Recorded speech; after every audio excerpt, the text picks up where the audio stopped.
What's going on, everybody? I hope everyone's having an amazing afternoon, evening, morning, or whatever it is in your time zone. It is Sunday, July 27th, 2025. This is NCCTV coming at you live from the steps of the Amami Airport. The beautiful Amami Airport. Are we there yet?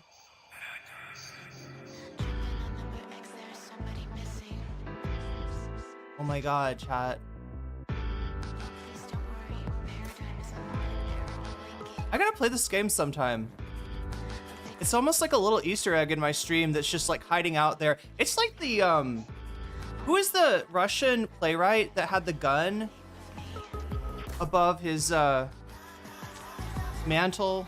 Chekhov. Yeah, it's the Chekhov's gun of the stream. It's like, you know, like you see the game Soul Hackers on the mantle, and you're like, all right, at what point is the streamer going to pull this game down and play put this cursed game in for another cursed game arc? I mean, remember what happened the last time I did that? Reality almost came apart. Anyway, we are live, or at least that's how it appears to me. Could be a brain in a jar somewhere. Don't know, don't care. Shouts out to all my weasels out there, all my forest creatures rocking out to the realest of the real synthetic lifeform streamer, trapped in a cyber brain and body like some kind of ghost in a half shell in this late stage hyper-capitalist dystopia, forced to exist in this twilight realm to pay off my debt to society and my student loans. I hope you're having a good day, whoever, whatever, wherever, whenever, and however you are. We're about to jump right into it here on twitch.tv, youtube.com, high risk, high reward, high on life, or whatever simulation, simulacrum, simultaneous, spontaneous singularity of consciousness this is, was, or will be sometime in the not too distant cyber future.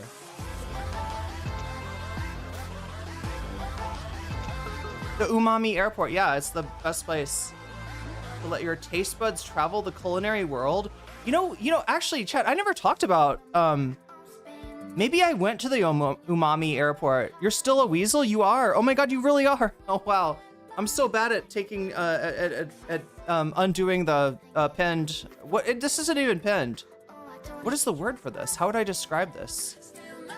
Oh, you know what I gotta do? Let's make sure that we do that 3-hour butterfly goal. We didn't hit the butterfly goal yesterday, but we came damn close.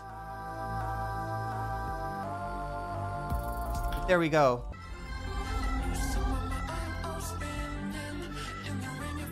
Yeah, so,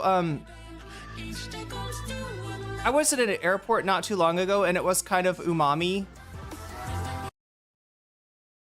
It was a bit umami. No, the airport in Kuala Lumpur, it's like a small city.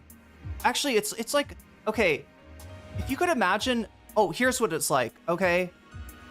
And I was with somebody at the time, and I was trying to describe this to her, and she just like had no idea what the backrooms were. But you know the backrooms? Like, I mean, obviously there's the level with the yellow wallpaper and the buzzing lights. That's the one that everybody knows. That's like that's level 0 of the backrooms, right? That's the one that everybody knows.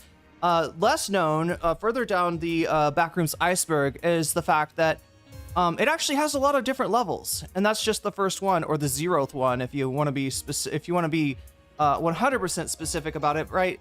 That's just level 0, right? And there's so many other levels, and a lot of these levels are like infinite XYZ, right? You know, any kind of building, any kind of place. It's just, you know, like level 1 is like infinite hallways in a like back room of like a business or something like that. Weasel together strong. That's right. The pool. Yeah, pool rooms are wow. You know, they're the most relaxing level of the back rooms, honestly. But yeah, what this felt like, this mall, or sorry, I keep on calling it a mall. It was like a mall. It was an airport in Kuala Lumpur, but it was like a mall. I think there was 5 floors to the airport, right? And each of those floors had, you know, there was actually a hotel on one level. Some people like fly into the airport, sleep in a pod. I priced those rooms actually, and they were pretty cheap, right? But they were pods. This is I don't know. Do you have pods in America, chat? Do you have pods in North America? Is that a thing? Pod hotels? Anybody ever heard of these? They're just little tiny, yeah, it's basically like a room that is just a bed, I think. Yeah, it's just a pod. Like you shut the door and you're sealed away in your little capsule. Yeah, if the Earth gets blown up, maybe it will turn into an escape capsule and shoot you out of it. Maybe not. Only if you're lucky, chat. Only if you're lucky. Only if fortune smiles on you. Only if you have the mandate of heaven, chat. We got to keep that mandate of heaven, even if we have to pry it from Jade Emperor's hands. I'm serious, chat. Great Sage. Equal to heaven. Haven't heard of pods in Canada. In Mexico City, you have those?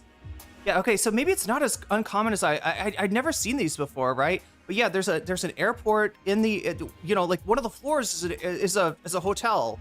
And then the rest of it was like a mall. It was like a big giant mall. And chat, let me tell you, this was, oh, I'm trying to remember what it's called. Terminal, there's different like sections. So, I think it was Terminal, but it was Terminal 2, meaning that there's a whole nother one and maybe another. Like there's like, so if you're in Kuala Lumpur, yeah, I think what it is there's one for international flights and there was one for Malaysian flights. I think that's how it breaks down. But there was 2 of these. I didn't even go to the other one, right? But what I was in felt like an endless mall. It felt like God was trolling me, right? Of like, I've just wandered into a liminal space and it's the middle of the night when I was there. So it's kind of like there's not a lot of people around. But the shops were open. Strangely, the shops were open. It felt like I was in the back rooms, right? And I just kept on walking and I was like, okay, well, you know, we're going to find the outside where we can, you know, take a taxi to a hotel. We got to go to the, because usually if you're in an airport and you continue to walk, eventually you'll find your way to a door that leads you out. And this just was like, no, you just keep on going around and around and around. How are the girlies today? That's a great question, Tempotronico. How are you doing, Girly Pop Nation? We got some more goss talk with our friend of the VOD, Donald Trump. Look at the sign, Volt. Here, put it under. Oh wait, the sign, Volt, here put under his golf course sign. Sorry, Marmar, are you talking about Trump cheating at golf?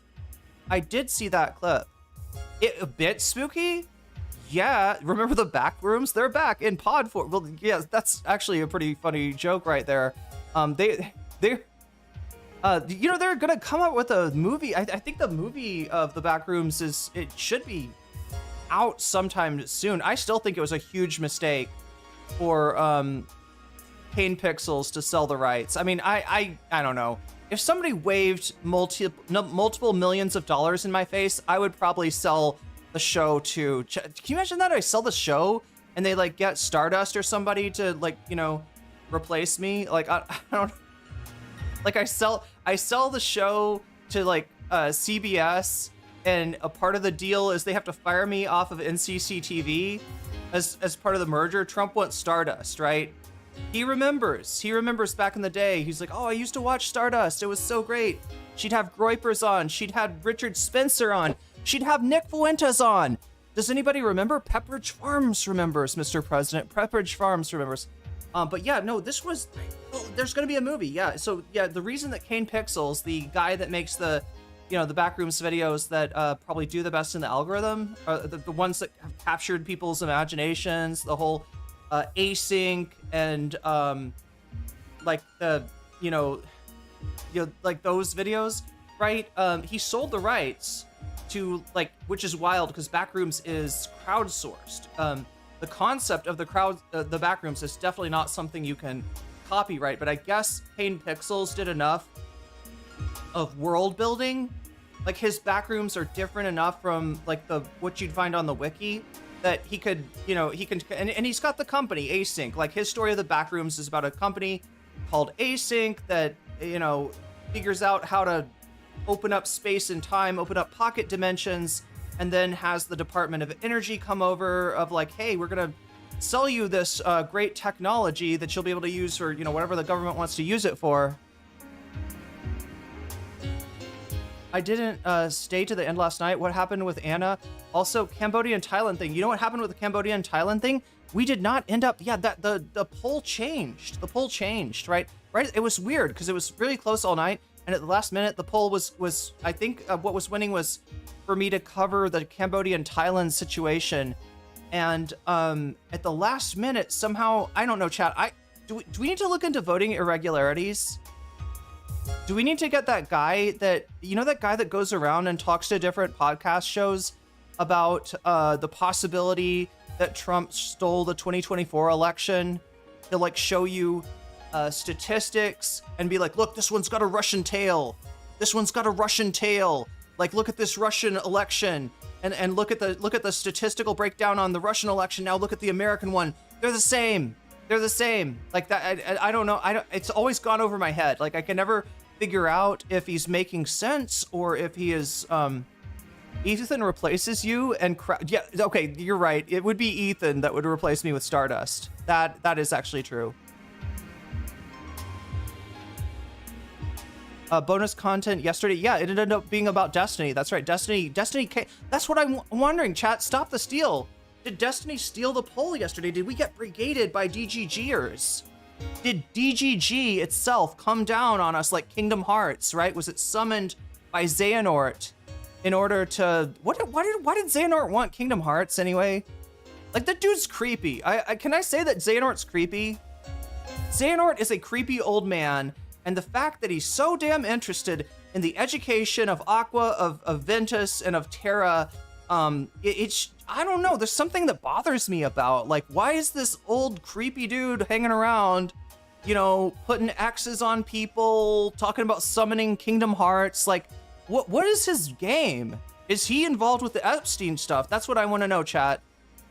What do you think? One in chat if you think there's a Xehanort Epstein connection. Right? We're all Sora, but maybe Xehanort is like 100, or maybe Epstein is 100% Xehanort. Hey, what's up, Marcavius? Good to see you. We got one. I've heard of them, but I don't think that I've seen one in America. Yeah, I'd never seen one either. Yeah, these little pod hotels. I think it's similar to what they have in Japan. In fact, the reason that, people will always talk about Japan and homelessness, and like they'll make statements like that there's no homeless in Japan. That's actually not true. There are homeless people in Japan, but they're less noticeable. And there's no culture of like giving to people who are begging, and so so nobody, there's no panhandling there just because they wouldn't make any money. But a lot of the homeless will take whatever money they can scrounge up, and they'll pay for time in cyber cafes so that at least at night they're not like out in the elements and stuff like that. There's actually a lot of like homeless youth in Japan, right? But through a mix of like kind of doing what I did for a while, sleeping on your friends' couches and sleeping in cyber cafes and just kind of finding ways around it. You get maybe you could get a cheap gym membership. There's a place to actually no, I think the cyber cafes have a place to shower, but in America I guess people will sometimes do it with a gym membership. But yeah, they're people that are homeless sort of hide their homelessness because it's very much looked down on. And especially if you're not old and disabled, it's like, there's a huge taboo about being homeless. But yeah, the cyber cafes sometimes have like these kind of pod sort of rooms in them. And I think people will use them to avoid being out on the street. I voted for Destiny. I'm sorry. I can't stand watching him alone. And I was curious. Hey, look, there's nothing wrong with that, Rave. I mean, I don't know, chat. Is anybody mad at Raven here for voting for Destiny? I gotta say, I'm not mad, but I mean, maybe other people are. I get that when I cover Destiny, sometimes I get reactions from people. They're like, I was so excited to see that you went live, to see that you were streaming, and it was, and then I see Epstein's face on the stream, and my like heart sinks, right? And I mean, yeah, he's a phenomenal piece of shit. He really is. I can't stand his voice. Okay. Some people can't stand his voice. Some people can't stand to look at him. And that, I totally understand that. Homeless people in Japan are treated very well, not treated like Americans treat. Well, I mean, in terms of the life that they live, yeah, it's less, you know, they have a way to stay out of the elements. They have a way to stay out of the elements.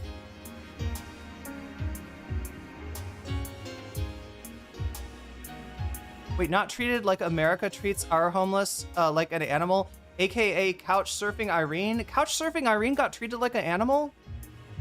I don't know. I think couch surfing Irene benefited somewhat from the privilege that she had that maybe made people not identify her situation as being as dire or blaming her for her situation, whereas, you know, somebody from a different background might have gotten some more ugly looks than I did. So Destiny is like a 5-year-old in an adult body.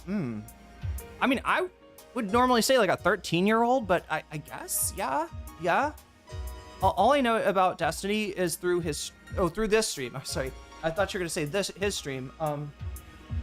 Yeah, all I know about Destiny, I've learned against my will, thanks to nocommentchick, being obsessed with him, but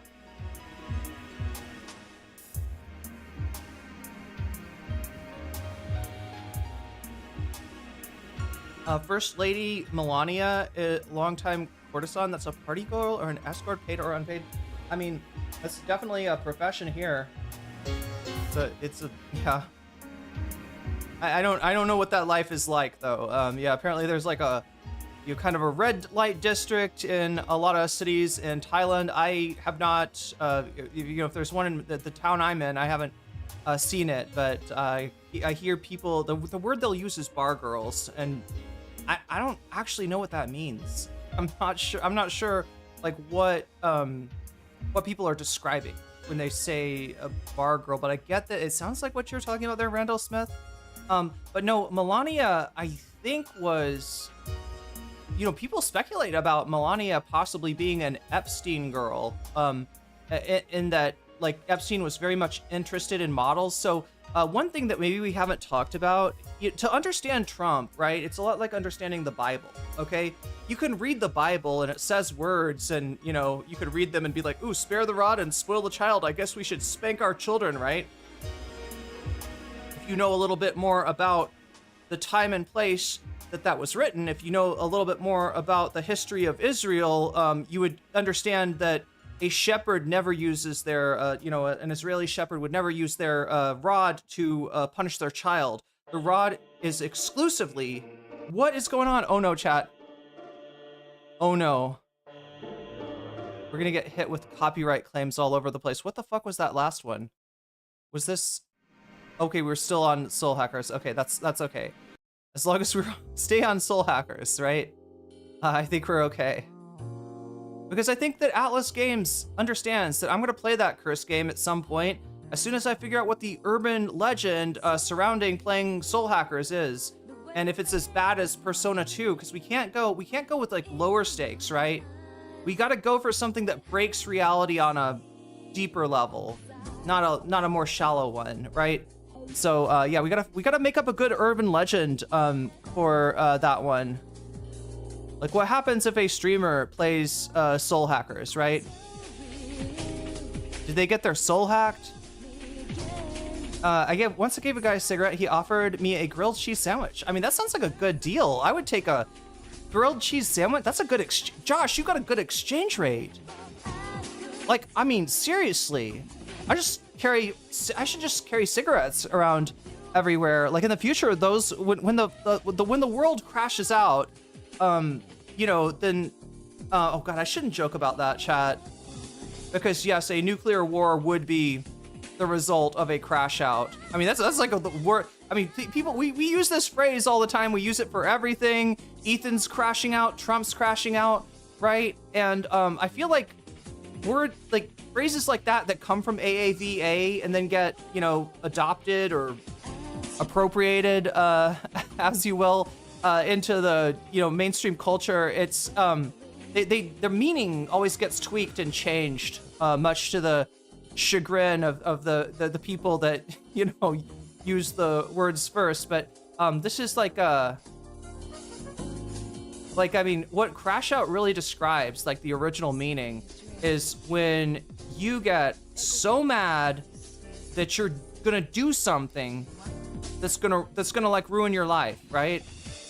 It's gonna burn a bridge. It's gonna get you in trouble. You're gonna go to jail. Like crash out in its original usage is a little bit more extreme than just Ethan popping off on the internet, right? So I kind of feel bad using that vernacular. That being said, I mean, that is just how you say shit in a thumbnail, and there's almost no getting around it. Holly Golightly in the film Breakfast at Tiffany's was a courtesan. There's a strong tradition of courtesans, right? Audrey Hepburn, she received, I've never seen Breakfast at Tiffany's, honestly, then sold them for dating. She didn't have any means of support. A courtesan is a girl belonging to the court. Yeah, educated, right? As it were, in the arts of conversation, right? Because the courtesan is not just supposed to entertain a man's like lower regions. She's also supposed to entertain the man's higher faculties as well, right? You know, originally.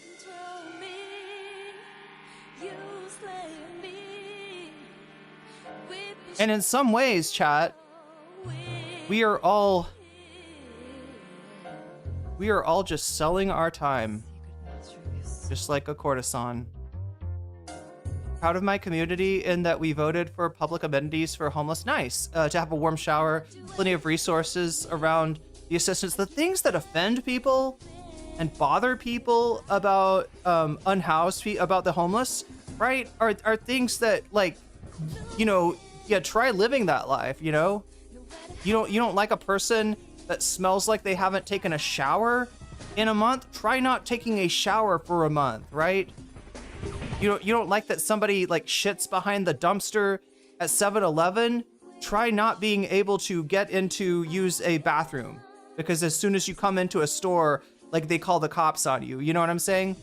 And it's just like is it really worth it to like be an Anna Kasparian and constantly bitch about the homeless rather than, I don't know, maybe try to do something for people? Like the things that they don't have that make them so offensive to you, if you'd maybe we could just give them those things, maybe you'd be maybe you would hate them less. I don't know. It's a weird vicious cycle. I feel like I still have the volume up too loud. I can't tell. Yeah, it looks like it is.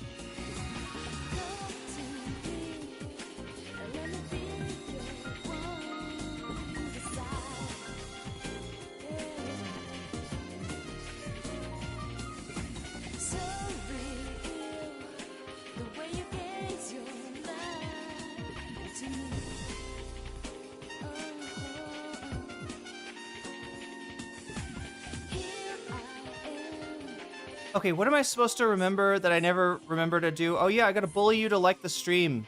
All right. If you're not gonna say anything, I'm gonna bully you to like the stream. Like the stream. Use that thumb. Migrate that thumb up to that little button and go boop, boop, boop, boop, boop. But maybe just do it once, right? Because if you do it more than once, I think it undoes the like. And we're not trying to undo the likes. I was trying to be a ninja. Are you a ninja? I mean, I didn't detect you, Burpel. Wait, I don't see you. How are you not a ninja? Wait, I never know. Is that when people say ninja, I'm always like, wait a minute, is that the version of the ninja that means something else, or is that? You already did. Okay, well, you know, no point in doing it again then. They see those less privileged as as lower than humans. Absolutely. If only I could be a ninja. I had a friend who was really into martial arts. Like I think we took like martial arts classes for gym credits. Like I remember I took Tai Chi and Qigong. But this guy was taking like fencing and stuff, and he was getting really like, I mean, he's not a, you know, his major was something else. I don't know why he was spending so much time, you know, taking, you know, he was like doing all of his elective credits in the first year, right? But he was really into it, and he would tell stories about how he had studied ninjutsu, and like, you know, whatever kind of martial arts anybody else knew, like he was like, you know, 8 million years beyond. He was like, you know, light years beyond. You know, I don't know. He was like a guru. But the thing about this guy is, like, I have never talked to anybody that has said as many things that I know to be wrong, that I know to be incorrect, so confidently. I've never, and I don't think he was lying. I think he just makes things up, right? So the ninjutsu thing, I don't know if that was real, but yeah, I had another friend who legit had done martial arts for a really long time. I think it was taekwondo that he did. I should ask him what he took. 'Cause I'm curious, but yeah, he so like this, like the friend that was into being a ninja, I think we were like high or something, and he was like trying to, like, he was following my other friend, but like trying to do it low key. Like, I mean, like, this works in a movie, right? This works in a movie, doesn't it? That you could, like, a ninja follows somebody and they don't see them. But the thing is that my friend that does martial arts could see the wannabe ninja friend of mine, right?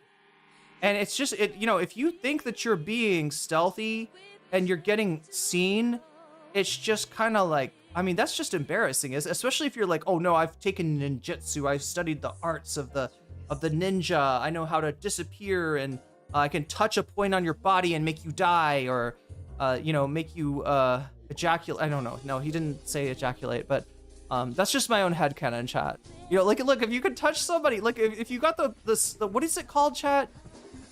The legend that, like, certain martial arts teach you how to kill somebody by touching a like a, it's almost like a acupressure point on their body.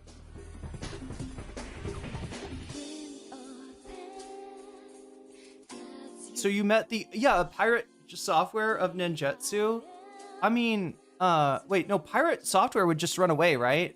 Isn't that his thing? Seems like any martial artist thinks their particular art is the best. Well, I mean, like, they could be right, but Death Touch. Oh, Dim Mock. Yeah, I've heard of that one. But yeah, it is classified under bullshido. Although there's definitely some fake, you know, bullshido gurus out there that will offer to teach you the Death Touch for money, or what the other thing is the Chi Blast, right? I love the martial arts guys that teach the Chi Blast, and they set up these situations where they're like, all right, I'm gonna have this guy like come running at you, and when he gets close to you, hit him with the Kamehameha, right? And you could stop him in his tracks. And like some dudes, they get so into it that they're the runner, and they actually, you know, somebody, you know, does the motion for the Chi Blast, right? And they're actually like, oh, you got me, and they fall out, like, what happened? And what is it? They got to put them in the position. They put them in like the meditation position to try to revive them. Like, it's like a whole ass thing. It's very performative. It's not real, but it's developed enough, and it's common enough for this kind of thing to be, you know, for people to grift on this sort of thing, that there is like the legend, you know, the legend says, you know, you get knocked out by a Chi Blast from a Qi Gong master, and the solution is that the Qi Gong master puts you in a meditation position, and like you wake up or something. Sounds like evangelicals. Pirate Software lied about his entire professional career. I haven't checked into pirate software. I only know about the running away. What is it called? Roaching. He's a roach. He roached. He was on a raid with some people, and he turned into a roach and crawled away.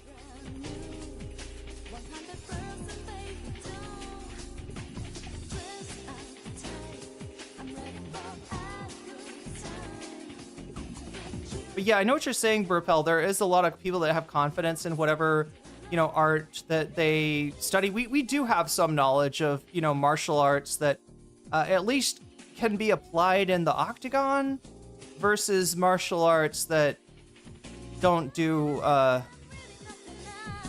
you know, I don't know. It's like, it's kind of like, you know, this is the whole thing about traditional martial arts is that, some of them have gotten away from like active resistance drills, or, you know, there's a lot of like pleasing the teacher, pleasing the sensei by, when the sensei does a technique on you, you like play, you act out that they really got you with that shit, right? Because you love your teacher, you know, like martial arts training is a very emotional thing, and you develop a bond with, you know, who you're learning it from. So it's kind of like, you know, do you want to be the asshole that's like, yeah, you touched me on the pressure point and I didn't feel anything. I don't know. It must not have worked, right?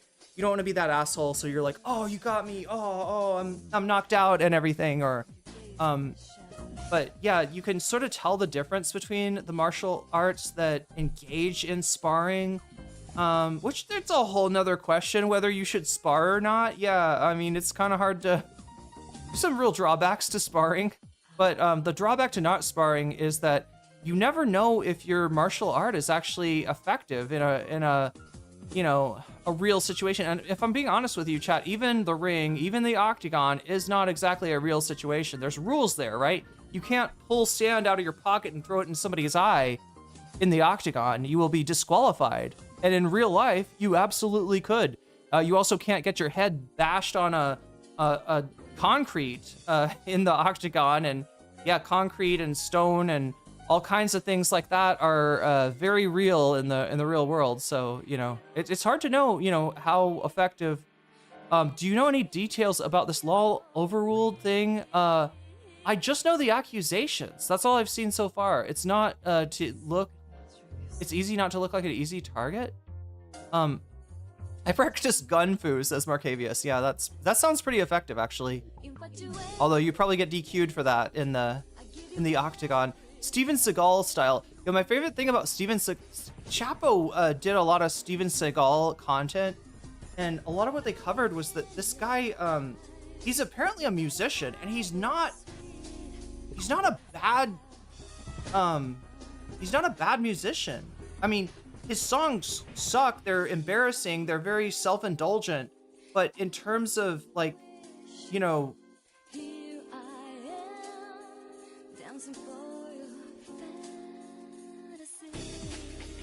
Jedi mind tricks are real.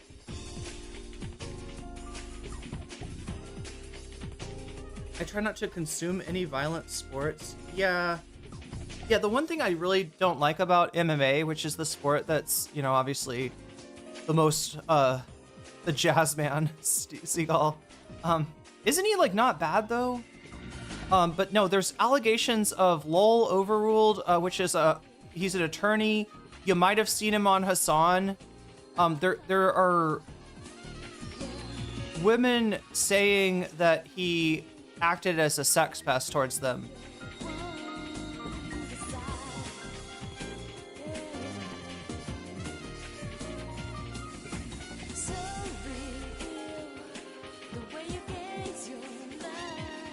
Yeah, and Ethan is definitely reacting to these.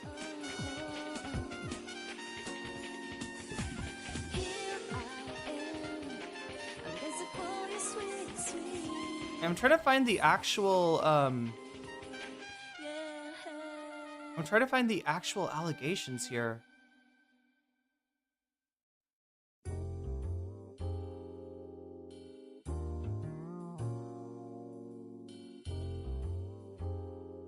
I saw some of them earlier because I don't want to misstate what's alleged about. And at this point, as far as I know, all we have are allegations.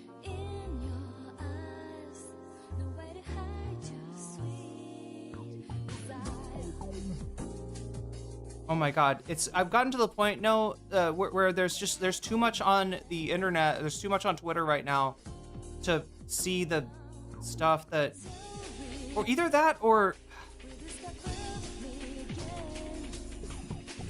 I don't know. Like, I'm just getting a bunch of crap. Wait, I saw it before when I typed in Ethan Klein.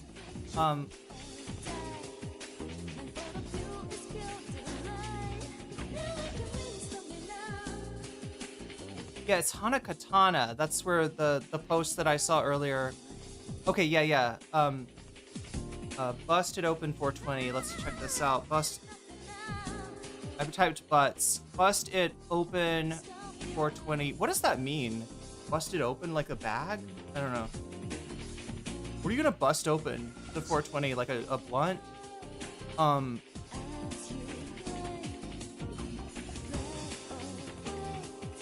But this is one of the people. Oh no. Okay, so yeah, busted open 420. The account has been deleted.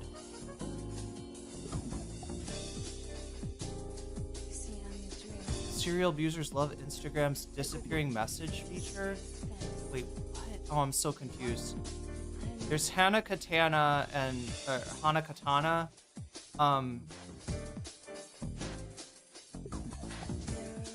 Yeah, it looks like the busted open account no longer exists. I think that's the account that made, like, as far as I could, yeah, on Ethan's Instagram post,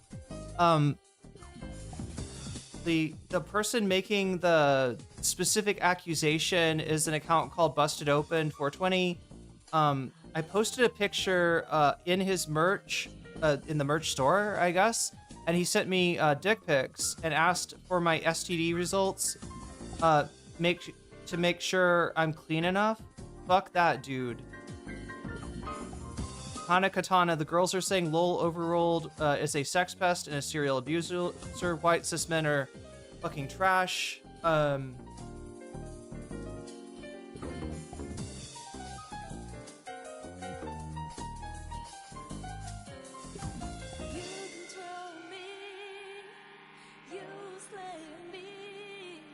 So yeah, this is kind of this is why I'm like,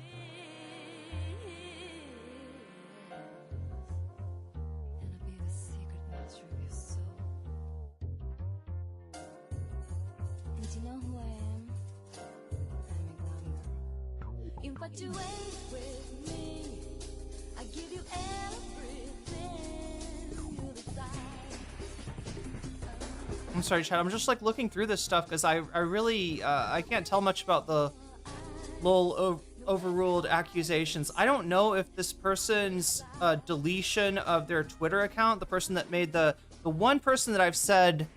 So yeah. As much as I'd love to crack open Twitter with you and do a little expedition, I just I'm so unsure about so much of this now, right?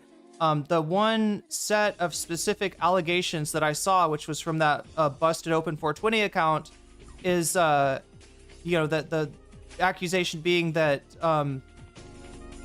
this guy sent unsolicited dick pics to a fan or somebody that posted it in merch in the merch store, and I just sat down with my hot dog at the perfect time, Marcavius. I almost read that as, like, I just sat down on my hot dog at the perfect time. Which, when is there, like, a bad time to sit down on a hot dog? Anyway, chat, like I said, there was an account that made specific accusations at lol overruled. And my issue is that account has deleted itself. So, there could be a lot of different reasons. There could be a lot of, yeah. Ethan can't talk. His best bud was Royal. Oh, his best bud's Justin Roiland protected Jim. Wait, what? He was best buds with Roiland. Oh, I thought you were connecting Roiland and Jimmy Lee for a second there. Super chatted $9.99. Is Asman betraying Trump? This is just like Arthur stabbing Tyrenas in Warcraft. Maybe the blight has consumed his brain finally, and he will declare as war one everyone. I think he's roached. I think he went on a raid with his friend Donald, and things got too heavy, and just like Pirate Software, Asmongold roached. This is proof, chat, that he is the Roach King. People say the Lich King. I'm gonna say the Roach King. Yeah, you're supposed to be on a raid. You're supposed to tank damage for your boy Donald. And shit got really scary when you ran into the Epstein boss, right? You got in that Epstein boss fight, and you're like, whoa, And so you just teleported, you just blinked out of there.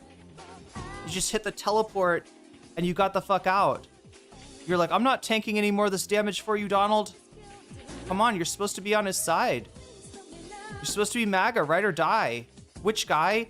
Lol Overruled is who we're talking about. This is a friend of Hassan's. He's a lawyer. A lot of times when Hassan has a legal subject that he wants to talk about, he'll bring this guy. I think is his name Noah? Is that Lol Overruled's like name? Is Noah? Am I mixing? I hope I'm not mixing. I hope I'm not disparaging somebody that's an innocent party. Is it the same guy? Alex. Oh my God, I'm so sorry, Noah. I'm so sorry, Noah. Noah's another friend of Hassan's, I think, that, you know, as far as we know, did nothing wrong, at least as far as we know.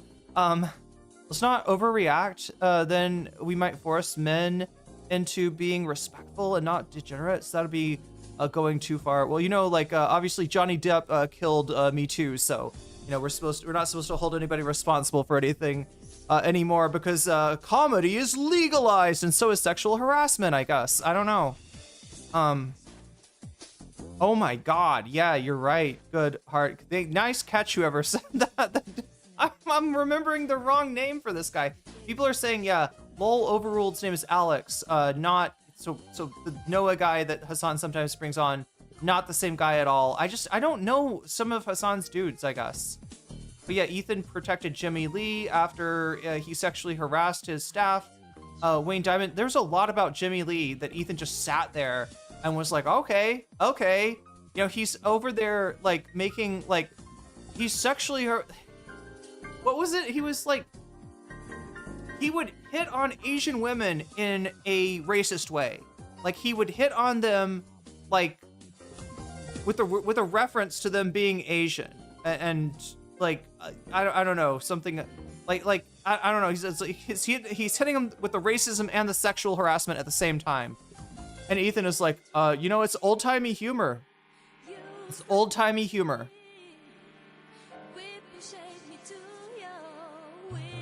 One of many Alexes, is that what you're saying? Yeah, there are a lot of Alexes. That is true. Lol Overruled used to work with Olay. Oh, wow, at the same firm? Or in a defender, like a public defender's office? Or I guess I don't know that much of Olay's CV. Other than her occupation, obviously.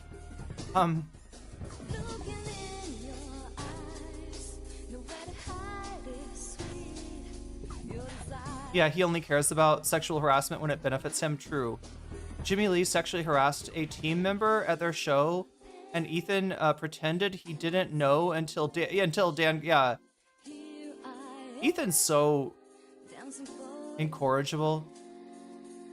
I love sitting in processed meats. I love sitting on a hot dog. Yeah, no, definitely.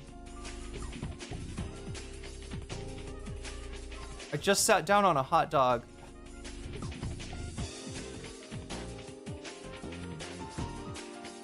Okay, yeah, you're right, chat. You're right. Lol Overruled is Alex.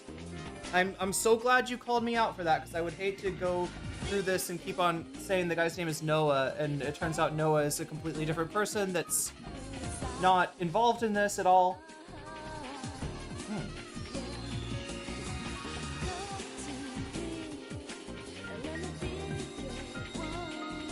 Really hard for me to accept the degeneration of our whole culture, years of progress just down the toilet. You shouldn't accept it. Yeah, don't let these assholes gaslight you.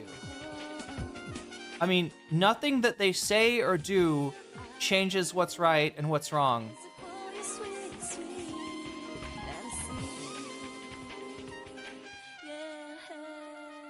It's when Jimmy Lee broke into the studio and Ethan was like, if you leave now, we won't say anything. Oh yeah, he was gonna let him go. Yeah, what's up with that?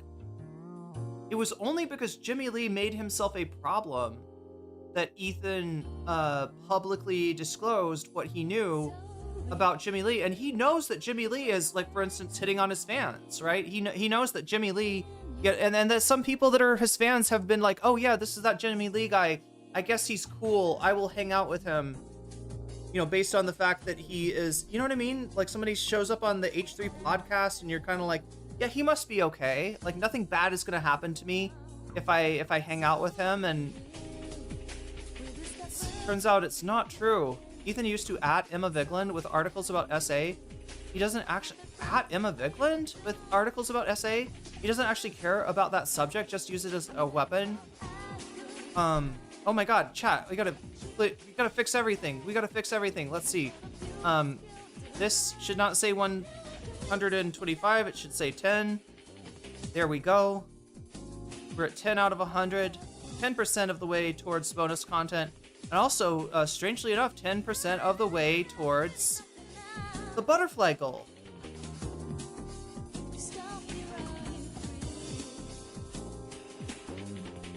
But yeah, no, you should not have to, oh my god, I still don't have this fixed, do I?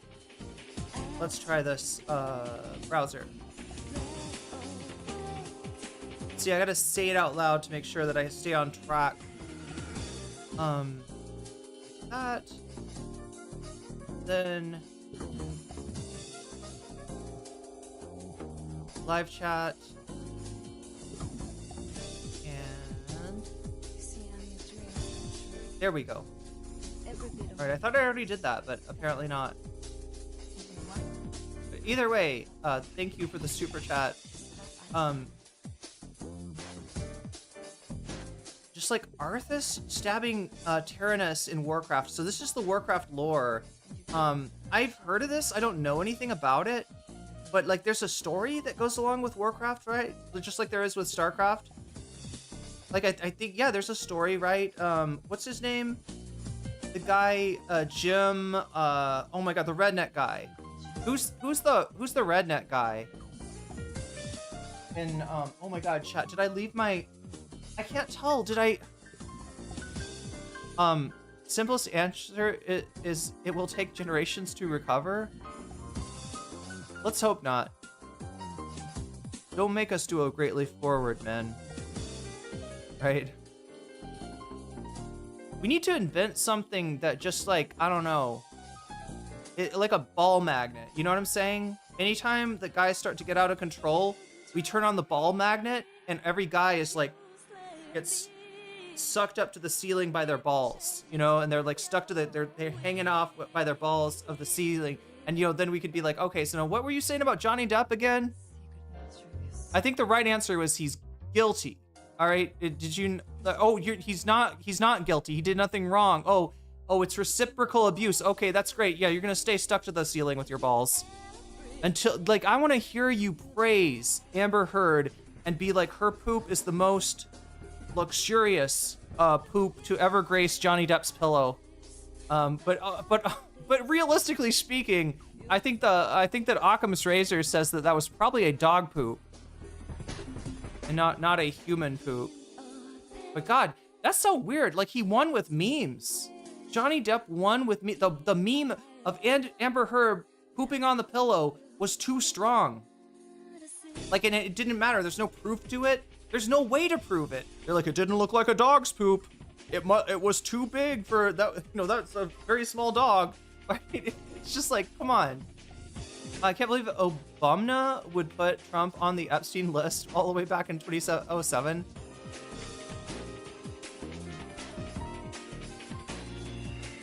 Oh no, he said it was a grumpy. He did. That's so terrible. Johnny Depp should go to jail for describing a poop as a grumpy. Does anybody say that? One in chat if you've heard that. Have you heard anyone other than Johnny Depp call a poop a grumpy? Why? Is that a thing? Is that like a boomer thing? Is it a Gen X thing? Like, what is a grumpy? I can't believe that's a real thing. Ethan calls it a grumpy? Ethan and Johnny Depp must be hanging out. Allegedly. There is a gaming streamer I like, and I cringe so hard every time I hear him talk about Amber Heard. Yeah. Have done way too much real life work this week, y'all. Just saw the clip of Ethan Klein being nasty towards Trisha's fertility issues in the past, and I'm mad. Yeah, he's going off on a conspiracy theory, right? He's got the Pepe Sylvia board out, and he's making connections And he's saying what, that he thinks that what, like Moses and Trisha faked infertility for social media clout. Is that, yeah, thank you, Jim Raynor. Jim Raynor. Arthas is Warcraft, different lore. Actually, I'm actually an admin of the Starcraft wiki. I like the Starcraft lore. I think it's just though, chat, like I gotta admit, like I really like Grumpy Giardia. Yeah, that wouldn't be a grump. Doesn't it have to be lumpy to be a grumpy? Like a Giardia poop can't, it's not a grumpy, right? That's something else. Close encounters of the third kind. That's what we're talking about in chat today. About his sister-in-law, like she's a relative. But the fact that he's so obsessed with it, it's one thing. Look, it's like a Larry David thing. I keep on coming back to this. Like, I think that Ethan wants to be Larry David. I think that Ethan is trying to cultivate the way that Larry David, like, on Curb Your Enthusiasm, and hey, maybe in real life, I don't know. It's like an asshole, but he's like a endearing asshole. I heard every female character in StarCraft ends up getting corrupted by the Zerg. I mean, only the cool ones. Right? Prachi, thank you for the gifted membership. Bad enchilada. You just got weaseled, and that's a good thing. I really hate Ethan talk because it always goes back to poop, doesn't it? Have you noticed that? It's always about poop with Ethan. He's the poop meister. He's the poop guru, the poop lord.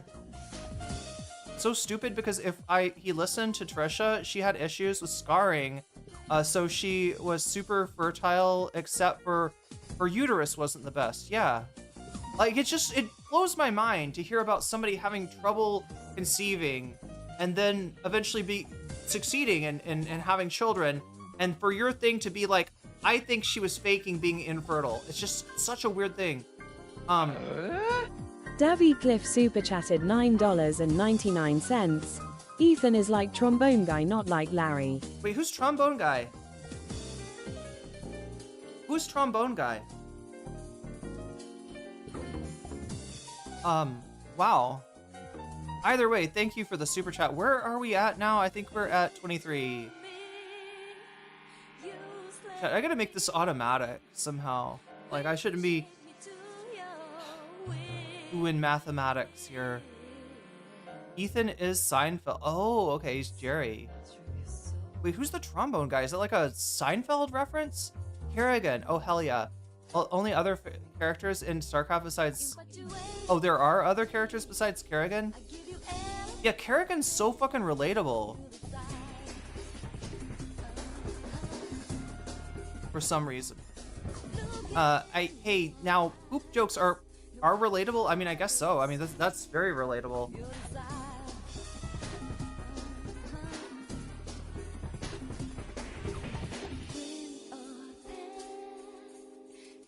Oh my god, chat. Should I?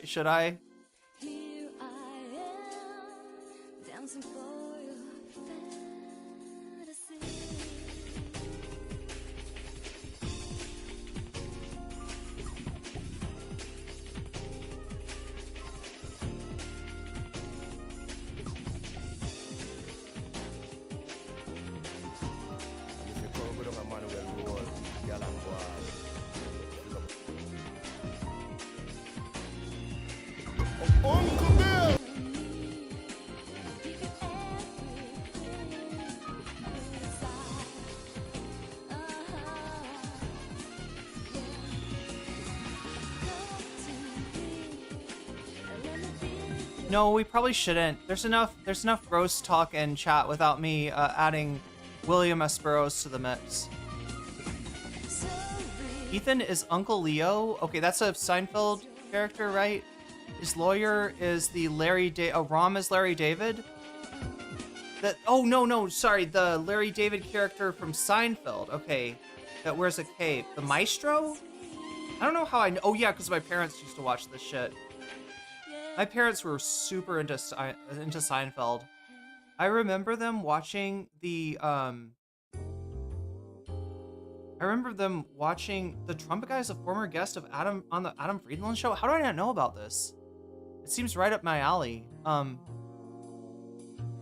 yeah, I remember them watching the what is it? Is it the one where they all go to jail and not understanding anything about it? Cause like, you know, can you imagine being a little kid, not understanding Seinfeld or adult humor or anything like that, and then seeing the first exposure is that like they're all going to jail for the sins that they committed in previous episodes. Dark Templar matriarch in Brood War is also corrupted. Oh my god, I forgot how complicated this like lore gets. I always get more of a Kel'Thuzad guy.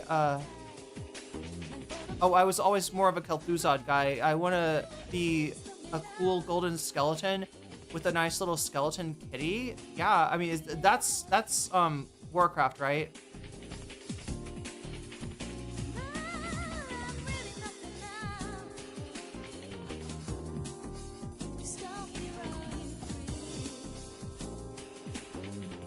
Couldn't afford a decent game rig when Starcraft 2.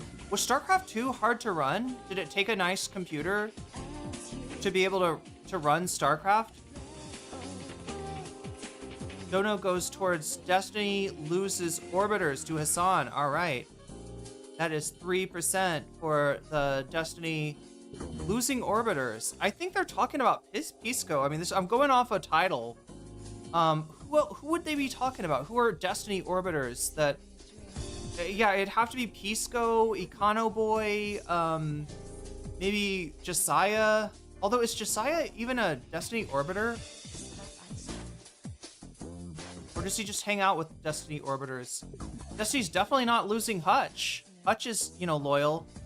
Still haven't played StarCraft 2? Oh, wait, you played StarCraft 1?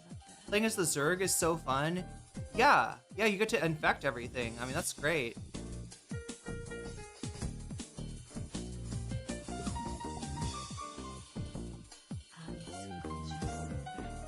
Not the Maestro? But Ethan is 100% the clown guy Ethan dates? The clown guy? Oh, Lane dates. Sorry. The clown guy that Elaine dates. Wait, is that the Pagliacci guy? The Pagliacci. I think I've seen that one.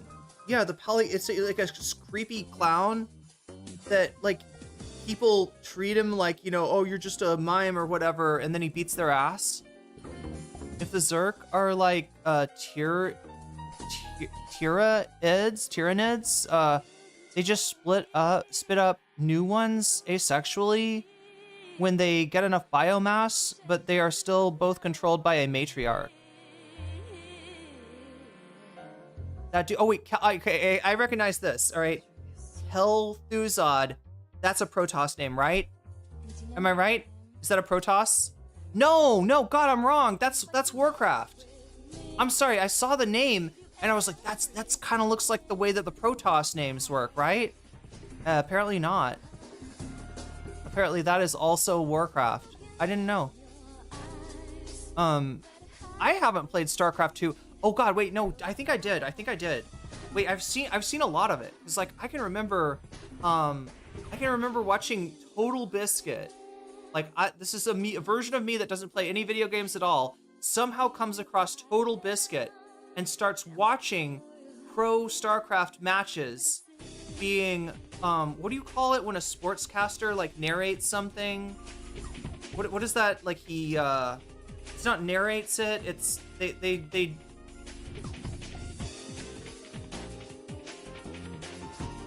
what is the verb when you're the person that's talking during the sports match? What is that called? It's not narrating, but it's kind of like narrating.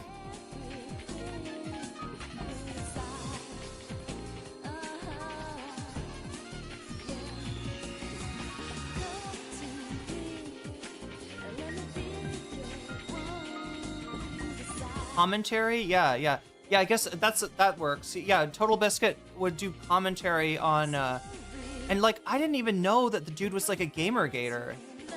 Or was he a gamer-gator? Chat, am I remembering correctly? Was Total Biscuit down with the sportscasting. Okay.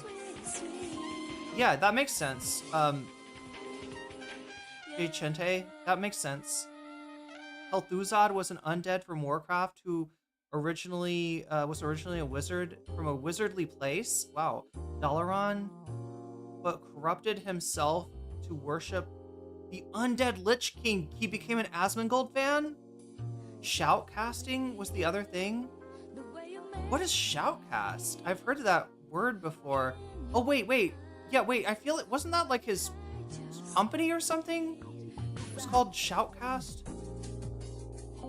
But yeah, so I ended up watching Starcraft gameplay, like professional Starcraft gameplay, Korean pros, American pros, like all kinds of pros from Total Biscuit was supporting it at first, but he stopped caring. I mean, yeah. It's kind of based that he stopped caring. Starcraft and Starcraft 2 can be run on modern day potato PC. That's what I was gonna say. Is I don't think like it's not a hard game to play, or it doesn't take a lot of system resources. But yeah, so I watched that and I thought it was so cool, and I was like, I'm gonna get I don't remember, like how did I play Starcraft? I think somebody I knew must have had it, and I was like, yeah, let's play around, right? And I just got cooked so hard. Like, I don't know. I was so bad. I'm so bad at Starcraft. I do remember that, and I never picked it up again. Shoutcast is the radio streaming service from old Wimp. Is that what that is? Maybe that's what I used to watch, listen to, like the Martinican radio station on. Bien glacé. Shouts out Beyond Glacé.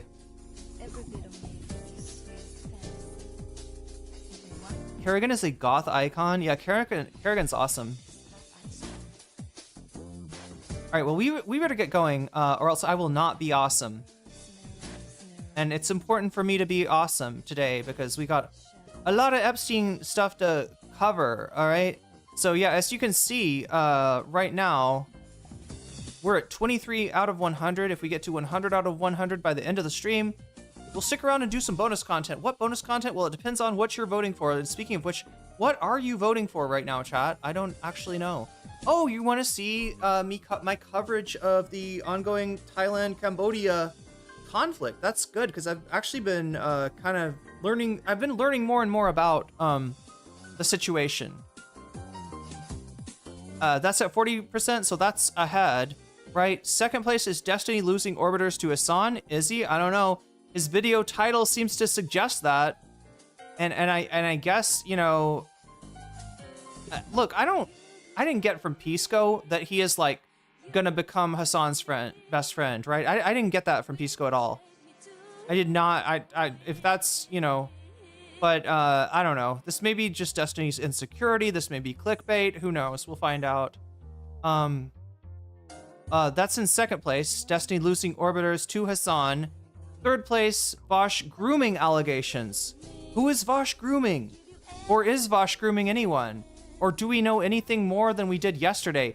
It's just like the weirdest thing. Allegations against somebody that's still a pretty large presence on political YouTube, despite the fact that his community is very much quarantined, let's just say, right? If you're a Vosh fan, nobody wants to hang out with you. If you're a Vosh fan, you keep it quiet. You don't like wear that on your sleeve. You don't brag about that. You don't try to get other people to be like, yeah, come in my cool community.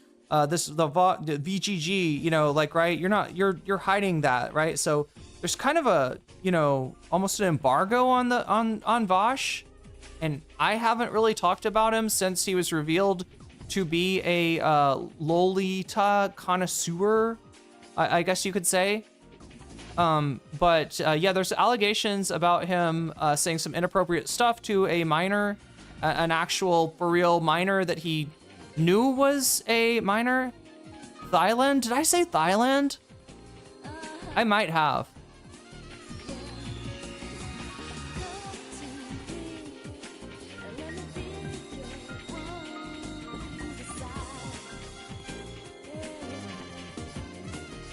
But yeah, the Vosh grooming allegations is in third place.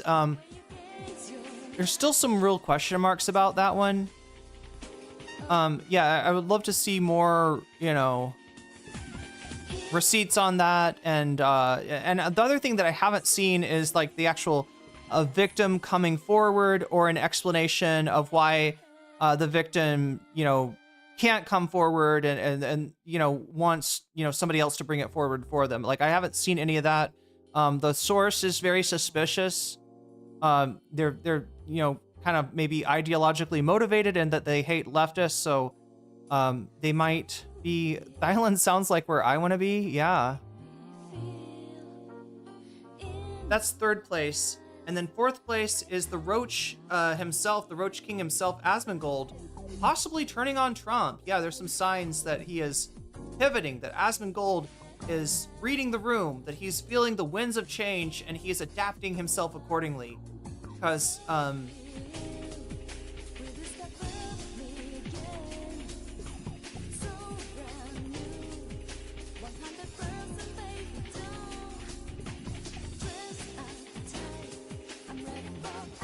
Luna Oi had a good video, about the conflict. Yeah, no, her video is good. There's reasons that we won't be watching that. But yeah,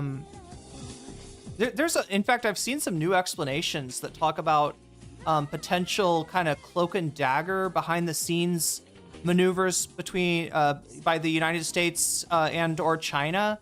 That in some ways the Cambodia-Thailand situation is part of this global chess game. And like some of the motivations, because like there's a lot about this that doesn't make sense. There's a lot of, like, when I first heard, like, right, the main thing about the Thailand situation that doesn't make sense is that the person that Pei Tong Tong was talking to, the former prime minister, now suspended prime minister, Pei Tong Tong Shinawatra, she was talking to Hun Sen, who is the, I guess you'd call him like the patriarch of Cambodia. He was the prime minister, then he passed it on to his son, but he's still a big mover and shaker behind the scenes. So she was talking to the dad of the current prime minister, trying to calm down tensions, and you know, that audio got leaked, and that's what caused her to become suspended by the Constitutional Court. And the thing about this is that as far as I knew, the Huns and the Shinawatra, the Shinawatra family, they're like friends. Like when her dad, Thaksin Shinawatra, was, you know, exiled from Cambodia in the early 2000s, Hun Sen actually put him up in, exiled from Thailand. Hun Sen actually put him up and took care of him in Cambodia. And so, you know, they you know, I mean, there's a reason that she called him uncle, right? They're like family friends. They are dynasties, right? The Shinawats and the Hun family, the Shinawatra family in Thailand and the Hun family in Cambodia. They are, you know, dynastic, you know, wealthy families, right? Powerful, wealthy families in these two countries. So you feel bad for the girl boss prime minister of Thailand who called the leader uncle in a friendly phone call. So like the reason that that's bad is that she is the head of state and he is not. It's not about her calling him uncle, which I guess is understandable considering like her age and his age, and you know, his status as the patriarch of the Hun family. But it's when she's representing Thailand as head of state, for her to defer to the you know, previous prime minister of Cambodia is seen as subservience, right? And that's what she's very unpopular now. She's very, very unpopular because of that. Even though most people want peace and they want a solution. Do you remember Doghouse Show? Vaguely. He's a conservative dude on Twitch poll in COVID times. I mean, that sounds familiar. He denounced Trump and went Democrat. Oh my God, went Democrat. That's like, That's wild. I mean, the denounce Trump stuff I'm not super surprised about, but the went Democrat thing is maybe more surprising. But again, I don't really remember that. I don't remember that particular content creator. But the other thing that Patong Tai did that pissed off, the thing that really probably got her suspended was that she referred to people in the military as being the other side, as being, you know, like her opposition. Like she referred to members of the military as like her opposition, which, you know, yeah, the military is a player in Thai politics, and you know, it's not surprising that you know, that she's not going to get along, the Shinawat family is not going to get along with, you know, every member of the military. But it, you know, when you're saying this to a state that you're having a military conflict with, right? When you're like, oh yeah, like, you know, that guy's my enemy. That guy's bad, right? Yeah, I think that's really what cooked her more than anything, was you know, shit talking the military and you know, specifically describing them as enemies. Just like Thaksin is the leader of the Shinawat family. Oh yeah, like that's what Hun Sen is. Yeah, basically. You know, he's still the ruler of Cambodia. I mean, not officially general public, but you're right. He's got gravitas and he's got clout, and he's the reason that his son is, you know, in that spot. But yeah, I think what general public's trying to say is that, like, he's kind of the leader behind the scenes, which, you know, that's not wrong. Lost good friends who fought in this conflict. It's been going on for so long. One of my friends left to join his tribe in the hills. Oh, wow. To help protect them. Yeah, there's like a lot of, like in the Northeast, Rave. I know a little bit about the hill tribes, not that much. But yeah, this was like a group that, you know, when the Vietnam War was going on, and there was a little bit of a there was a conflict in Thailand between communists and the, you know,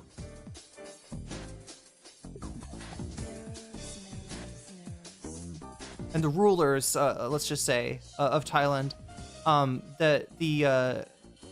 A lot of Thais were not trying to hear what, you know. Anyway, I better not get too into this, right? There's some things that I should probably not talk about, right? Or talk about too much. For one reason, because I am, you know, new to this country, and there's a lot that I don't understand. And for the second reason that, yeah, it's a very touchy subject. It's a very touchy subject, right?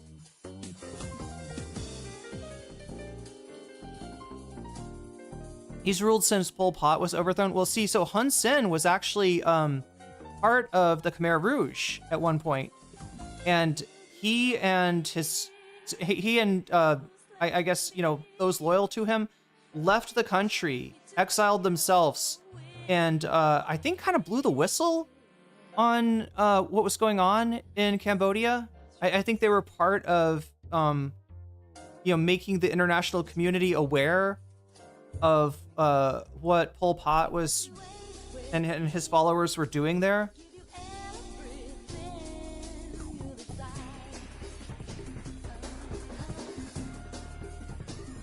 Yeah, a lot of history there, and that's what people are voting for right now.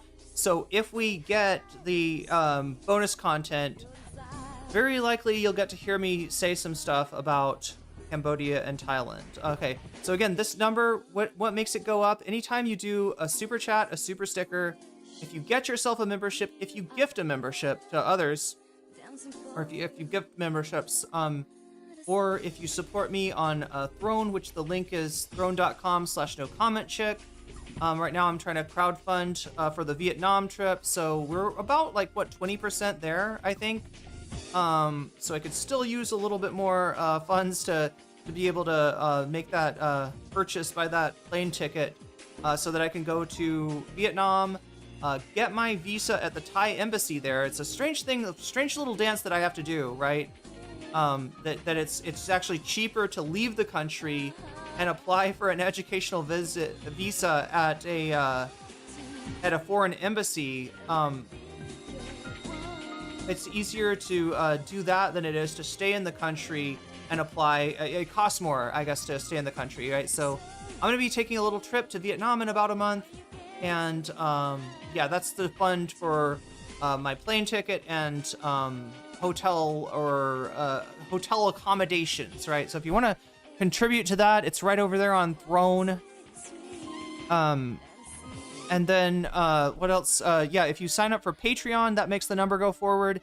If you support me on Twitch, that makes the number go forward. I should mention Twitch Prime subs. If you have Prime, you can hook it up to Twitch, and it actually costs you nothing to get all of the emotes for my channel, right? You just use that to get the emotes, and you can get the emotes at no cost to you. You actually do put a little bit of money in my pocket. You take a little bit of money away from a big evil corporation, and you give it to me when you use the Twitch Prime sub on my channel. And yes, you will get a sub just like anyone else with all the benefits, including the jellyfish.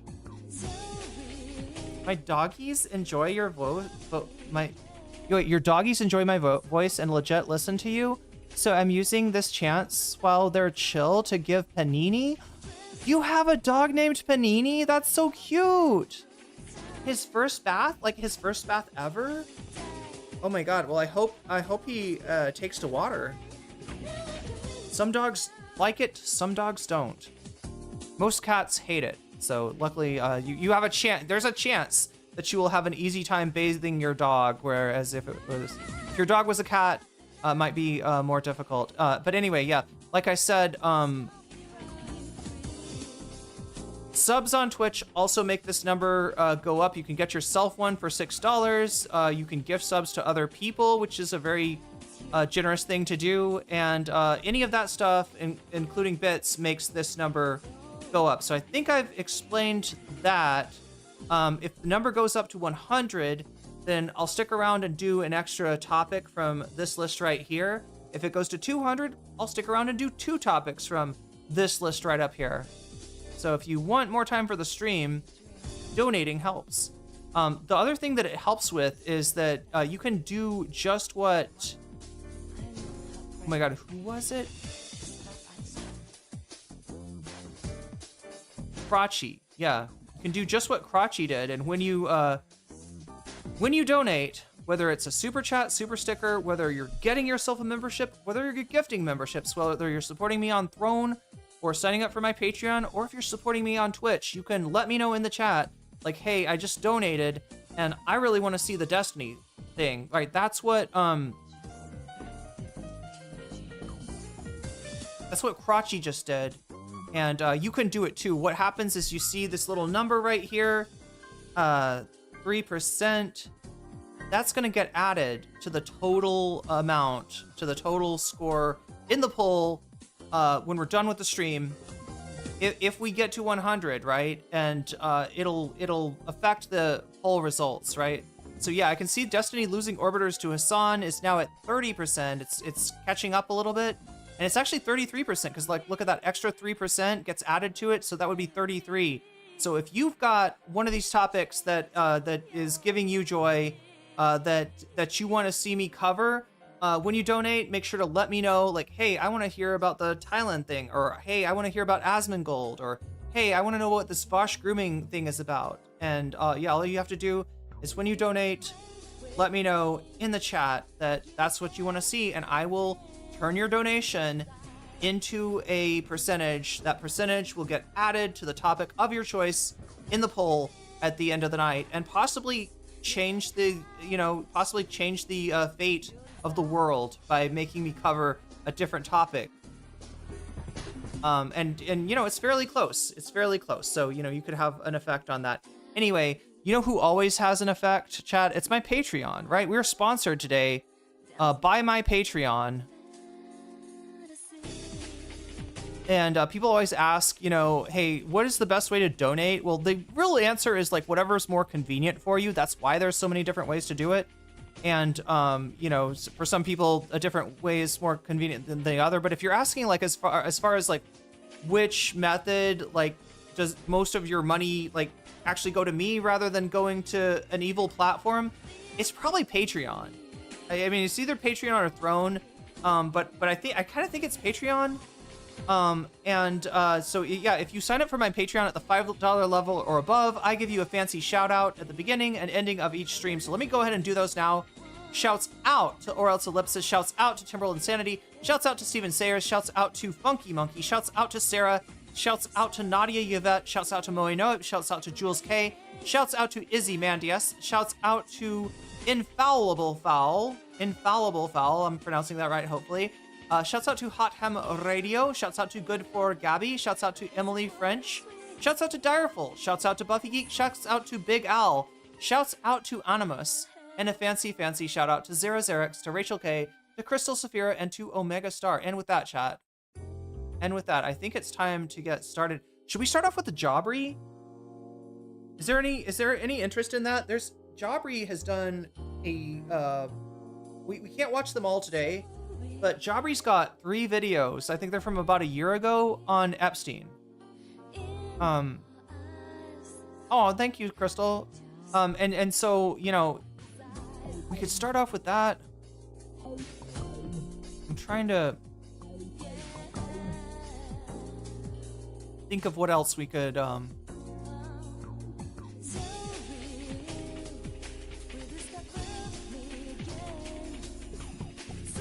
my god, Lonerbox is such a pathetic Ethan orbiter at this point.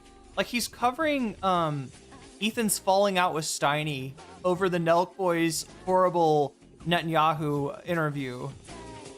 And honestly, like, it seems like Ethan's more mad at the Nelks for bringing on Hassan after the fact than he is for them platforming BB.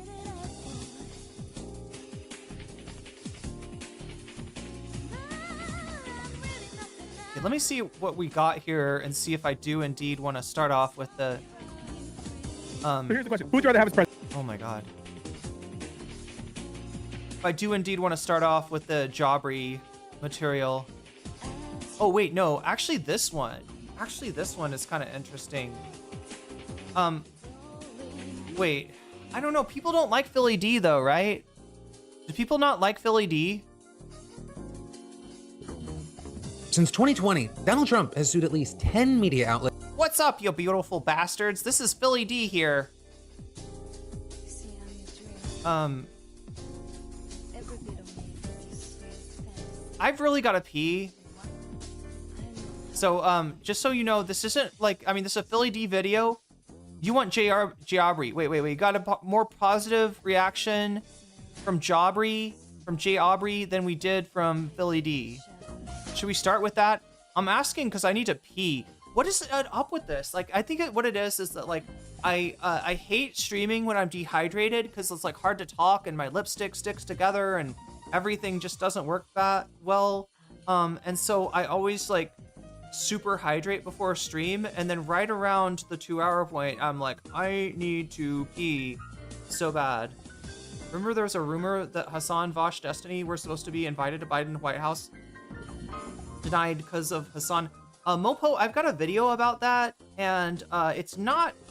There is definitely some truth to that rumor, all right?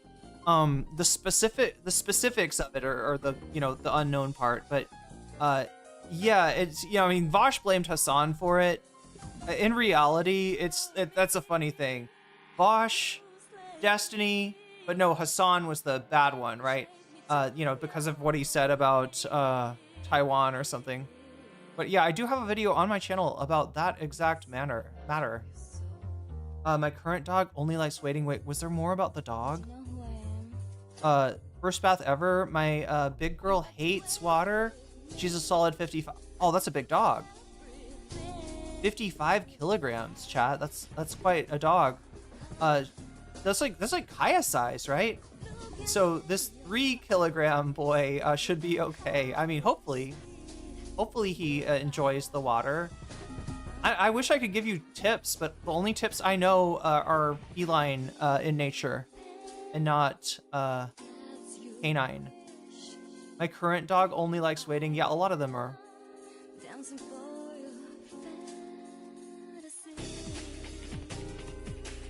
Oh wait, we got a positive, yeah, we got a positive reaction from Jay Aubrey. Okay with Billy D covering slop, but his political coverage is milquetoast. Well, it's more like that he has an interview with somebody that's like a like a podcaster on today's show. So Billy D has vapid sinister vibes. I mean, it'd be funny if, as a joke, there were a no comment chick bit talking about drama between Italian brain rot characters. We do need some more Italian brain rot characters on here, and also some parasites, right? We need some parasites. You know, the kind of parasites that like make you think that they've always been in your life, but they're actually like alien parasites. But it's like, oh, Uncle Roger. Oh wait, no, Uncle Roger's actually a YouTuber. I'm sorry, I don't know why I thought of. Yeah, Roger's the alien from. Oh my God, chat. I don't know what I'm talking about. I am a real life Italian brain rot character. Nice. I don't think we've watched any of that. Is that are the songs like? Do the songs get copyright claimed? I don't even know, chat. Like, Tung Tung Sahur, Ballerina Cappuccina. Yeah, I guess Tung Tung is the OG, right? We gotta get going though. Let me give you the Jobbery since most people seem to like that better, and we'll watch that before we kind of. We'll watch that. That's an old video, understand, right?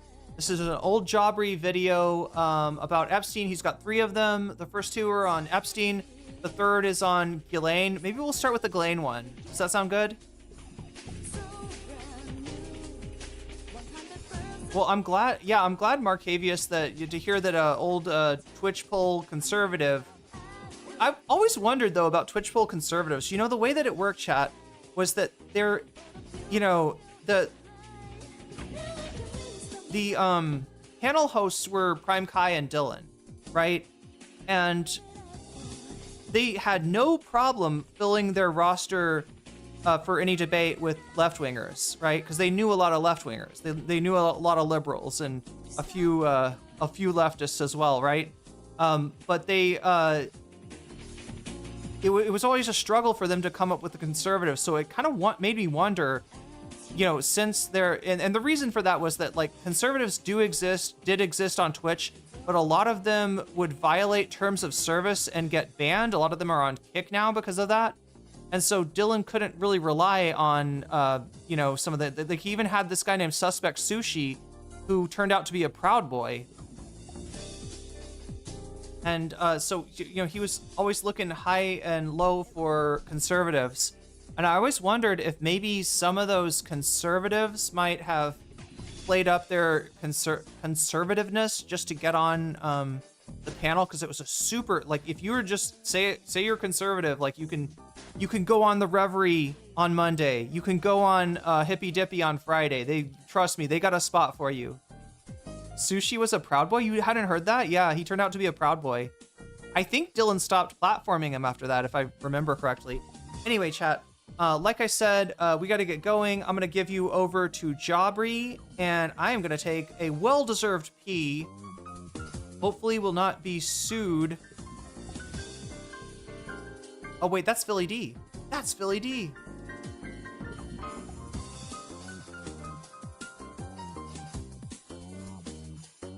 And this is Pearl Mania over here. I haven't heard of this guy before, but apparently he's a podcaster. All right.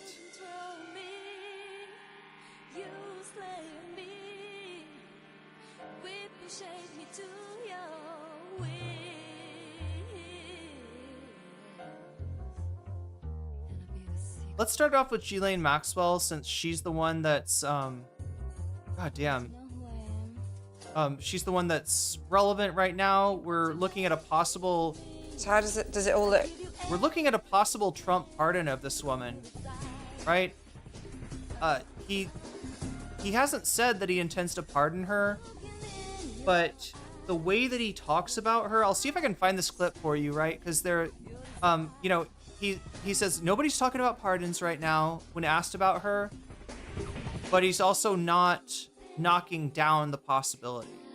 And her lawyer has talked about that they want a commutation. That if she's going to talk, if she's going to give any information, they're going to want to commute her sentence. And that introduces a huge conflict of interest, because obviously what Trump wants is for her to downplay his culpability, his involvement in Epstein, and upplay, you know, Bill Clinton or any of his enemies, like, involvement, right? So, you know, the question is, do we trust Ghislaine Maxwell? She's been in talks with Trump's personal lawyer, former personal lawyer, who's now, like, I think got a job at the White House, and she's gonna, I think she's been subpoenaed to Congress, right? So she will likely testify in front of Congress. The question is, do we believe her? So we can't really make that determination of whether we believe her or not until we know a little bit more about her background. That is why I am giving you over to this Jay Aubrey video, while I will take a little bathroom break and come right back, and we'll see what we think about Ghislaine Maxwell and, you know, her strange history, her parent, her father, right, being the weirdest element, and the element that's got people talking about possible involvement of multiple intelligence agencies. So with that, chat. Is my hair good? It's all good. Alright, we're rolling. The other part is that It's so vast that, you know, when you go to the sea, the seashore, you only see that little piece of the seashore. You might see some plastic debris on there, but you don't see much past that. And it's very hard to connect to something that you don't feel a part of, and something that you can't see. If the destructive activities were happening on land like they are happening on the ocean, I think that there would be a worldwide outcry. Oh, she's talking about like pollution, I guess. At first when she said destructive activities, I thought she was talking about what she was doing with Epstein on Little St. James.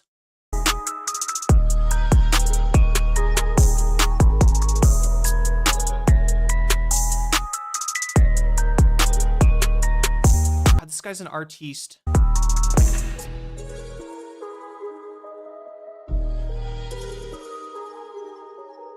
So I'm a big fan of the show Succession, and Is that Harris?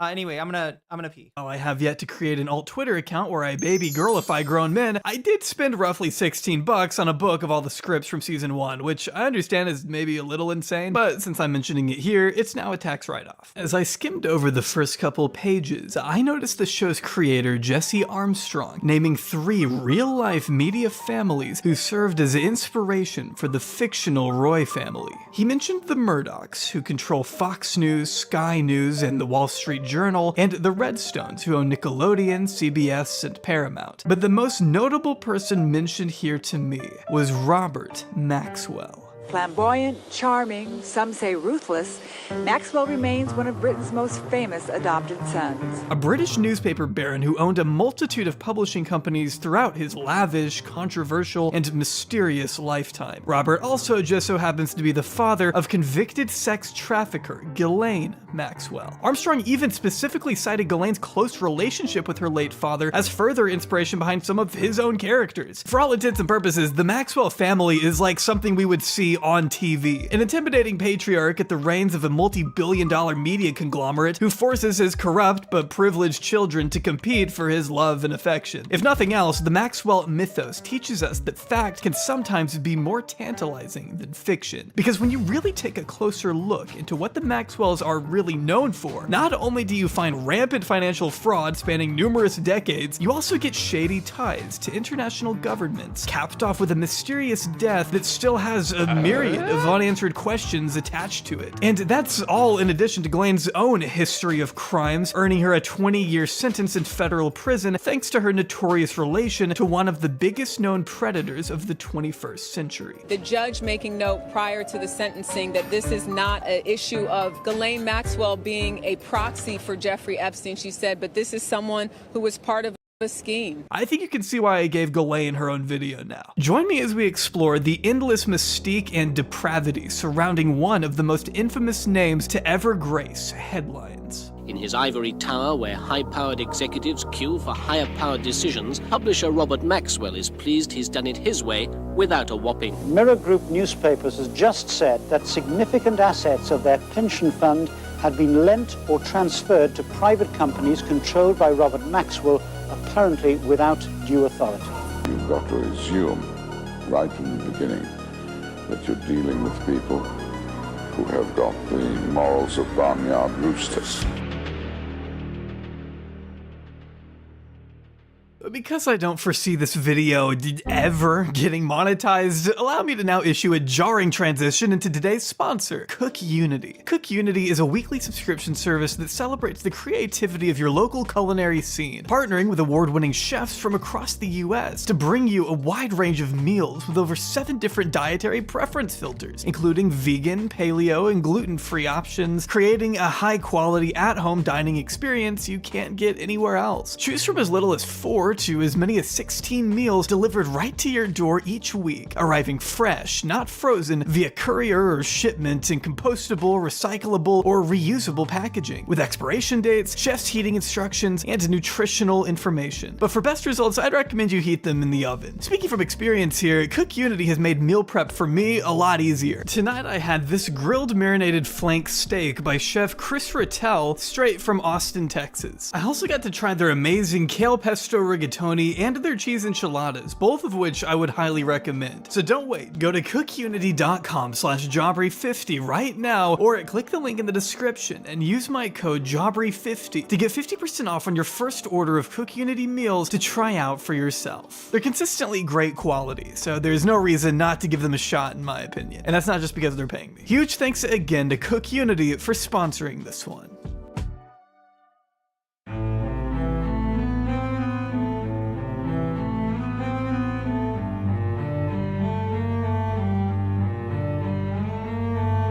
Ghislaine Noel Marion Maxwell was born to Robert and Elizabeth Maxwell on Christmas Day 1961 at the same luxurious chateau her 8 brothers and sisters had also been born in Paris. Just 3 days after Ghislaine entered the world, her 16-year-old brother Michael would be involved in a violent car accident near Oxford that left him in a coma for the remaining 7 years of his life. An event so devastating, the Maxwells' lives were suddenly and completely upended. As Elizabeth later wrote in her memoir, the consequences of such a tragedy were incalculable for us all. Describing the ways in which every family member coped with the event, Elizabeth admitted here to neglecting their youngest daughter Ghislaine during some of the most formative years of her life, recalling that, quote, Ghislaine, who should have been the center of our love and attention, was hardly given a glance and became anorexic as a toddler. One day, age 3, she planted herself in front of me and said simply, "Mummy, I exist." From that day, we all made a great effort with her, fussing over her so much she became spoiled. The only one of my children I can truly say that about. Yet, it's true that all the Maxwell children were well acquainted with the finer things in life. They grew up in the mammoth Headington Hill Hall, a secluded Italiente mansion straight out of Saltburn, which I checked, and it's only about an hour-and-a-half drive from the Saltburn, chat. What is that? That sounds super familiar. Where have I heard that before? Wait, who made this video? This is Jay Aubrey. Oh, Jay Aubrey has an annoying voice? I thought people were going to complain more about Philly D's voice. Although, to be honest, it's mostly Pearl Mania's voice.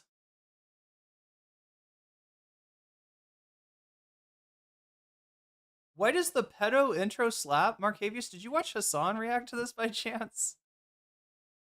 I only saw the very beginning of his video, but Crocodilo Bombardino?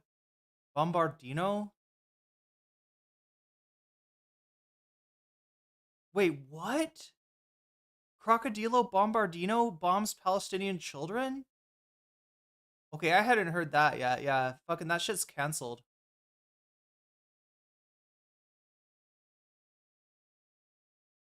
None of the brain rot content is copyright because the Supreme Court says AI stuff is uncopyrightable.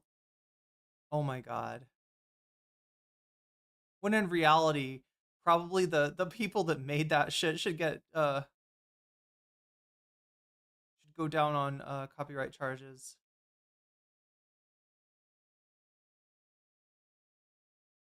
Movie about a rich British family and their estate? What why have I heard of this though? That's what I'm trying to figure out, right? Like how do I know about Saltburn? Wait, Jaubrey actually pronounces his name Jaubrey?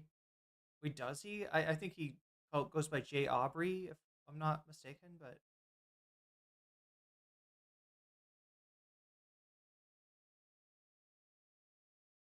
anyway, chat, I got my matcha.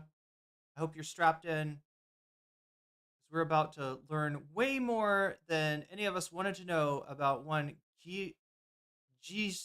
Ghislaine Maxwell and her family. Real Saltburn house, a fun fact for any Barry heads out there, built all the way back in 1824. The 51-room palace first belonged to the Morel family for over 100 years, before being snatched up by media tycoon Robert Maxwell in 1959, who restored the property from its dilapidated state to a thing of beauty. In addition to replacing its original Victorian-era stained glass window with a depiction of himself as Samson from the Bible, Tatler magazine also wrote that Robert eventually planted guards along the property's main entrance, peppered the fence with barbed wire, and installed security cameras to nearby trees, which earned it the new unofficial name Purgatory Press, a play on his publishing company Pergamon Press. What, as you think back, was the happiest time you've ever had so far in that house? My children and my family being together. Every Christmas so far we have managed to be together, and seeing them happy and busy. Okay, I gotta know what the fuck that pyramid thing was. Is that just a lamp? Does it just light up when you press the top of that? Or is that like, that looks like some spy shit. Doesn't it look like some spy shit, chat? Look at this. Family being together. Every Christmas so far we have managed to be together, and seeing them. What the fuck is that shit? That looks like some James Bond shit. Like, does a secret room open up when you press that? Also, that's Illuminati shit. Oh my god, chat, it's got the triangle. It's got the pyramid. All it's missing is an eyeball. And this would be like major Illuminatus confirmed vibes. How old is that meme? How old is Illuminatus? Is that like a meme? Am I calling back to a meme from like 2014? Happy and busy. Historian Ben McIntyre described the Maxwell's children's upbringing as a mixture of cruelty and luxury, which isn't speculation if you read anything from Ghislaine's siblings. Her brother Ian stated physical abuse was a regular disciplinary tool used against both the boys and the girls. It goes without saying that Robert's affection was hard to come by, with his strict expectations even extending to the dinner table, where he would berate his children verbally to the point of tears if they failed to engage properly with the topic of conversation he proposed. He was incredibly controlling in nearly every aspect of their lives, being extremely strict with the boys Ghislaine was allowed to date, for instance, as he reportedly had his own plans for his youngest daughter to one day marry JFK Jr. He considered Ghislaine his favorite child and made no secret of it, going so far as to name his super yacht the Lady Ghislaine. More on that little 180-foot monstrosity in a bit, but first, I want to take a moment here to explore Robert's own personal history. Anybody else ever get like a reaction, like a reflexive reaction to a YouTube video saying, but first I want to tell you about today's sponsor, Ground News. Ground News, how do you tell the fake Epstein stories from the real Epstein stories? How do you know when maybe you're missing an Epstein story that people with other political beliefs are getting? Well, you can do that with Ground News. Ground News will show you when there's a blind spot in your Ghislaine Maxwell coverage. A JFK Jr., that is Q. That is Q. That's right. That's the JFK Jr. they're talking about, the one that QAnon obsesses about. We lived in one room with 7 children. So that's the dude. That's her dad. That's Mr. Maxwell. Hungry most of the time. Did not have any clothes to wear. I love how rich people feel the need to tell you that they were, you know, that like they'll tell you about like the most economically strapped time in their life to try to be like, I'm not like the other rich dudes. In winter.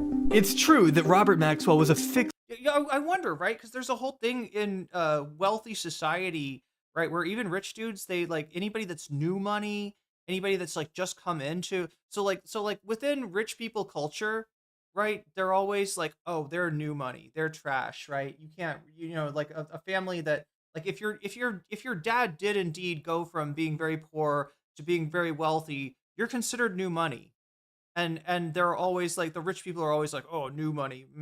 You know, they have no taste or whatever. They don't do conspicuous consumption correctly, or maybe they do too much of it, or I don't know. There's always like a criticism there. There's always like a looking down on them.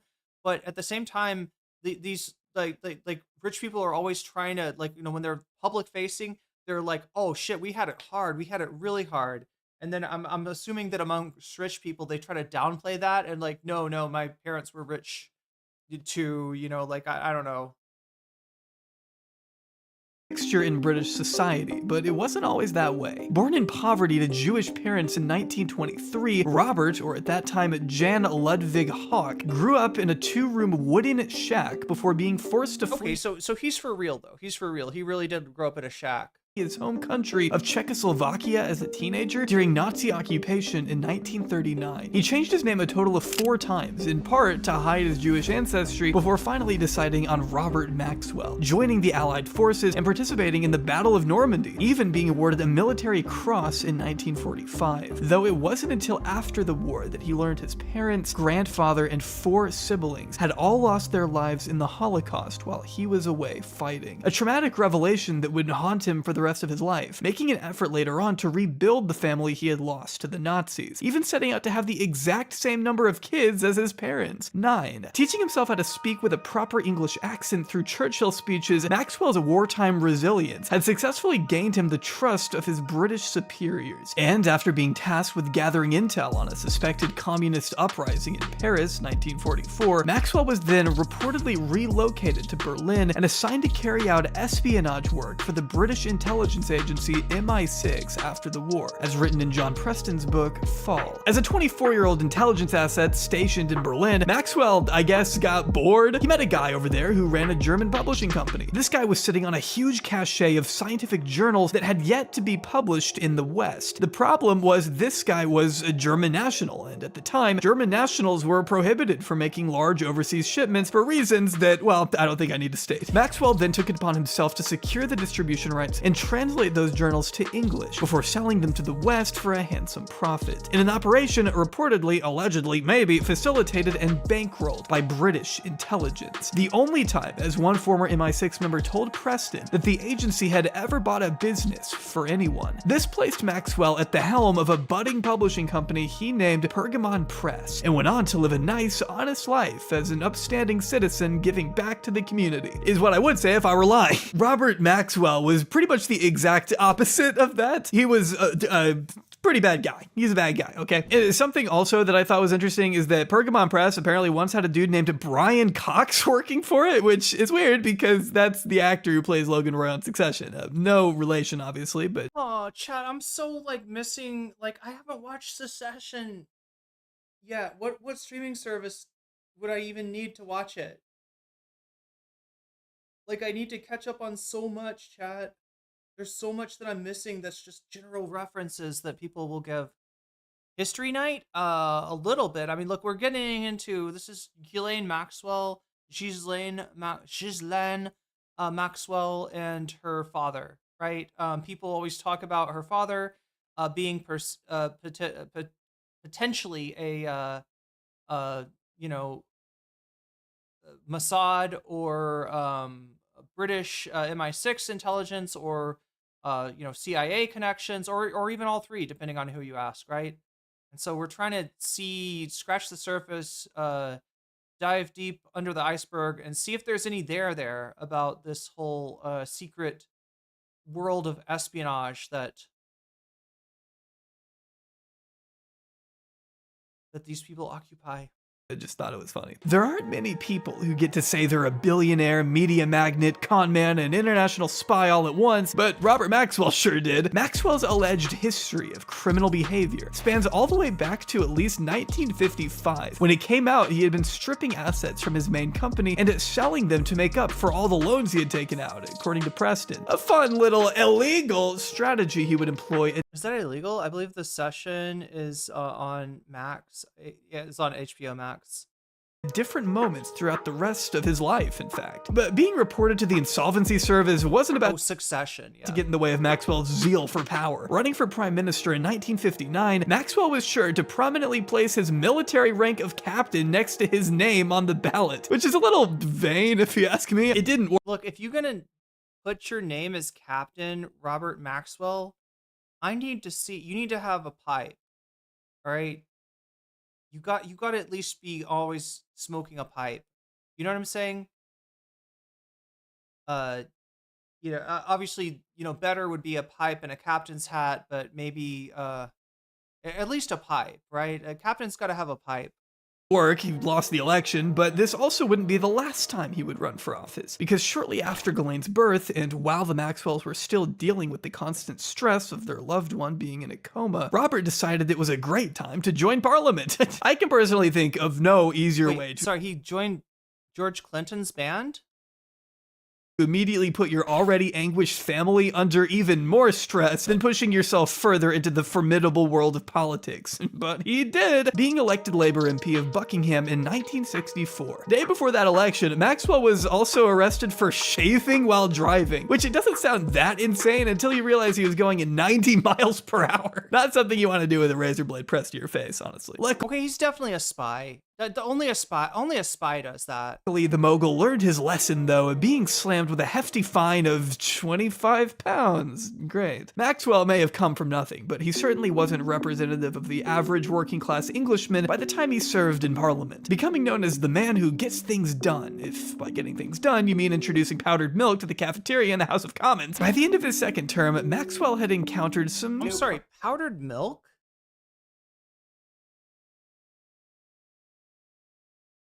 Are you sure it was powdered milk? There's a lot of things that look like powdered milk.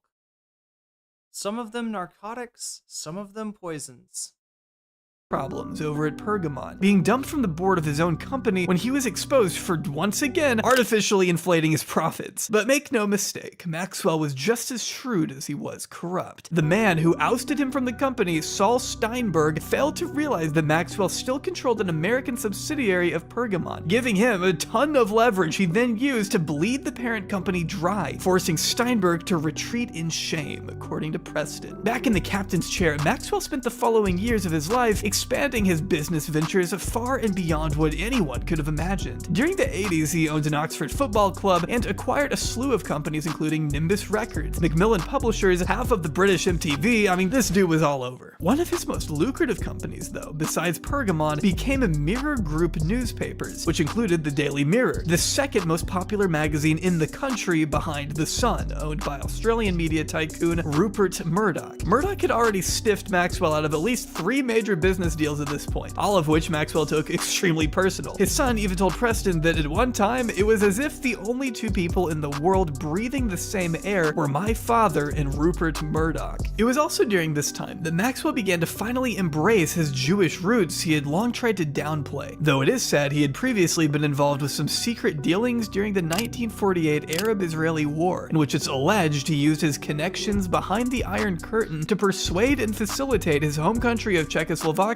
to arm Israel with strategic air defenses that helped push them to victory, at least according to what sources told journalist Mark Ahrens and former federal prosecutor and author John Loftus in their book The Secret War Against the Jews, How Western Espionage Betrayed the Jewish People. Maxwell didn't officially visit Israel until several decades later, at which point Preston asserts he was so moved he began a business relationship with Israel's intelligence agency, Mossad. In addition to a hefty $250 million donation donation he made to the state of Israel, which made him the state's single biggest investor, he also worked out an agreement to, quote, pass on any useful information that came his way to Mossad. As written by Preston and originally alleged by arms dealer and ex-Israeli intelligence agent Ari Ben Menashe, who has not only repeatedly accused Maxwell of being a Mossad agent, but also blamed the billionaire for the imprisonment of Israeli nuclear technician Mordechai Vanunu, who, in September of 1986, threatened to blow the whistle on Israel's highly secretive campaign to obtain a nuclear arsenal. Unfortunately, Vanunu made the mistake of showing proof of these nuclear weapons to Robert Maxwell, hoping the story would be published in the Daily Mirror and blow the lid on the whole operation. Unfortunately, though, that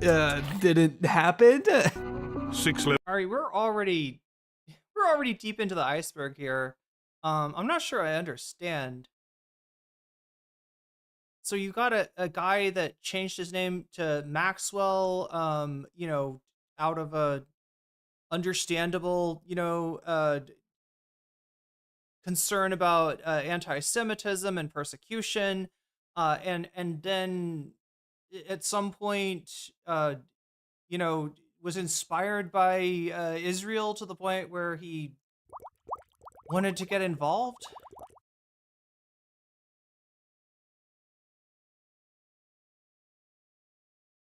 Yeah, Llama Lover, thank you for the Twitch Prime sub.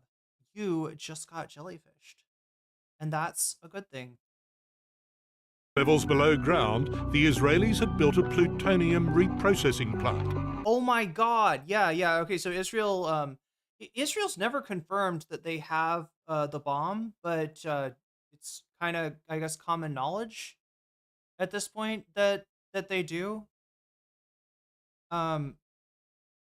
But when did they get it? Like in the 60s? A nuclear bomb factory. To this day, Israel still refuses to acknowledge its existence. As The Independent reported in 2004, Maxwell turned around and sent these photos to the Israeli embassy in London to, quote, supposedly confirm whether or not the story was true. It seems likely that Maxwell had motives other than journalistic integrity in this betrayal of Vanunu. As written by Preston, this resulted in Vanunu being, quote, snatched off a street in Rome by Mossad agents. Wait, so Vanunu gave him the information, then he went public with it, and the Mossad traced it back to Vanunu and took him prisoner?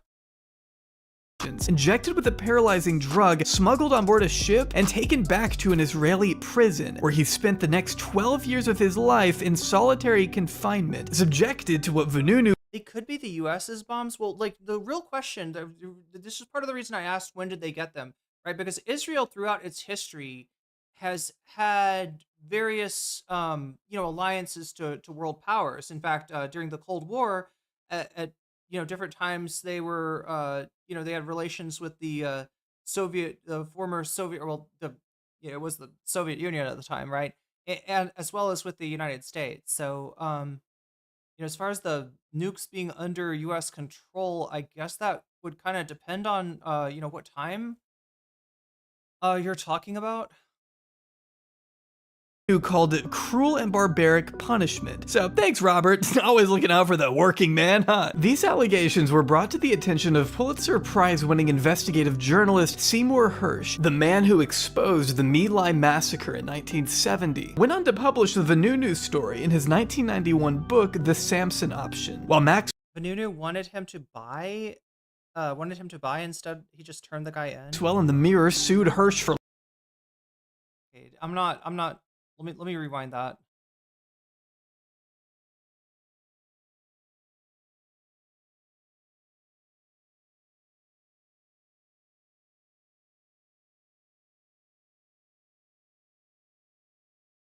any useful information that came his way to Mossad. As written by Preston and originally alleged by arms dealer and ex-Israeli intelligence agent Ari Ben Menashe, who has not only repeatedly accused Maxwell of being a Mossad agent, but also blamed the billionaire for the imprisonment of Israeli nuclear technician Mordechai Vanunu, who, in September of 1986, threatened to blow the whistle on Israel's highly secretive campaign to obtain a... Vanunu wanted to go public with this than nuclear arsenal. Unfortunately, Vanunu made the mistake of showing proof of these nuclear weapons to Robert Maxwell, hoping the story would be published in the Daily Mirror and blow the lid on the whole operation. Unfortunately, though, that didn't happen.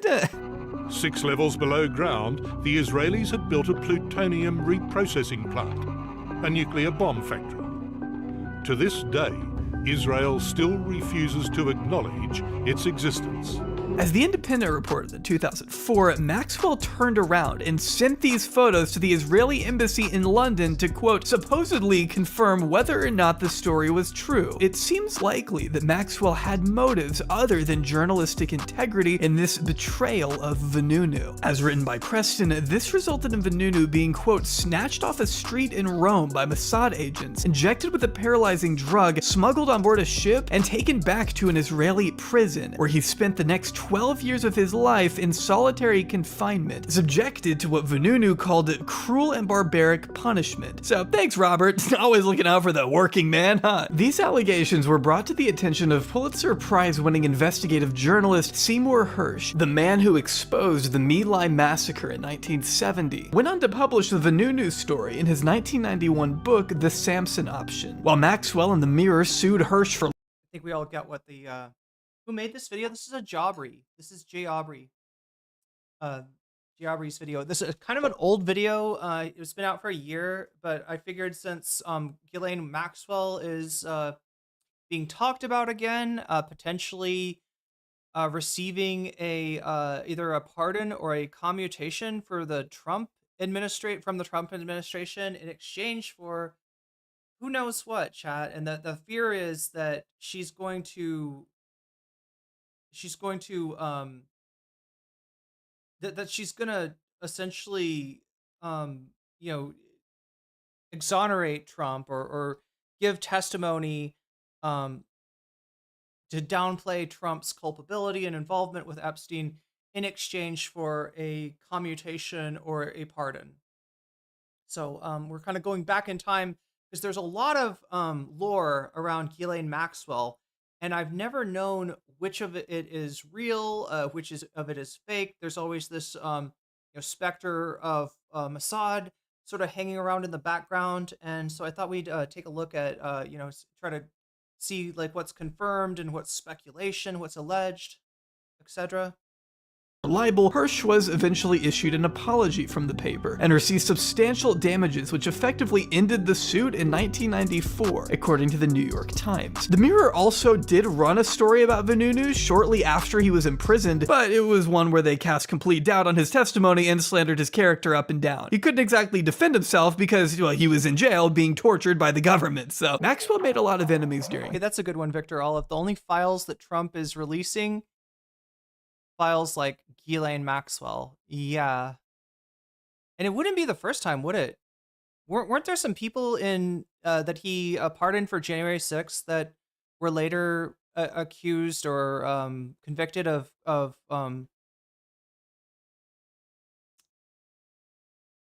diddling? Imagine being a rich diddler, getting paid by the state to lie about who you diddled with. So so they can get away with it. What a world. Yeah. It's a strange place, isn't it? I mean, the world is a strange, truly strange place. His lifetime, though it was Rupert Murdoch who Maxwell became particularly obsessed with. Ironically, it was Maxwell's incessant urge to compete and exist in the same arena as Murdoch that, as Preston put it, led to his physical and mental disintegration, his downfall, and ultimately his death. In his attempts to earn Murdoch's respect, Maxwell ended up acquiring Macmillan for way more than what the company's own directors thought it was. Sounds like an Elon Musk move. Worth, borrowing from over 40 separate banks just so the transaction could be possible. possible. Pulling a bit of an Elon there, I guess you could say. Adding to the long list of financial missteps Maxwell made throughout the course of his career. Before long, his debts had reportedly exceeded $1 billion. The banks he had borrowed from wanted their money back, and as a result, Maxwell began siphoning cash from the pension funds of his Pergamon employees. Some 763 million pounds were reported to be missing from his many companies by 1991, which included over 400 million pounds that he stole from pensions alone. Maxwell, if you can't tell by now, was kinda in some deep shit. Robert Maxwell inhabited a realm of lies. Many people knew this, but kept their counsel. Cowardice, or respect for the law of libel, to which Maxwell would resort with apparently infinite funds, to silence those who would scrutinize his secret. In November of that year, Chill Goblin did a if anybody I mean, like, I don't want to I'm not going to simulcast a stream that's currently going on, but I'd be willing to take a look at some of the old Chill Goblin stuff, or if the stream is done by now. Friend of the VOD, Chill Goblin, actually. Year, just weeks before this revelation became public, Maxwell boarded the Lady Ghislaine for what was supposed to be a few. It's kind of weird, chat. Like, how many like larger YouTubers like low-key watch my channel, and I'm always surprised, right? Like, I remember going into Things I Care About stream one day, and just, you know, trying to hang out and stuff. And like, as soon as I say something in chat, like Thika like is like, "Oh, hey, nocommentchick, I love your live streams." Like, wow, thank you. Up here, but now there are freaking communist invading radicals. Thank you. Few days of rest and recreation on the high seas. Crew members recall his unusually cheerful demeanor, despite being faced with a mountain of legal issues back at home. The banks, the pensioners, and the authorities were all breathing down his neck. His son, Kevin, recalled a tense phone call with his father on the evening of November 4th, in which an argument erupted between the two men over how a meeting with the Bank of England was to be handled the following day. The knives couldn't have been closer to the mogul's throat by the morning of November 5th, when Kevin attempted to phone his father at 6 o'clock. The 5th of November? Remember?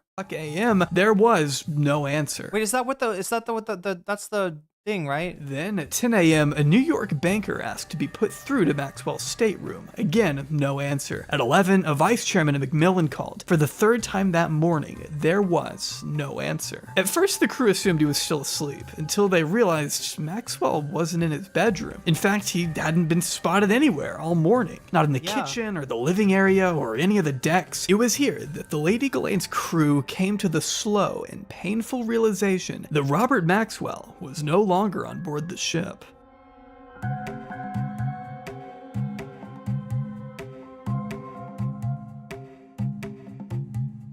A search party immediately sprung into action, scanning for any possible sign of the 68-year-old billionaire in surrounding waters. Unfortunately, the Lady Ghislaine had already docked at the... Wait, Maxwell dying was a big story just because he was like he was known publicly as a like a newspaper mogul, like a media mogul, basically. Or did people suspect, you know, his involvement with intelligence by this time? Island of Tenerife, Spain, 2 hours before Maxwell was even reported missing, according to this Guardian article from the day after it happened. It stated that Maxwell's body was soon found floating face-up naked, over 100 miles away from the Lady Ghislaine's scheduled route. When asked how the body could possibly get all the way over there... Is it normal for a body to be found face-up? Don't most drowning victims, am I wrong, Chad? Aren't most drowning victims like found face down? How weird is that? The island's civil governor answered, "That's a good question." After what I can only imagine was a strenuous experience trying to load Maxwell's corpse onto a Spanish helicopter, 3 pathologists tasked with carrying out an autopsy were all unable to fully agree on Maxwell's exact cause of death. This 2001 article from The Independent explains that the lack of water found in Maxwell's lungs led one British pathologist to rule out drowning, with a different Israeli doctor concluding the following day that no, actually, he did drown, and also he suffered a heart attack attack. The third doctor agreed with the drowning, but argued Maxwell did not have a heart attack. Is there a reason that I'm still trying to figure out? Like, did they tell us? I'm just wondering, are they in the Mediterranean at this point? Is there a reason that he's being examined by? I'm guessing it must have been he had Israeli citizenship.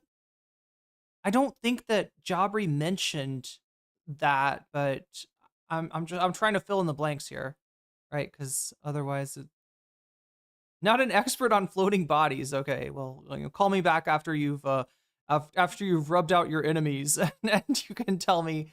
He was a media baron who revolutionized science publishing. It wasn't until his death that people realized he was a crook embezzling money. Yeah, that's what they talked about him doing that. Yeah, sleeping with the fishes.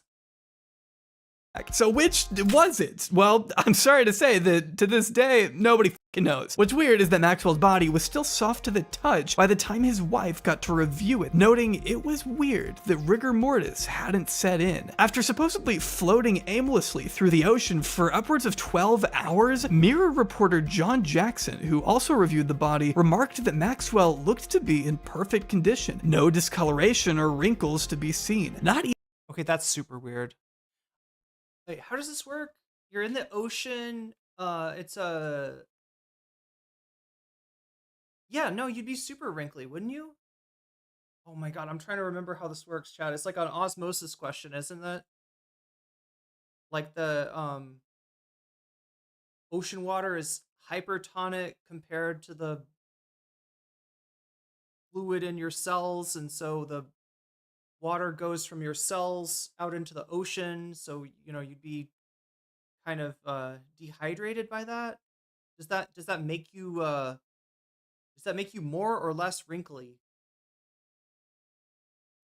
Whoever found him killed him or was given him.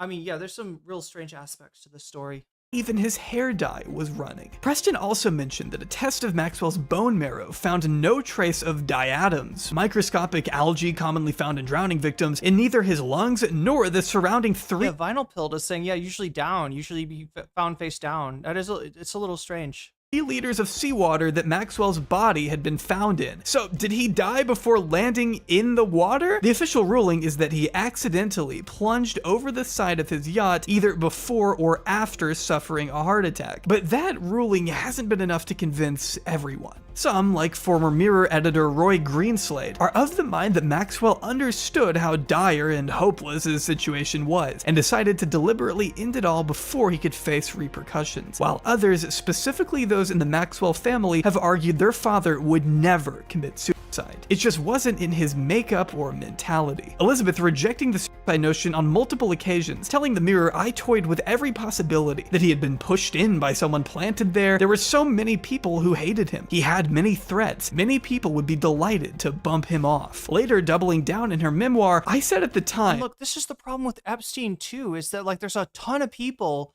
ostensibly that would want him dead, that would want him specifically like not to testify, right? In a situation where he is he's being prosecuted and this time he's not going to get a sweetheart deal. So that makes it actually makes it harder to figure out potentially who's responsible, just because there's there's so many suspects. And will never alter my view that Bob did not commit suicide.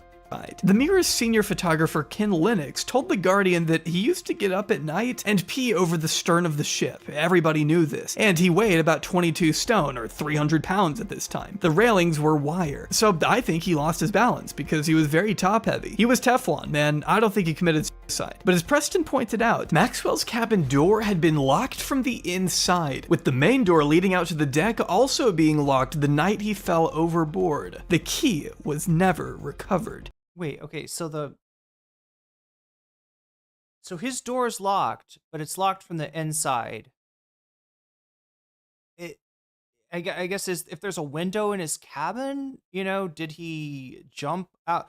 Yeah, it doesn't sound like anyone saw him jump off the boat or be thrown or murdered or anything like that. Wait, let's go. Like I feel like there's something there. Chat, this is making me want to play detective. And I realize this is like a, if this is a murder case, it's, I don't know, what, 50 years old at this point? When did this happen? When did Maxwell die? 300 pounds at this time. The railings were wire. So I think he lost his balance because he was very top heavy. He was Teflon, man. I don't think he committed suicide. But his Okay. Preston pointed out, Maxwell's cabin door had been locked from the inside, with the main door leading out to the deck also being locked the night he fell overboard. Okay, so there's like a, there's the cabins, and they each have doors that can lock, and then there's a main door leading from, I guess, that part of the ship to the outside of the ship, and both of these are locked from the inside at the time that when they were investigating his death. The key was never recovered, which, if you ask me, points to something more than just an accident. Yeah, that is weird. Okay, so the key is never recovered, meaning that, so it's locked from the inside, and the key is never recovered, meaning the key is in the ocean, or, if he was murdered, the murderer maybe absconded with the key. Although you'd think that they'd want to just put it in his room somewhere to make it less suspicious. But yeah, whoever was doing this does not seem to have been covering their tracks, right? The suspiciousness of his death, doesn't indicate like a, high-level perfect hitman. If you ask Ghislaine Maxwell, her father was murdered. Just like Ghislaine's future boyfriend, there are plenty of conflicting theories when it comes to her father's possible murder. The most prominent one implicating Mossad, who some say opted to assassinate their alleged one-time associate, fearful that his activities on their behalf were about to be exposed, as The Independent put it. Perhaps his swath of financial crimes had finally made him too much of a liability to keep around any longer. In their book, The Assassination of Robert Maxwell, authors Gordon Thomas and Martin Dillon present the theory that Maxwell had asked the state of Israel to cover his debts to the tune of hundreds of millions. Refusing to do so, they worried Maxwell would retaliate by going public about their relationship, and therefore took him out with a nerve agent before he got the chance to talk, at least according to Thomas and Dillon. But if they had in fact murdered Maxwell, this didn't stop them from putting together what was basically a state-sponsored funeral for him in Israel just a few days later, attended by high-ranking members of the Israeli intelligence community, as well as both the president and Prime Minister of Israel, the latter of whom thanked Maxwell for being an enthusiastic friend of Israel, adding that I knew him, especially in recent times, as someone who took great interest in the Israeli economy, invested money in Israel, and offered to put his wide contacts in the international arena at Israel's service. He has done more for Israel than can today be said. Back at home, Pergamon was going up in flames. Both Ian and Kevin Maxwell were arrested for their alleged involvement in their father's financial schemes, though their acquittal didn't slow the company they inherited from suffering a massive collapse almost immediately after, with Robert's death also forcing his widow into a state of financial ruin. She lost everything she once owned and was supported by her children for the rest of her life. Robert Maxwell's public reputation was forever tarnished. For example, here's what the Mirror looked like in the immediate aftermath of his death versus the headline they ran just a couple weeks later. And in case you were wondering what happened to that infamous yacht, the Lady Ghislaine was eventually passed off to a Saudi Arabian lawyer before finally ending up in the hands of one Anna Murdoch, the former wife of Maxwell's longtime personal rival, Rupert Murdoch. Sorry, the boat ended up in Murdoch's wife's possession? Another weird connection I found pertaining to that yacht is God, you look, man in a red hat looking like with a body like that, if you didn't, like, it'd be really easy to mix him up with Trump without seeing his face. You know what I'm saying? Like, he's got Donald Trump's physique. That it was originally constructed for a businessman by the name of Imad Khashoggi, which I heard and thought, that name sounds kind of familiar. A 5-second Google search found that Imad is the nephew of a Saudi Arabian arms dealer you may remember, Adnan Khashoggi. Wait, when did all this happen? Okay, I gotta look this up. When did Maxwell die? That's what's confusing me. I was thinking it was like 50 years ago. Robert Maxwell. 1991. Okay, so more like 35 years ago is when this happened. So the nephew of Jamal Khashoggi, if you don't remember, this is the wait, he was like a journalist. I'm trying to remember. Okay, I'm gonna have to look this up again. He goes to like the Saudi embassy, right? And he doesn't come back, and it turns out that he has been cut up into little pieces and removed from the embassy, and those pieces of the man taken back to Saudi Arabia. Let me see. Jamal, 2 A's, Khashoggi, 1 A. Okay.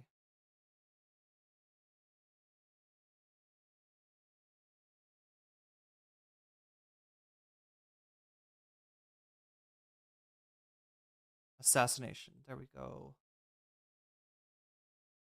Entered the Saudi Arabian consulate at Istanbul. Okay, so he's in Turkey. He goes to the consulate. I'm trying to remember how they lured him there. There was something that they like told him to come there, but I'm trying to remember how they got him, because he wasn't. I don't think he was exactly friendly with the Saudis at the time. But I'm trying to remember. There's some reason that he needed to go there. And yeah, he was murdered and dismembered with a bone saw.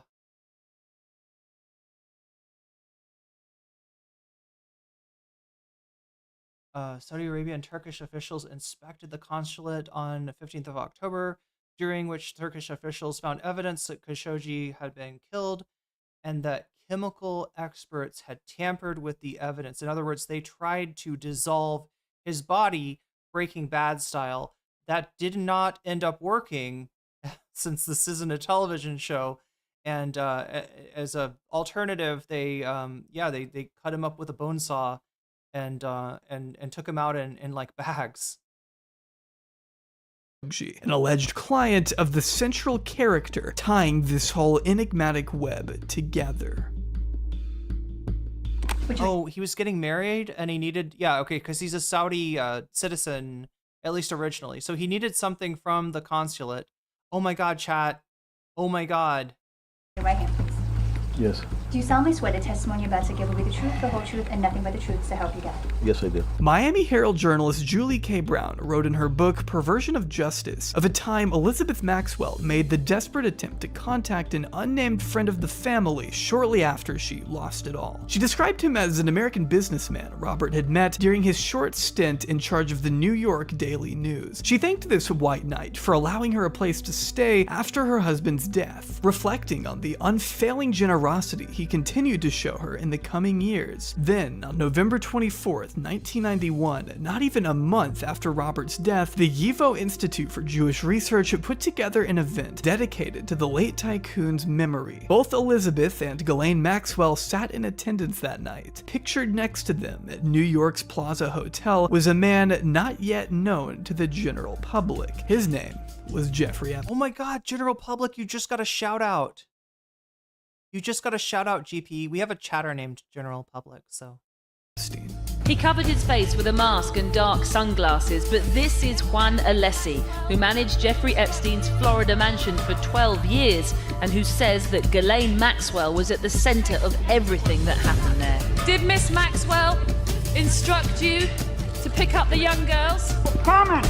He had no comment last night, but Alessi had earlier told a Manhattan court that the sprawling home in Palm Beach was run by him, but Maxwell made clear that she was the boss.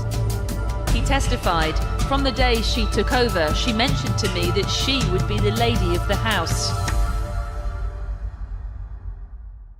In 2002, our old pal Stephen Hoffenberg was still in the middle of serving a jail sentence for his role in the Towers fight. This is wild, chat. We're fully halfway through the video, and we just now got to Epstein. We haven't. This is a video about Ghislaine Maxwell, and we haven't even. We've just been catching up the lore on the lore of her father, right? Who is international man of mystery.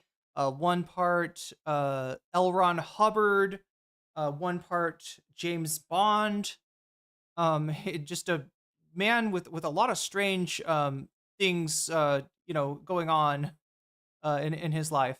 Financial Ponzi scheme when he spoke to journalist Vicky Ward on the record. According to him, alleged arms dealer Douglas Leese had introduced Jeffrey Epstein to a whole swath of shady characters, which included the late Robert Maxwell. When pressed on the matter, Epstein downplayed his relationships to Leese and claimed to have never even met Maxwell, though Ward admits she did not pursue the notion that he had. Even though Ghislaine was already a known associate of Epstein at the time she wrote.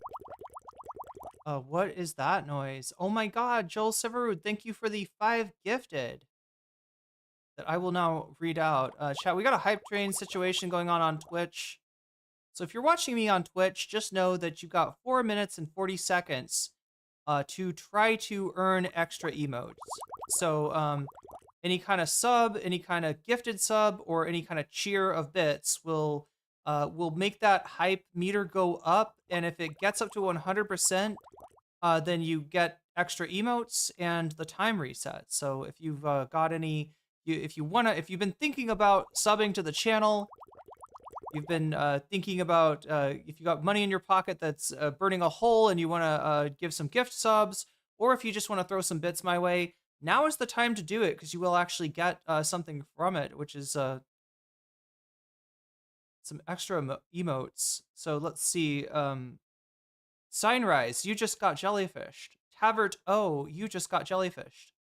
Fuzzy Simba, you just got jellyfished. Witchery Rocky, you just got jellyfished. And Dr. Draith, you just got jellyfished, and that's a good thing.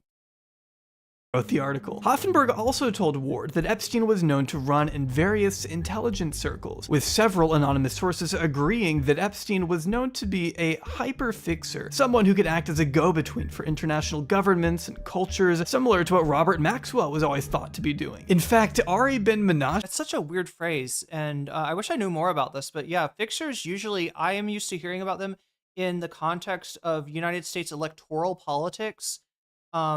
Let's see, who have I heard called a fixer? Roger Stone has been referred to, for instance, as a fixer for Trump. I'm trying to remember who is Bill Clinton's guy? Oh my god, I can't remember. Yo, Joel Siverud, thank you for the gifted sub to Markavius. Markavius, you just got weaseled. I'm sorry, you just got jellyfished, and that's a good thing. What is so like the idea of a fixer is, I don't even know how to explain it. It's like somebody who goes in and like takes care of business for a candidate. Like for instance, I think with Bill Clinton, his fixers would try to talk to the women that were coming out with allegations about infidelity or worse towards him, and try to make them go away, try to make the problem go away. And Bill Clinton's campaign would call these events bimbo eruptions, as if Bill Clinton was being persecuted by bimbos. But in reality, we all know that he was just kind of, there's a reason that so many bimbos have stories about that man. The guy who died mysteriously for Clinton was Vince Foster. I don't think so. I think Vince Foster was like a low-level employee in the White House, right? I don't think Vince Foster was like a fixer. I'm trying to remember who I've heard of referred to. Like it's the idea is that like every candidate has one of these dudes. They'll kind of go behind the scenes. They'll make you an offer you can't refuse. I feel like I should know more about this term, because yeah, it does come up a lot. Anita Dunn would be a Biden fixer, I guess.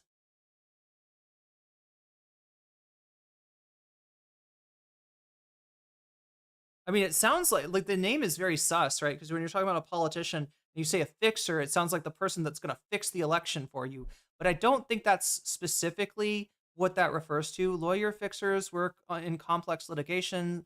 They're brought in to clean up messes, manage crises, navigate difficult situations. So it's literally a fixer. If the situation is broken, somebody comes in and fixes it. So it doesn't necessarily mean fixes the election, but it fixes a crisis in the campaign. I guess is what that's referring to.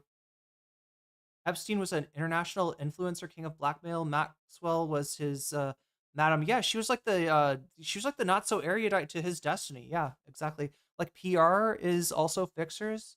Could you put my 6 subs towards Destiny losing orbiters? Absolutely, Joel. Thank you. She even claims to have been Maxwell. Was it Vernon Jordan? Would that have been Clinton's guy? Like I know I'm aware of the concept of a fixer. The hype train is coming in at level 2. That's a level 2 hype train, and I think you're gonna get some emotes from that. Wait, does it let me show which emotes? So,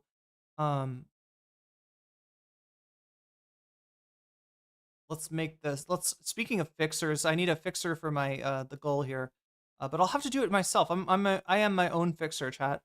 I think we're at 62. Oh my god. We're at 62 out of 100 on the bonus goal. Oh my god, I missed my chance to post the emote. Has anybody in chat posted the emotes that we just got? Okay, I can't see it anymore. But yeah, I will add those 6 subs to Destiny, losing orbiters, to Hassan. 30, not 30, 39. All right, so that's the new, that's in the lead now, I think. Remember, when you donate, you can let me know, just like Joel did in chat, which are the topics on the bonus content that you want to see as, like, right, if we hit 100 on the meter, which we're at 62 right now, I'll stick around and cover another topic. If we hit, 200, obviously, I cover 2 topics. But if you want to put your money where your mouth is and add some percentage to the topic of your choice, maybe push it over the line, you can do that just by letting me know when you donate, like which of these topics: Destiny losing orbiters to Hassan, what's going on in Thailand and Cambodia, Asmongold turning on Trump, or Vosh grooming allegations. Which of these stories sound like something that you want to see me cover after I cover this? And I will turn your donation into a percentage, add it to the topic of your choice, and maybe potentially even push it over the line and help it win. As a handler when he worked for Mossad, while Israel, on the other hand, denies any and all ties to him. At the end of the day, none of this has been officially confirmed, and the 3-letter agencies who may know something have all repeatedly refused to cooperate with journalists, adding another layer. The term fixer is used in tons of industries, but they all do the same thing, essentially. Yeah, it's like a very general term in terms of what they do. Like, just any situation that's fucked up, particularly involving PR, these guys go in and they fix it. And it's very much like behind the scenes kind of stuff, like Roy Cohn. Of confusion to this already frustrating story. But this hasn't stopped any speculation, as Ward described the most popular theory to be that Maxwell had introduced Epstein to international governments, who then used him as a vehicle to collect intelligence, before he, as Hoffenberg asserts, took it a step further and started recording powerful people committing unspeakable acts. Hoffenberg even told The Sun that— oh god, this is an interesting theory. So the theory would be that none of the intelligence agency that Epstein was working with, none of them were telling him to blackmail major world figures. He just maybe he got into that world and figured out how he could. It sounds like he kind of just went into business for himself. You've had to catch up on the last couple of streams via VOD. Yeah, it is nice to watch a live stream. that Epstein, his former business partner, would brag about this, explaining that, for instance, Prince Andrew had a weakness for the girls and fast life. Epstein provided that fantasy. Andrew would then give intelligence that Epstein would give to Israel. This was happening when I was working. Wait, what? Prince Andrew, okay, had a weakness for the girls and the fast life. Epstein would provide that fantasy. Andrew would give them intelligence that Epstein would give to Israel. So this was a way happening when I was working for Israel. This was a way for Israel to get inside information on the British government. Although that's, I don't know. I guess I don't know any. That's another area I don't know anything about. The royalty in the British government, right? Like how much kind of cloak and dagger secret intel are they in on? I mean, I know that they're technically ceremonial, but what, they probably get like security meetings and stuff like that. With Epstein, they created the plan of installing the honeypot cameras and had taken over the house in Manhattan to blackmail the politicians. He then took over the house in Florida and put in cameras. He created the plan of installing honeypot cameras, had taken over the house in Manhattan, Les Wexner. That's a name that keeps on coming up. Given to him by billionaire client. Okay, so Les Wexner gave him the cameras to blackmail politician. He then took over the house in Florida and put in cameras. The cameras were to record our words. It wasn't just about gathering intelligence, but compromising the politicians. The cameras were to record rapes. It wasn't just about gathering intelligence, but compromising the politicians. A highly bold assertion that, at this rate, may just remain unconfirmed forever. After her father's death stripped her of the lavish, elite status she had enjoyed her entire life, The Guardian reported that by 1992, Ghislaine was spending less time in Britain in exchange for a new life in America, with millionaire Jeffrey Epstein helping to manage his various properties in Manhattan and Palm Beach before becoming his top recruiter of young girls by at least 1994. For many years, the exact nature of their relationship was pretty unknown, other than Epstein once describing her as his best friend in Vicky Ward's 2003 Vanity Fair article, with Ward adding she seems to organize much of his life. In 2021, an entire cache of new photos came to light, depicting the two as being a lot closer than just best friends. But to get a better understanding of what exactly Ghislaine was doing for her one-time boyfriend, I want to turn back to Virginia Giuffre's memoir, which mentions Ghislaine over 100 and— I'm sorry, I'm confused, but I don't know. He's going through this stuff kind of too fast. It's an hour long, almost an hour long video, but all right, the thing I don't understand is like what, like he lives like a modern Maharaja, so like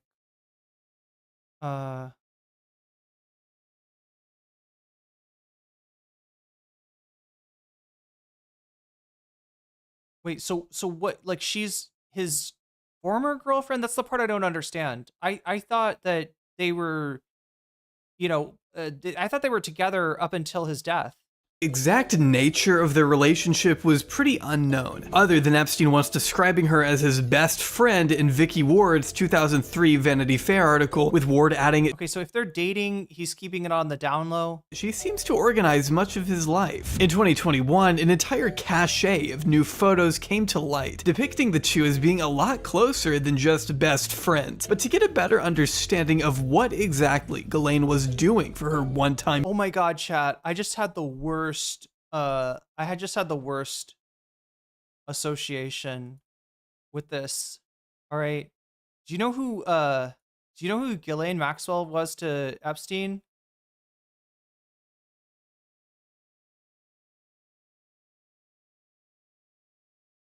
Please tell me there's not. Okay, no, it's just gonna come up with Epstein stuff. But like, This is. Let me do it for you. Oh my god, this is horrible. This is Ghislaine Maxwell is the "let me do it for you" dog. Only instead of helping him get the chip at the bottom of the Pringles can, she's like helping him abuse minors.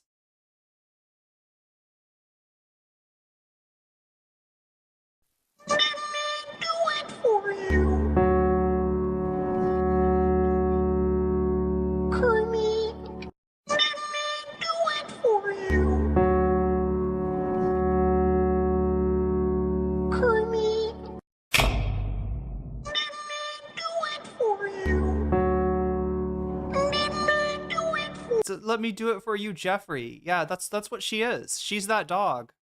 Boyfriend, I want to turn back to Virginia Giuffre's memoir, which mentions Ghislaine over 140 times. She's got that dog in her. Throughout its nearly 140 pages. It also does contain some pretty graphic descriptions of abuse. So once again, if that's what the hell is this? That's a meme. Something you find uncomfortable or triggering to listen to, oh no, chat. Okay, content warning. Completely understand. We discussed in part 1 how Ghislaine introduced herself to Virginia at Donald Trump's Mar-a-Lago resort before inviting the young girl over to Epstein's Manhattan residence to be abused again and again, sometimes with Ghislaine herself even. Look at the YouTube comments. Are you in shorts chat, Joseph Winnie?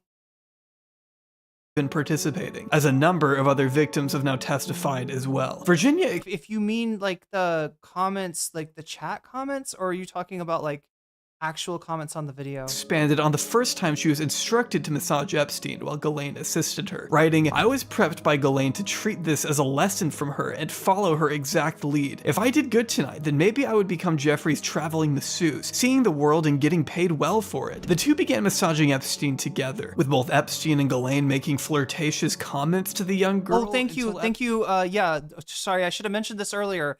We do have a butterfly goal too. I always forget to mention this, right? And we're 8 super chats short on the butterfly goal. So if you want to see me put a butterfly in my hair, you've got 22 minutes left to do a super chat. Like 8 teal super chats will make a butterfly appear in my hair. Epstein finally rolled over on his back and exposed himself. Virginia looked to Ghislaine for guidance. God. Okay, yeah, I see what they're saying here. Yeah, this is gross. So he's getting she's essentially procured these underage girls for him, and then told them that she's gonna teach them how to be his masseuse, and in this case, he's rolling over and probably showing that his crotch is. Anyway. Shock, Ghislaine was now standing behind her, bare-breasted. She promptly began undressing Virginia, pausing for a moment so she and Epstein could have a laugh at what they called her little girl panties. That is so fucked up! Once the abuse was over, the three of them reconvened downstairs, where Ghislaine passed Epstein a black duffel bag containing Virginia's payment for the day, assuring her she had great potential in being a massage therapist. Virginia wrote that her mindset at the time was that in order to succeed, she needed to step up from being a teenager and start thinking like a young woman, telling herself, so what if I had to bargain my body to this rich old geezer? Some girls get themselves through college by becoming a stripper and using their bodies to pay for degrees. Others go down even worse paths. I guess it was just another way to fathom the road I was going down. The effectiveness of the lies I forced myself to believe was working as I continued to tell myself I had to make it any way I could rather than ever letting myself sleep on the streets again. I was trading one shocking lifestyle for another, thinking I was choosing the right one. This echoes a testimony from another victim by the name of Sarah Ransom, who said Ghislaine helped her refine her massage skills to satisfy Jeffrey, explaining that, quote, if I didn't have sex with Jeffrey, I would be homeless and starving in New York, and my dream of getting a full-time education at one of the top fashion institutes in the world would be diminished, which I need to emphasize again was completely deliberate on the part of Epstein and Ghislaine. So look, it looks like she's specifically recruiting girls that have a that are vulnerable, right? In some ways, like that are homeless or people that need this to be financially okay. They went out of their way to find disenfranchised girls who they could basically force into a world of subjugation. Ghislaine continuing to locate and groom an unspecified number of girls for Epstein. Why is she dressed up like Sgt. Pepper's? Like, what is this Beatles album cover here? Throughout the 90s and 2000s. Like, it looks like she's at a costume party, but why is he not dressed up? Working to normalize the abuse by having sexually charged conversations with the girls or just being a part of the abuse. Virginia once noting how she sure did act like she loved having control over me, telling me what to do throughout the entire Ghislaine's subsequent trial, which we will discuss more in depth later on. New Teddy Fresh just dropped. That's right, Burpel. Also featured a number of testimonies from Epstein's victims who blamed Ghislaine Maxwell for being a key component in facilitating the abuse they endured. An emotional testimony from a girl named Carolyn was particularly crucial in illustrating Ghislaine's role, recalling that at 14, she was unable to even pronounce Ghislaine's first name, just calling her Maxwell for simplicity's sake. According to Carolyn, it was Maxwell who greeted her at Epstein's front door and scheduled appointments for the child to meet with the financier over 100 times throughout the next 4 years, once touching her breasts and telling her she had, quote, a great body for Mr. Epstein. Ghislaine was so committed to abetting Epstein's perversions that she even confiscated the passport of a 15-year-old girl who refused to have sex with the man on Little St. James Island, as court documents reveal that, quote, one witness was in tears as he recounted Maxwell bringing a 15-year-old girl into the employer's home, who, in the utmost distress, told him that Maxwell stole the young girl's passport and tried to make her have sex with Epstein, and then threatened her. This witness was later revealed to be Epstein's former butler, Ronaldo Rizzo, who also recalled the young girl was, quote, distraught and shaking, literally quivering, as she described what she had experienced at the hands of Epstein, Ghislaine, and Sarah Kellen, another one of Epstein's recruiters. The Sun reported in early 2021 that these— Wait, I haven't heard anything about this Kellen person yet. Is this another Epstein confidant? Or is this a Epstein victim that they've kind of got that they've got like on recruitment duty? Court documents stemming from Virginia's 2015 suit against Ghislaine also include allegations that the British socialite directed a room full of underage girls to, quote, kiss, dance, and touch one another in a sexual way, which of course is all in addition to what the Farmer sisters' allegations were that we discussed in part 1. Annie going into more detail regarding her experience when she took the stand in 2021. See, Annie was just 16 years old in the spring of 1996 when she was ushered out to the trafficker's 8,000-acre Zorro Ranch in New Mexico. This is the ranch specifically that Bill Clinton and Hillary utilized. Again, we don't have the list that the Trump administration talked about. It was on Pam Bondi's desk, and then the next time they talked about it, there was no list. And then when Trump talked about it the next time, there was a list, but Obama, Hillary, and Biden had somehow corrupted it or whatever. But we do know that that this place in specific, this is Epstein's home in New Mexico. The Clintons were frequent guests at. Sarah Kellen is a co-conspirator who married a NASCAR champion named Brian Vickers. I hate the background music. Yeah. Well, somebody was telling me that Jabri does his own beats. Is that right? Can we confirm that? This is Jay Aubrey, the YouTuber, and I think it was Hassan that was saying that, he always finds himself like, kind of nodding his head along to the music, and then he's like, wait a minute, we're talking about child abuse here. This is not, I should not be, this track has no right to go this hard.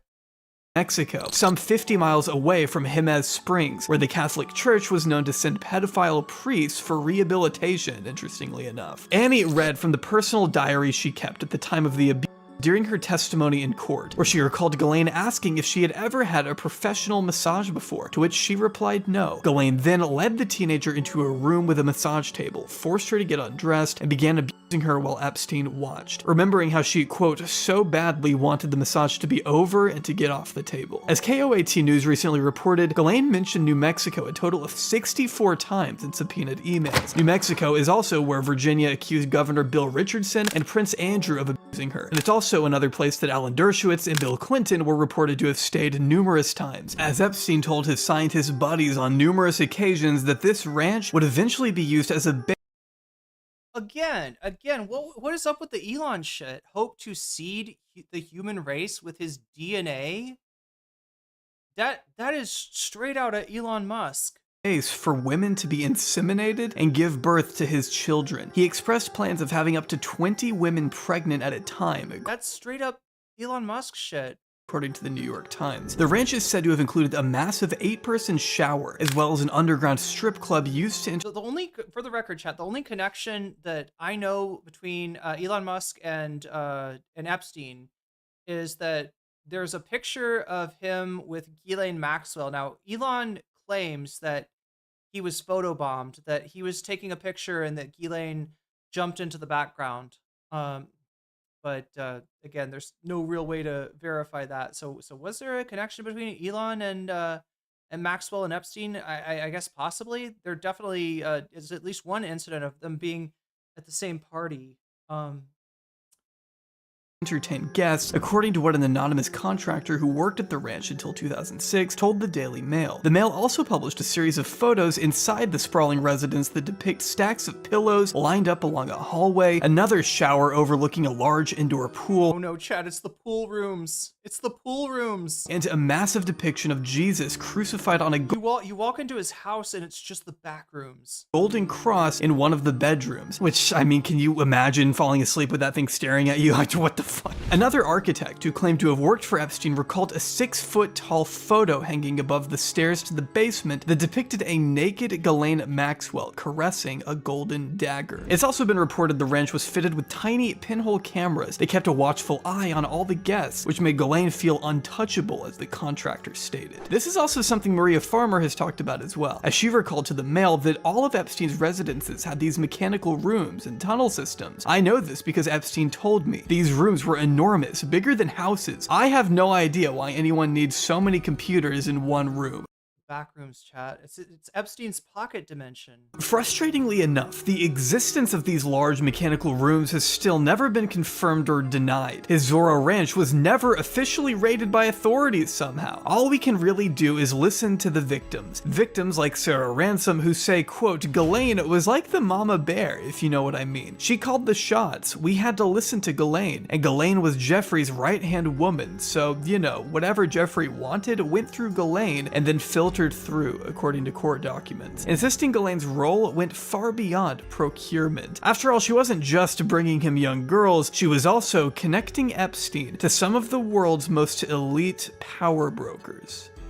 Ghislaine Maxwell is in... Wait, no, like we got one version of that story where it sounds like Epstein met Robert Maxwell, did him maybe some favors before he died, and got connected with the, you know, important people that way, and this is making it sound more like it was through Ghislaine, who maybe, you know, I don't know what, picked up where her dad left off. PDF LAN parties, yeah, this is wild shit. What are the pinhole cameras? Like, what does that mean? Prison, and so a lot of people want to know if she's going to turn in powerful people, and I know you've talked in the past about Prince Andrew, and you've criticized Bill Clinton's You think he's sweating there? behavior. I'm wondering, do you feel that she's going to turn in powerful men? How do you see that working out? I don't know. I haven't really been following it. Okay, chat, this is never gonna happen because I know how the I know how the White House works now, right? So, you know, this is just this is wish casting, okay? But I really wish that somebody at some point would ask Trump something along the lines of, do you think she's going to turn in you? Right? Like I know, chat, whisper of a dream. Whisper of a dream. I mean, and you know what would happen. You know what would happen. He would yell at them. His fans would harass them.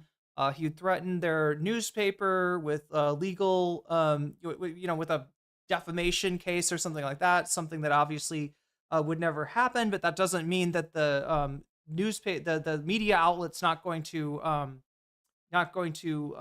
settle the case with him anyway.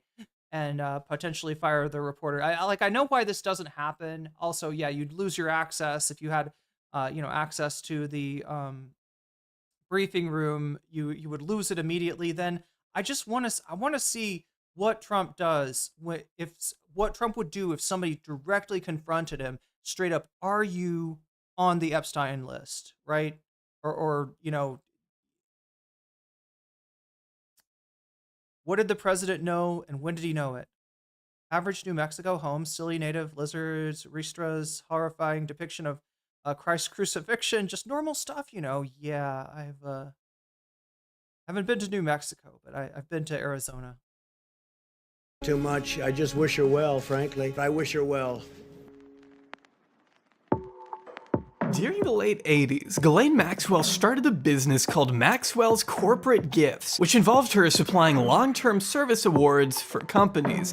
I'm not even really sure what that means, but she was convinced her business could see quite a boost in capital if she reached out to US real estate mogul and shoe salesman Donald Trump through her father, who had been known to hang out with the future president from time to time and thought highly of him. I mean, Robert Maxwell was basically the Donald Trump of the UK, so of course they knew each other. Excited to tell her father, "Hey Joel, thank you for contributing to my Vietnam trip fund," about this cool new proposal, Robert effectively shot her idea out of the sky immediately, shouting, "Have you got your bum in your head? Why the f*** would Donald Trump want to waste his time seeing you with your crappy gifts when he has a multi-million-dollar business to run?" As reported by Nicholas Davies in the book Death of a Tycoon. Only, I guess Robert underestimated Trump's affinity for stupid people and their stupid business ventures, because as Vanity Fair reported, Trump would go on to spend a lot of time with Ghislaine throughout much of the 90s. Like, a lot of time. There's a ton of pictures of these two. According to Stephen Hoffenberg, a character who will not stop popping up in this series, Ghislaine established a correspondence with Trump through his then wife, Ivana, who, according to what her assistant told the Washington Post, would meet Ghislaine at cocktail parties, gallery openings, and shows, that kind of thing. And that's pretty much all we know about their connection. We can't really ask her anything else since she's now buried at Trump's golf course, but I think we get the overall picture. Trump initially became associated with Epstein through Ghislaine, as was the case with many other powerful people Epstein knew. One investment banker who knew the couple attributed Epstein's connections to Ghislaine's own personal appeal, calling her a charming, likable front person, and explaining to the New York Times that a big part of the reason people talked to him was because of Ghislaine. Ghislaine is also who introduced Epstein to Prince Andrew, a man she's known since her uni days at Oxford. Even though she says she didn't, Andrew himself says she absolutely did. Given Robert's prestige, it's really no mystery that Maxwells have always had ties to the crown. In fact, some sources have even asserted the two dated at one time, as stated in a recent ITV documentary, Ghislaine, Prince Andrew, and the Pedophile, where one former royal protection officer recounted how Buckingham Palace staff assumed Ghislaine and Andrew had an intimate relationship, considering the vast amount of trips she was taking to the palace and the ease in which she was coming and going. Telling ITV she was in 4 times in one day from the morning till the evening. She kept coming in and out, in and out. Business Insiders put together a timeline of their correspondence from 1999 to 2001, with flight logs and photographs laying out all the various meetings and excursions they had, which include the time Andrew invited Epstein and Ghislaine to his mom's Scottish residence. You know, his mom, the Queen. If Ghislaine ever did have a romantic thing with Andrew, it must have happened around the time she broke up with Epstein. What we know from that old biography provided by Epstein's lawyers is that he and Ghislaine ceased their relationship in 2000, but still remained close friends afterward, with Ghislaine relocating that year to her own Upper East Side townhome just 10 blocks away from Epstein's, according to the New York Times. Why they broke up, we don't know. They were still very much present in each other's lives for most of the 2000s, but after Epstein's guilty plea in 2008, the two were never photographed together again. That doesn't mean they stopped seeing each other, of course, as they were still exchanging emails as late as 2015, but it does indicate the two may have understood the scrutiny they were now under. Ghislaine, along with several other Epstein recruiters such as Sarah Kellen, was immunized in Palm Beach as a part of Dershowitz and Acosta's sickeningly generous plea agreement. But Epstein was now getting a lot of attention as a registered sex offender, which meant Ghislaine likely wanted. Dershowitz popped up recently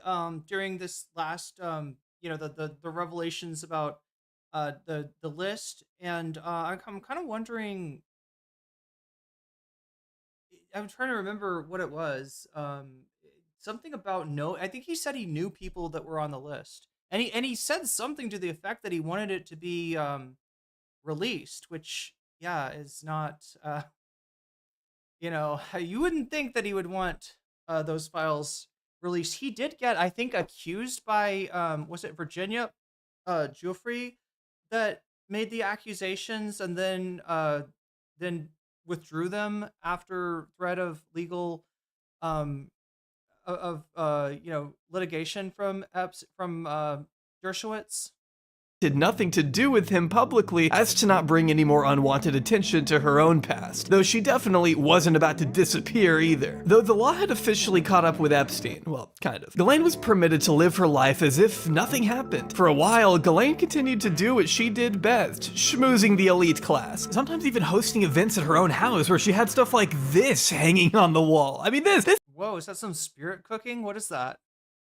Yo, no, literally, what is that? Is that like, that looks like some like weird like Germanic folklore shit, like Goethe or something? This is something that looks fake, right? This is what your QAnon uncle would post on Facebook. That's what I'm talking about. That does look, like that's what I meant by the spirit cooking. It sounds like something that or something, but no, it is real. They'd be like, this is in Podesta's house. It's a real Getty stock image taken at Ghislaine's house. You just can't make this. How is that fucking beard so long?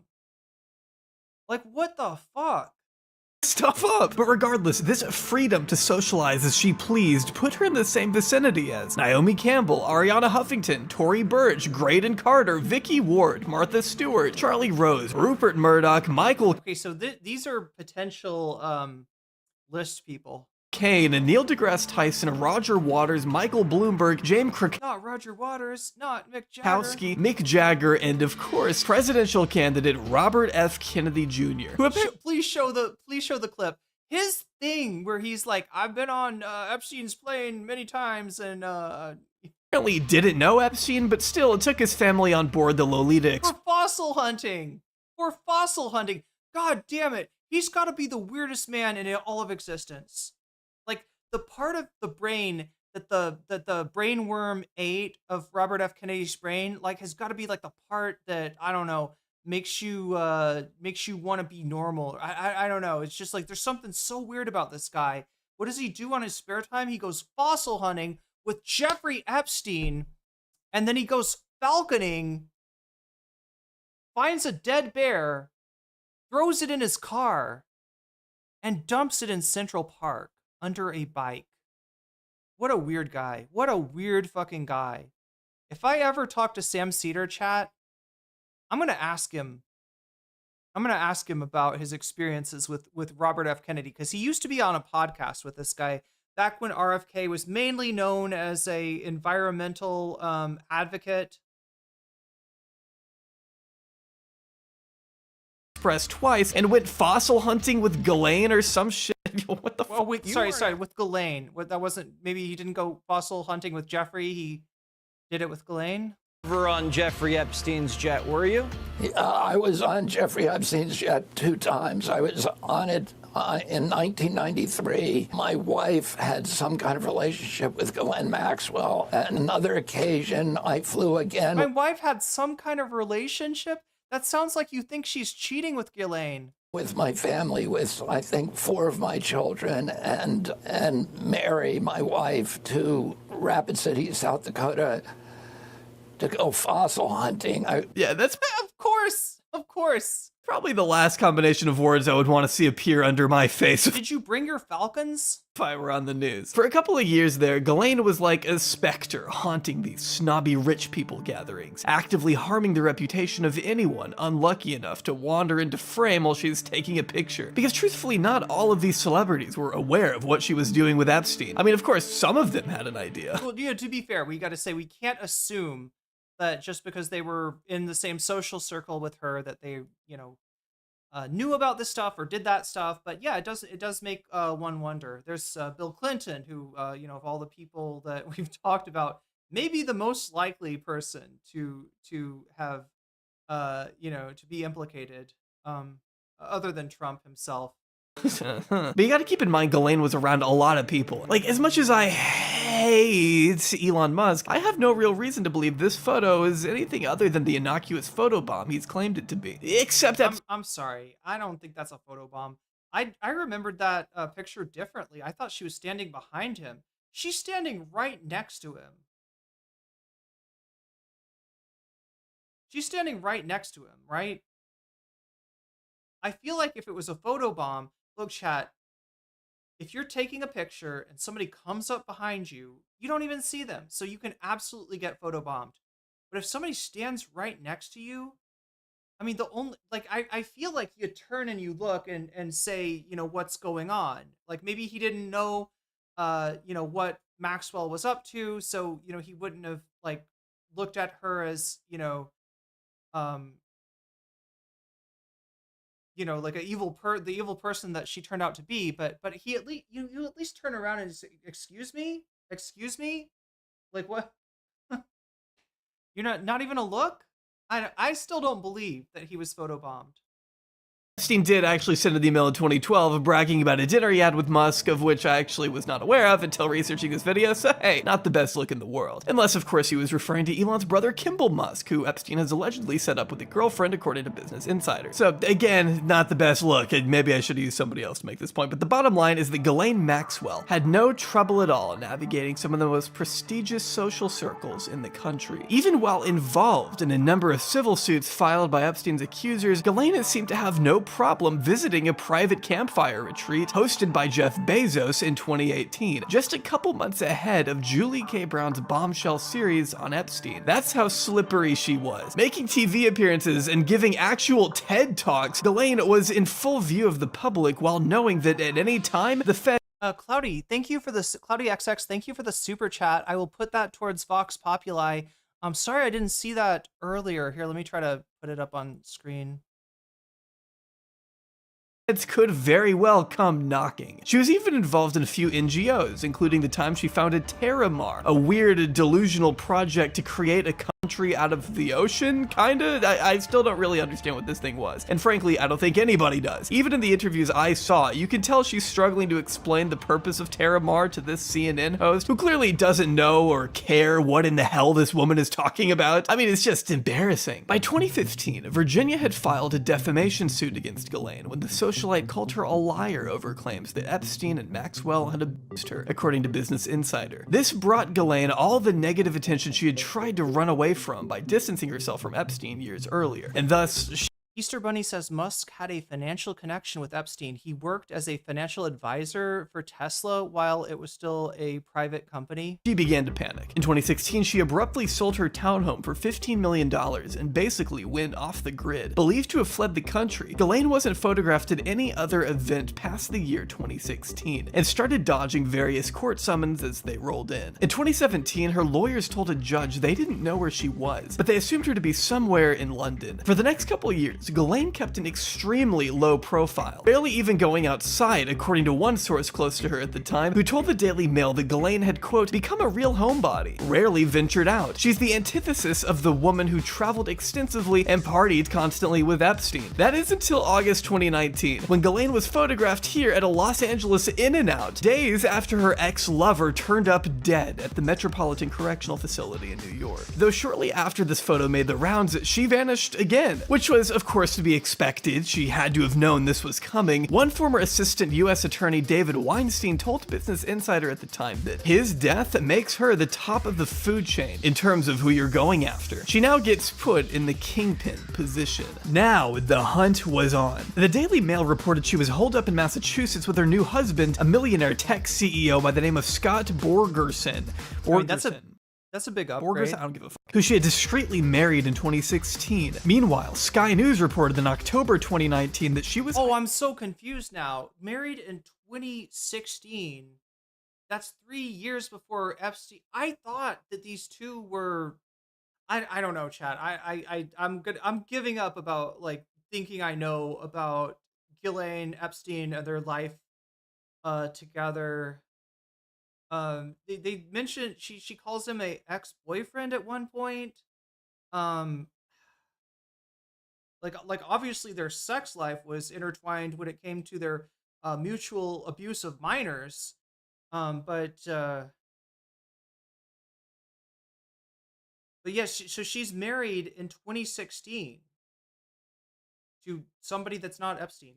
Fighting out with longtime Epstein associate Jean-Luc Brunel in Brazil. So there were a lot of conflicting reports, but it wasn't until the FBI used a stingray device to pin down her exact movements by tracking her phone signals. As the Daily Beast described it, the portable equipment, which can fit inside a briefcase, simulates a cell tower and forces mobile phones in the immediate vicinity to connect to it instead of the actual tower. Once it connects, the stingray captures the phone's exact location and the registered user's identity information. This brought federal agents to her New Hampshire home she had recently purchased under a fake name, where they discovered she hadn't exactly been living in squalor. The tucked away hideout, literally named it Tucked Away, was a 150-acre multi-million-dollar cabin exhibiting the same hideous taste and decor we've come to know and love. I mean, come on, what are those chairs? She was formally charged in Manhattan federal court with enticing a minor to travel to engage in criminal sexual activity, transporting a minor with the intent to engage in criminal sexual activity, conspiracy to commit both of those offenses, and perjury in connection with a sworn deposition. The indictment seemed to focus mostly on her crimes spanning from 1994 to 1997, and alleged she had exploited girls as young as 14, stating that, quote, Maxwell's presence during minor victims' interactions with Epstein, including interactions where the minor victim was undressed or that involved sex acts with Epstein, helped put the victims at ease because an adult woman was present. Because she posed an obvious flight risk, she was held without bail at the Metropolitan Detention Center in Brooklyn, New York. After all these years of running and hiding from authorities, it was becoming more and more apparent to both Ghislaine and the victims she abused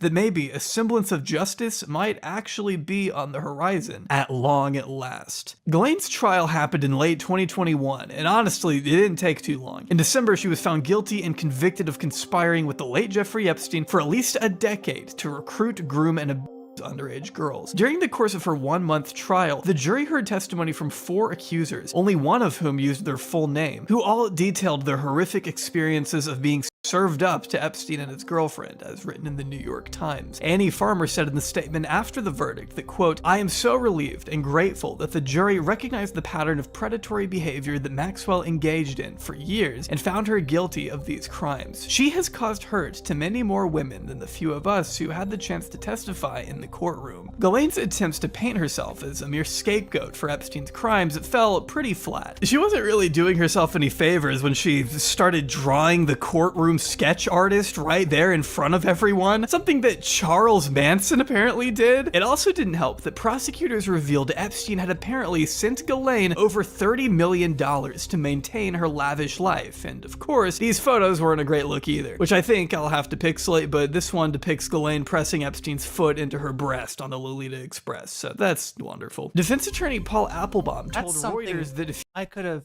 used, that's something that I would have preferred to have never seen. If he were in the jury, he'd think the two were Siamese twins. There was ultimately no way the defense could argue they weren't closely intertwined. An appeal from Ghislaine's defense was also recently denied, meaning Ghislaine will continue to carry out a 20-year prison sentence at FCL Tallahassee. Well, unless she gets Epsteined first. Maxwell, for her part, stood to receive the sentence as his Okay, so this is a year ago. He's not going to mention anything about the current situation with Ghislaine Maxwell, which is that she's talking to Trump's attorneys.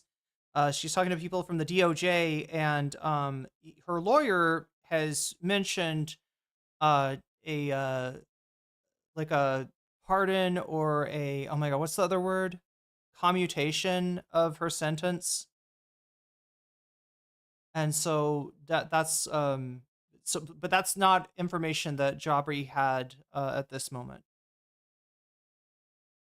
Customary, but pretty much just looked forward and didn't seem to have any sort of overt emotion or reaction to today's proceedings. And I will note, during the course of the victim's testimony, she also did not appear to ever look at them, just kind of leaned forward and looked forward and took some notes as well.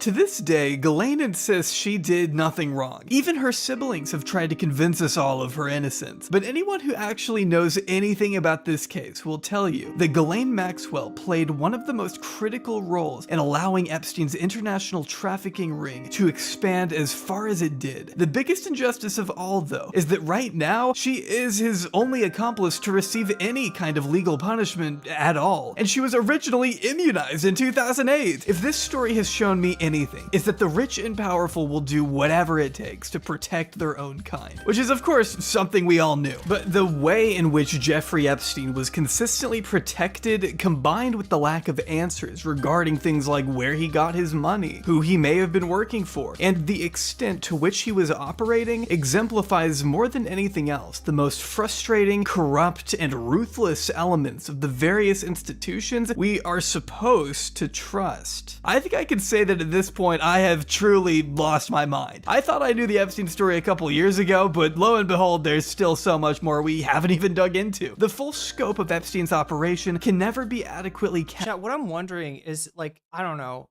like, let's say that I was to cover Epstein stuff in depth, right? Just go fully down the rabbit hole, fully down the iceberg, right? Would it, like, warp my mind? Like, would researching this stuff, like, fuck me up mentally, do you think? Because it's a bottomless rabbit hole from what I've seen. Oh, also, I've added some mods on the Twitch side of things. Just noticed that I didn't see any swords there.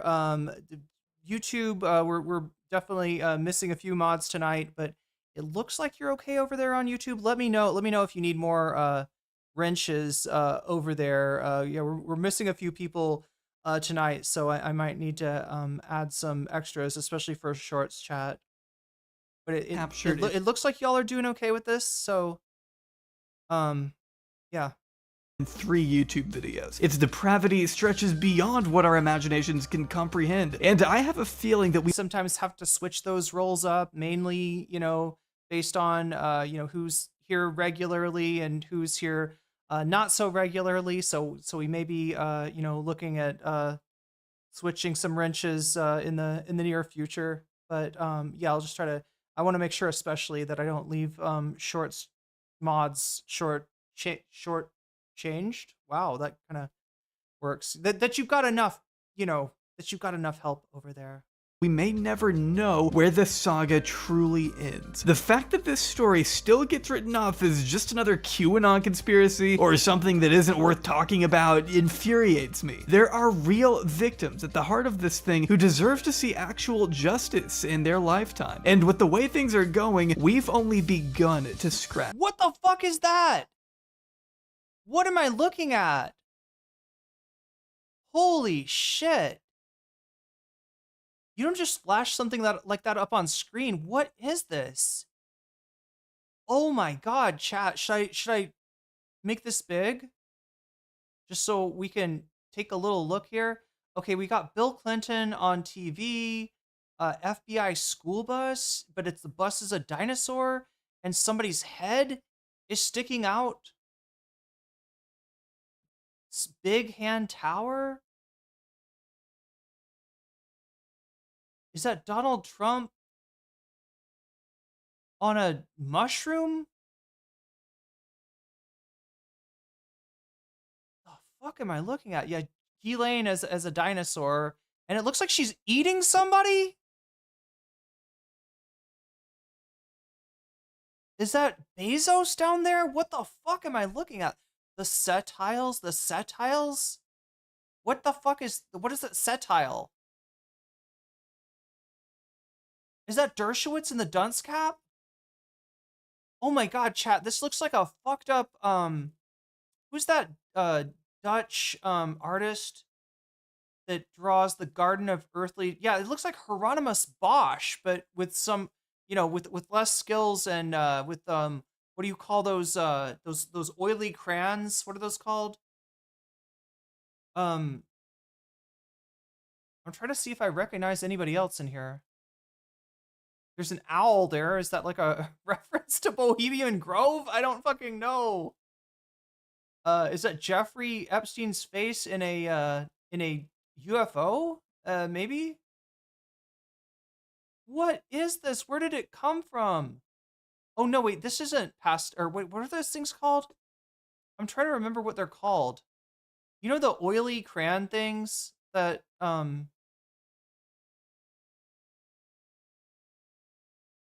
missed who made this. This is Jay Aubrey, if you're talking about the video. But who made the picture is a real question. Were they high when they ordered this? Yeah, this does look like a trip. A lot of splurting going on? Oh my god. That is art by Annie Farmer. Okay, one of the victims. So wait, when she was like underage, that she did that.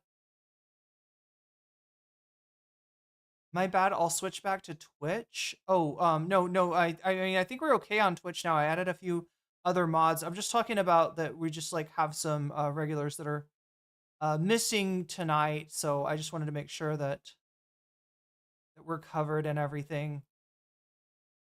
Are they called pastels? Yeah, I feel like they're called, I feel like Cray Pass, that's what they're called, the oily crayon things, is pastels. Yeah, you're right, it's a painting. Because if you, I mean, it's hard to see, but behind behind my picture, there's like paintbrushes. So yeah, I don't think it's actually, it looks kind of like pastel, but I think it's acrylic. Is that right? They're not watercolors. Are these acrylics? Who's the bugged out guy in the blue sky? Wait, let me see. Oh, speaking of blue sky, I should probably mention that I've got a blast off thread on Blue Sky. It's pinned both in Twitch and YouTube. So if you want to go over there and jump in that thread, maybe give your thoughts about the subject matter that we're covering tonight, or even if you're feeling, if you're feeling fancy, maybe hit it with a like or a repost if you want. That would be really helpful. Also, make sure to like the stream. FBI diagram silence. The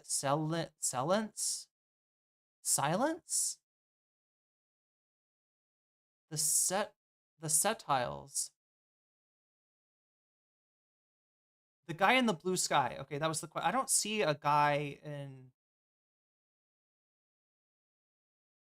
like, there's people in the sun that are like all cherubs and stuff.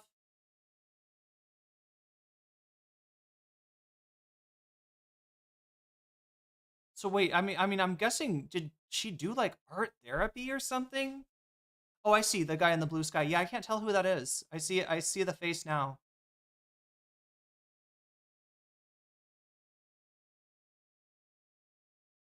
The surface. If you want to learn more, again, I highly recommend Julie K. Brown's series in the Miami Herald, Perversion of Justice, as well as her book by the same name, which I've referenced throughout all of these videos. Same with John Preston's book on the Maxwells, Fall. I think the Maxwell family has literal fall. A particularly interesting history that shouldn't be discounted when talking about Epstein. Virginia Giuffre's memoir is also one of the absolute best sources you'll find when it comes to learning more about what these victims experienced at the hands of Ghislaine and Epstein. And of course, all of the recently unredacted court documents that came out earlier this year can be found down below as well. If you've made it this far, I really appreciate it. I think these videos truly did break my brain into pieces, but it's an important story and I'm glad you've taken an interest in it. I'll stop yapping now. This is taken up my life for the past 2 months, I guess. For my own sanity, I'm gonna go find something else to make a video on.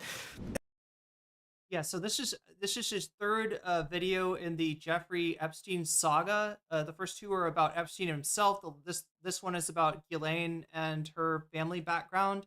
If I haven't said it already, this is Jay Aubrey,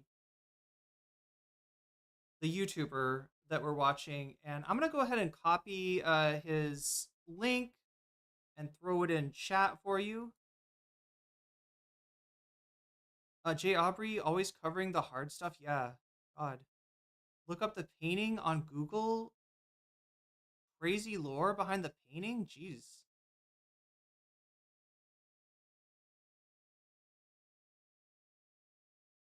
A survivor made this. Yeah, yeah. So there's Jay Aubrey's YouTube link if you want to go follow him. And look, I've got another video essay. I don't know. It feels like we never watch video essays, so I'm trying to watch a few of those.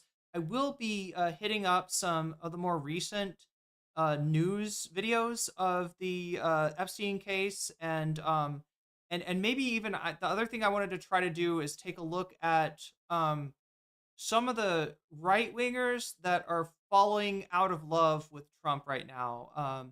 If you look at the polls, there's not a lot of movement, right? Somewhere between 80 and 90% of Republicans still support Trump at this point. That hasn't changed, but what has changed is some of the podcasters and influencers that supported Trump in the previous election are they're having second thoughts about supporting Trump now. So at least that is somewhat encouraging. So yeah, let's take a look. This is Patrick Boyle. Jeffrey Epstein, the disgrace. I don't know if you know about this guy. I think we've watched one video of his in the past. He's Omega Star. Thank you for the 300 bits. Trump lost. Yeah, he lost Q Shaman. That's right. Q Shaman no longer supports Trump. So I mean, I'm sure that's a huge loss for him. I'm sure he's staying up late at night, wondering how he lost Q Shaman. But yeah, he lost Q Shaman. It's Maria Farmer. Oh, did I say Ann Farmer? Maria Farmer, not Annie. My bad. I posted a Daily Beast article about the painting in Discord. Nice. I'll take a little look at that. Chill Goblin's got some good videos on, specifically the Trump Epstein connection. That's true. And another YouTuber who likes to go on deep dives in Chill Goblin. So let's see. What was I trying to do? I gotta put this. So we're at 109 out of. Well, really, it's like 200 now. We're definitely gonna get some bonus content. The question is, will we get one bonus topic or two bonus topics? So, kind of working on that second one right now. Let's see the butterfly goal. The butterfly goal expired, so I put up a new one. You've got hypothetically 2 hours and 39 minutes left to make that happen. If you want the confetti and if you want me to put the butterfly in my hair, it is 10 super chats. Of course, that got reset. Wait, this guy with a very dry humor and with new glasses. Yeah, he's got some kind of like. His humor it's like a sleeper humor, right? You don't think he's making a joke, but then you realize he is, and you're like, oh, that was actually really smart. And he's like a finance guy, I guess. So this video is about following the money, which Ron Wyden, senator from Oregon, has been doing recently. Is kind of one of the underplayed aspects of the Epstein case. The looking at the finances as clues to what Epstein was up to, who he was involved in, and Ron Wyden has done some work on that. So I don't know if Patrick Boyle here, this is Patrick Boyle, is going to be talking about the Wyden investigation, or if he's going to go over something else. But I figured we'd take at least a look at this. He's pretty good. Like I said, he doesn't look like it, but he's actually a pretty funny guy. Disgraced financier was a college dropout who managed to amass a fortune that's difficult to explain before dying mysteriously in his jail cell in 2019. He wasn't a rapper like P. Diddy, yet he owned 2 private islands, multiple private jets, and homes all over the world. He befriended presidents, princes, scientists, celebrities, businessmen, and billionaires, and was described by prosecutors in 2019 as a man of nearly infinite means. Joel Silver says, intellectual nexus of MAGA has jumped ship. If you consider Vinny from PBD the intellectual nexus, then yes, very much so. I'm sure he's lost Moonlord as well. Yet despite years of investigations, no one can say with certainty how he made his money.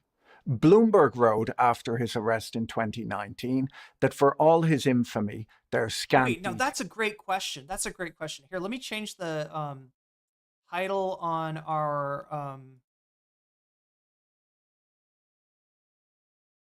Oh, wait, what the fuck? Omega Star, I don't know why it's not doing the alert for you, but yeah, I do see your super chat there. And let me see if I can put it up on screen. And then the other thing I need to do is to change our title on the shorts stream. So there it is. Yeah, the question we're asking right now is, how did Epstein make his money?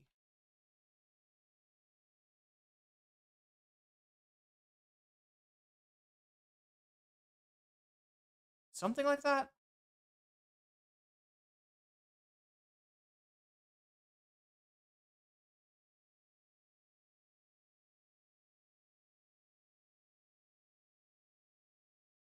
And then there we go. Boom. Butterfly, butterfly, butterfly. Thank you.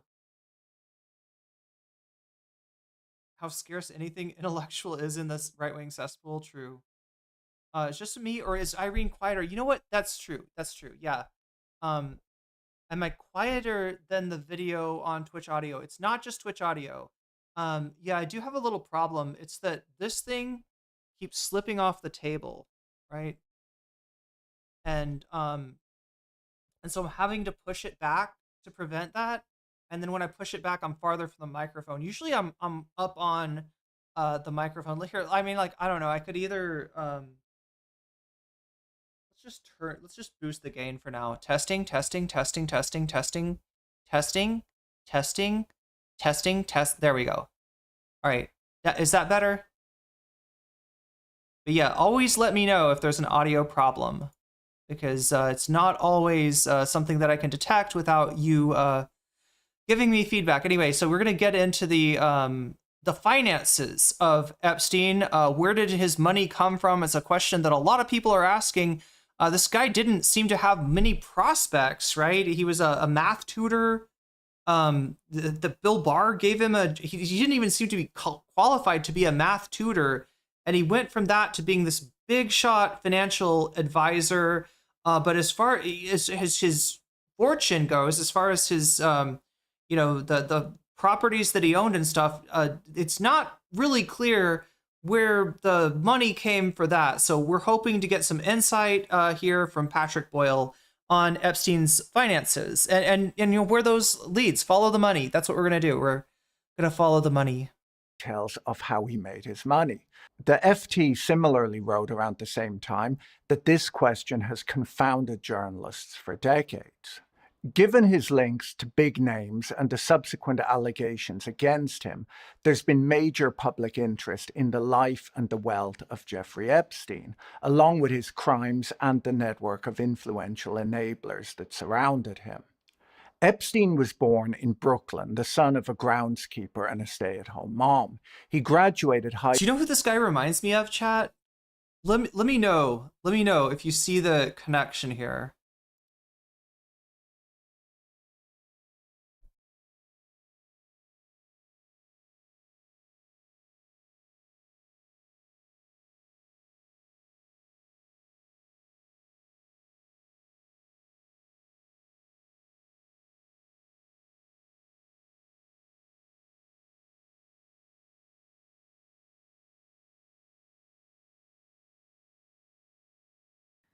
Hello there, my name's Card. I'm a long-time progressive... What do you think, chat?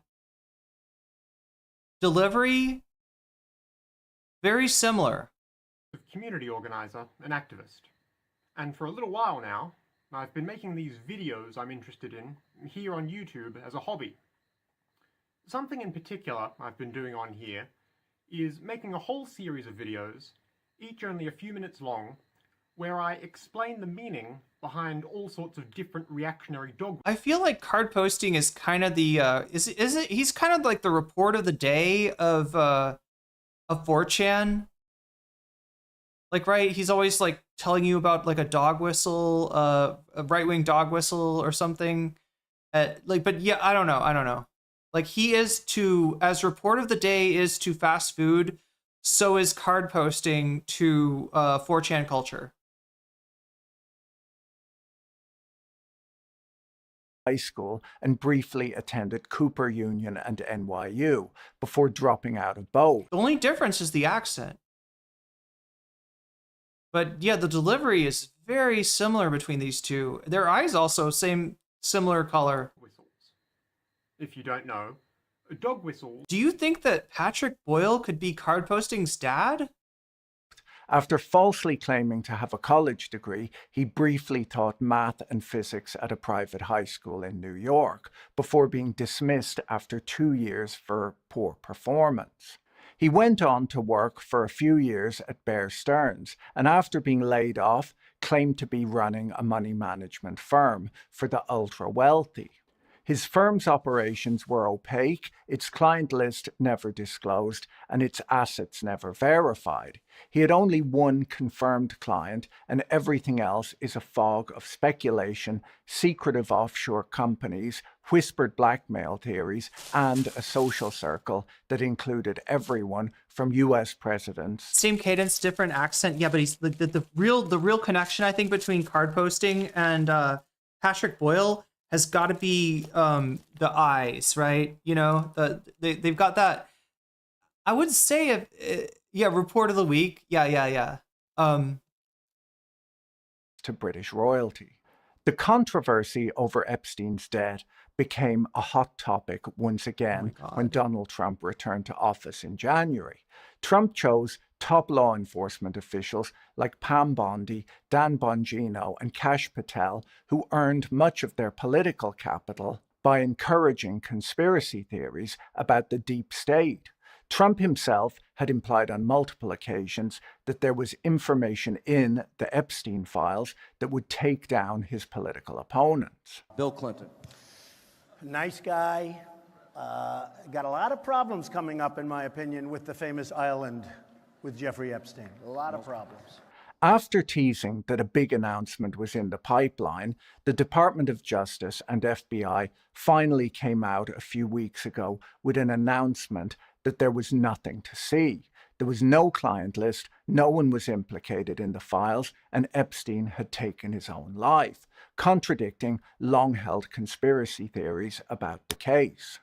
When the FBI later released clearly doctored footage from the only functioning camera near Epstein's prison cell the night he died, the MAGA base were enraged that there was a cover-up. And I'm sorry, somebody just mentioned this.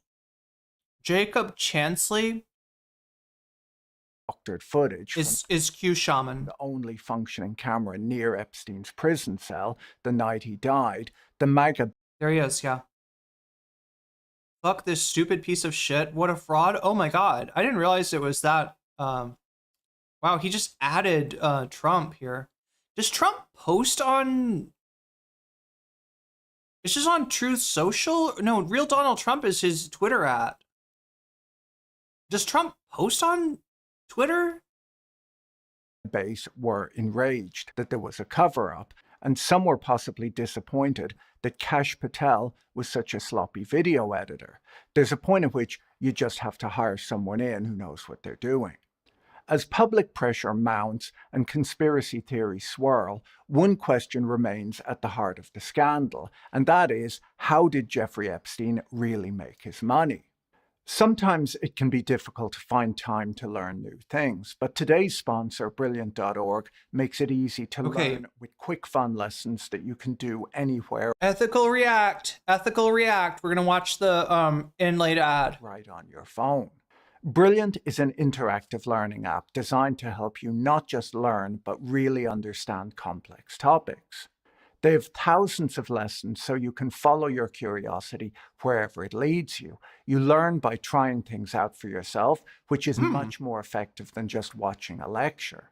Give your mind a daily workout with interactive courses in math, programming, science, AI, data, and more.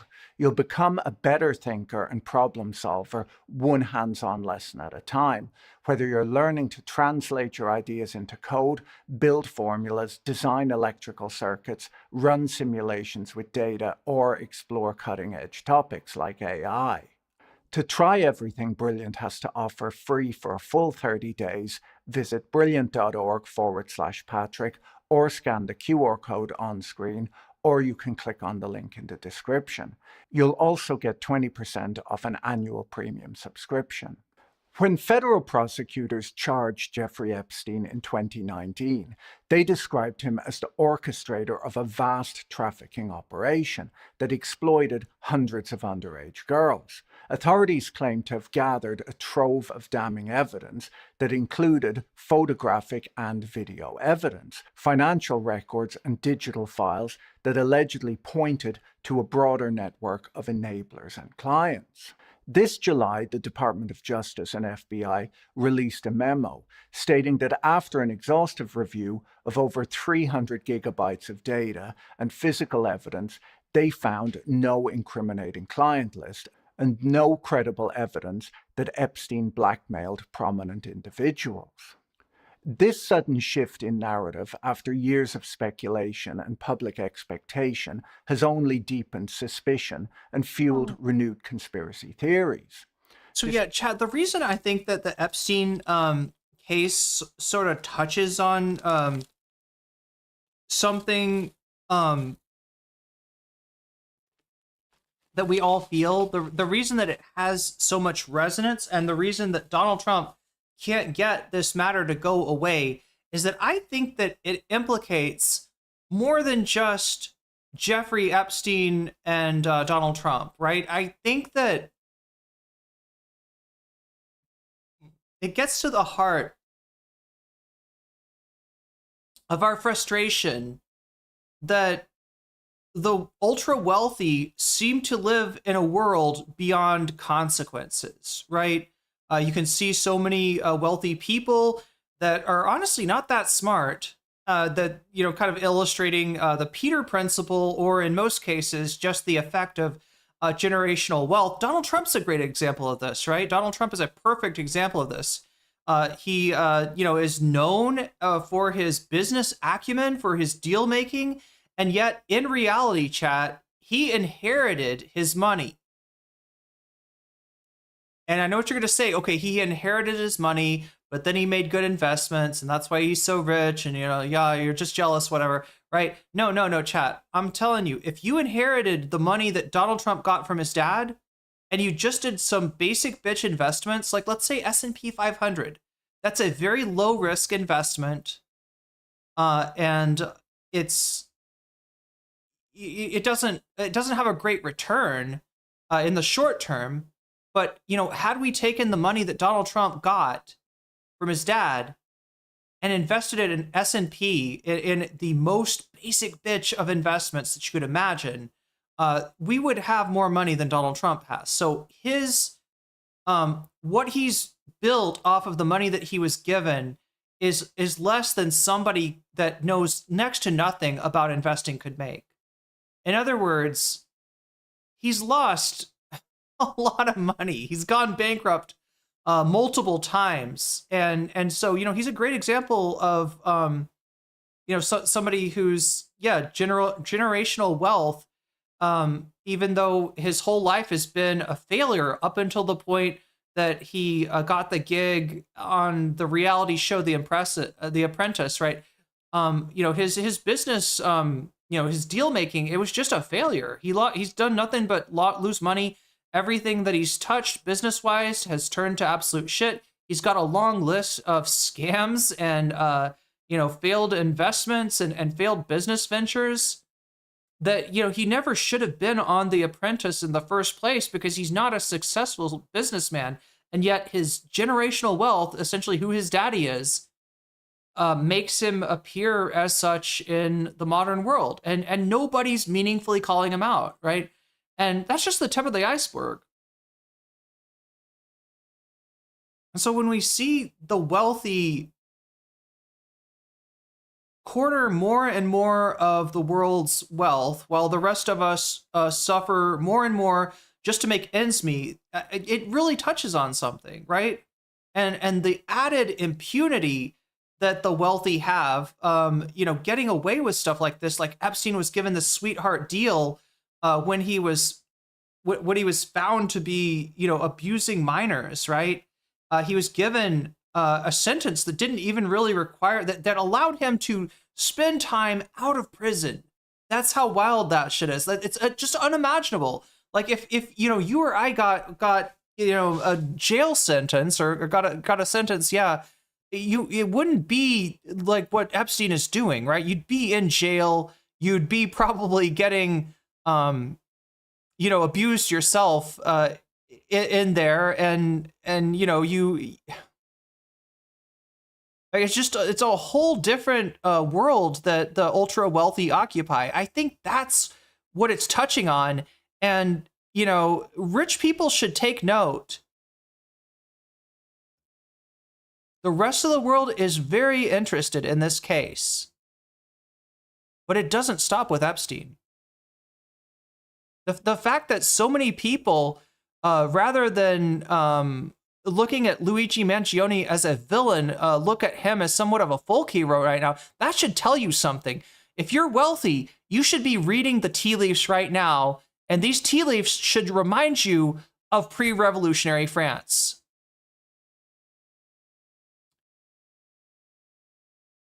The symbol for the French Revolution is often the guillotine, and it's regarded as kind of a horrendous instrument of torture, right? It's kind of a horrible thing to think about.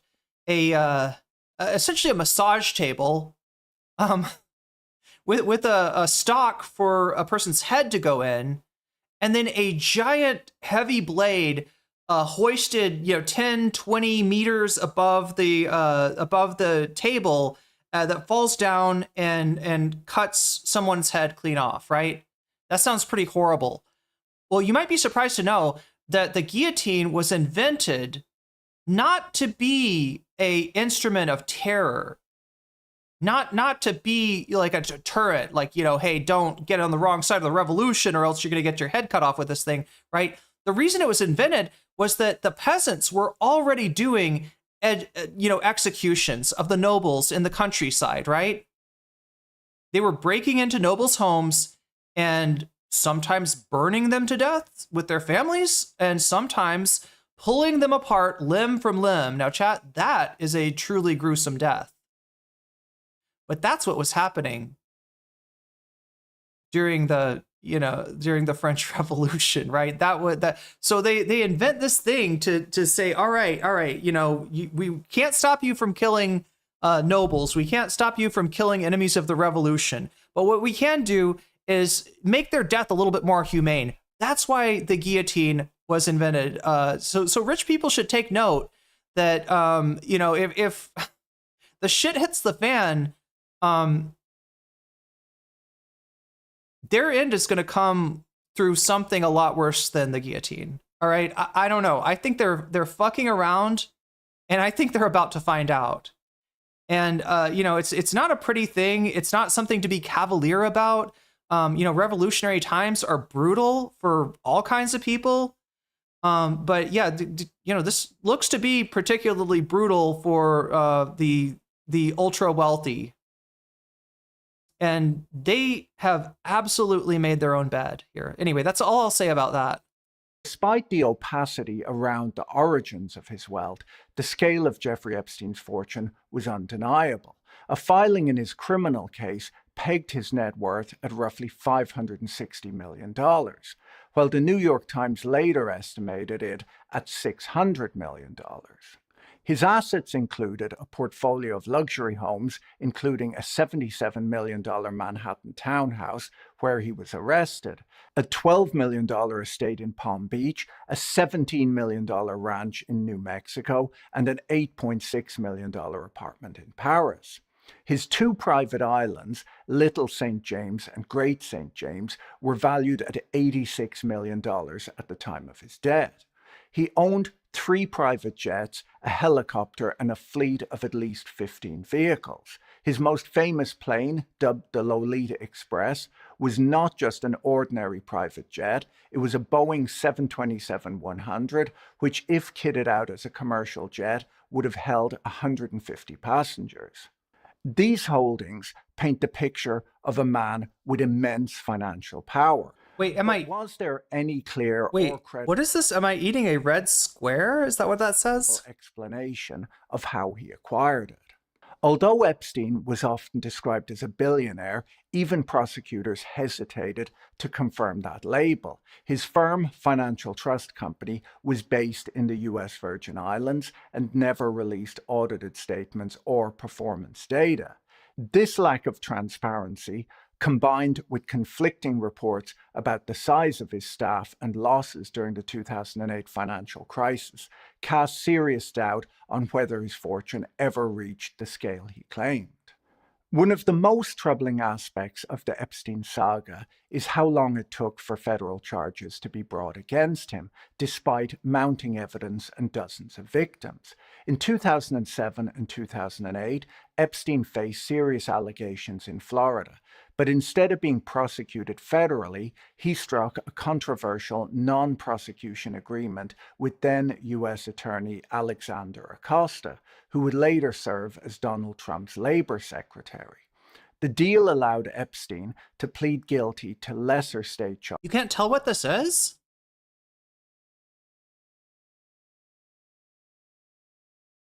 What does it look like I'm eating, chat?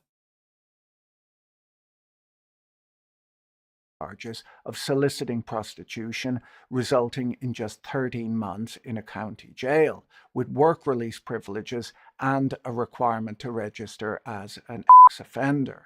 This agreement was kept secret. I'm sorry, that beep was too loud. From Epstein's victims, a violation of federal victims' rights laws. At the time, Epstein was represented by a legal dream team that included Alan Dershowitz and Kenneth Starr, both of whom wielded significant political and legal influence. Prosecutors in 2019 were accused by Epstein. It looks like I'm eating Super Meat Boy. Epstein's lawyers of trying to redo the Brontosaurus lung Miami case when a deal had already been struck. The leniency of the original plea deal, the secrecy surrounding it, and the powerful figures involved have since become central to a wave of conspiracy theories, many of which question whether Epstein was protected by a broader network of elites. Epstein's early career offers the first glimpse into the improbable rise that would later define his life. Born in the Coney Island neighborhood of Brooklyn in 1953 to working-class parents, Epstein dropped out of university. Yeah, you got it, Chad. It's a watermelon. Without earning a degree. On a stick. Despite this, he landed a job teaching math and physics at the elite Dalton School in Manhattan in the early 1970s. There, he caught the attention of a parent, Alan Greenberg, the chairman of Bear Stearns, who helped him secure an entry-level position at the investment bank after he lost his teaching job in 1976. Epstein rose rapidly, becoming a partner within 4 years, an unusually fast ascent, especially for someone with no formal financial training. But just 1 year after making partner, his career at Bear Stearns came to an abrupt end. According to the New York Times, Epstein told the SEC during an insider trading investigation that he had been let go for 3 reasons. He had lent money to a friend to buy stock, there were irregularities with his expense account, and there were rumors of an affair with a secretary. Though never charged with wrongdoing, the episode marked the beginning of a pattern. Epstein's ability to gain access to elite institutions and powerful people, often without the credentials or transparency typically required. After leaving Bear Stearns, Epstein launched his own firm, Intercontinental Assets Group, which claimed to specialize in recovering Minecraft watermelon on a stick? Oh, because it's square? Stolen or embezzled funds. By the late 1980s, he had formed J. Epstein and Company, the investment firm that would become the claimed source of his wealth and elite connections. Epstein announced at the time that he only accepted accounts worth over $1 billion. It's worth noting that there were fewer than 500 billionaires worldwide at the time, making his supposed client base extraordinarily exclusive. In reality, it would appear that Epstein had only one major client, Les Wexner, the billionaire founder of L Brands. For more than a decade, Epstein served as Wexner's personal money manager and advisor. I'm sorry, L Brands? Is that what it is? L Brands? Anybody know who that is? Reportedly earning hundreds of millions of dollars in the process. Their relationship was unusually close, so much that Wexner transferred ownership of a 70... I subscribe to say it's very gross watching you eat. Very gross. Well, I'm responding to let you know that I don't care at all. $7 million Manhattan mansion to Epstein's Virgin Islands-based company for no recorded payment. According to the New York Times, a 2002 corporate filing revealed that Epstein's asset management firm had just $88 million in shareholder contributions. But goddamn, I didn't expect it to be that like juicy. Like that was a little bit it's a little bit too juicy for a watermelon on a stick. And around 20 employees, far fewer than the 150 claimed in media profiles at the time. The contradictions between Epstein's public image and the limited evidence of his financial operations only deepen the mystery of the true source of his wealth. In 1987, Jeffrey Epstein was hired as a high-paid consultant by Stephen Hoffenberg, then CEO of Towers Financial Corporation. Okay, a Manhattan. I'm still waiting for the dry humor. You're the reason I'm on Uber Eats app right now searching for watermelon. Is it easy to get like in the US? There's actually like a ton of places here specifically for fruit, right? That's like a genre of like restaurant that you can find out here. And yeah, when I say fruit, I don't just mean like, you know, you buy a bunch of oranges. I'm talking about like cut up and like ready to eat. Like this, chat. Oh wait, did you think that was gross? Watch. Oh no. What's going on with this? Oh, chat, it's a whole bag of mango. These are supposed to be turmeric mango. I'm a little bit upset. These are actually, some of these are ripe mangoes. The idea with this kind of mango is you eat it when it's not quite ripe. And it's crunchy and it's sour and it's delicious. But yeah, I guess I'll eat a ripe mango too. I've been having some subpar watermelon compared to yours next 10 minutes. You know what I need to get? I need to get those yellow watermelons. One in chat if you've ever had a yellow watermelon. Anybody ever tried this? Watermelons come in yellow. And they're fucking delicious. Like, well, I gotta say, like I would prefer a yellow watermelon to a red watermelon any day.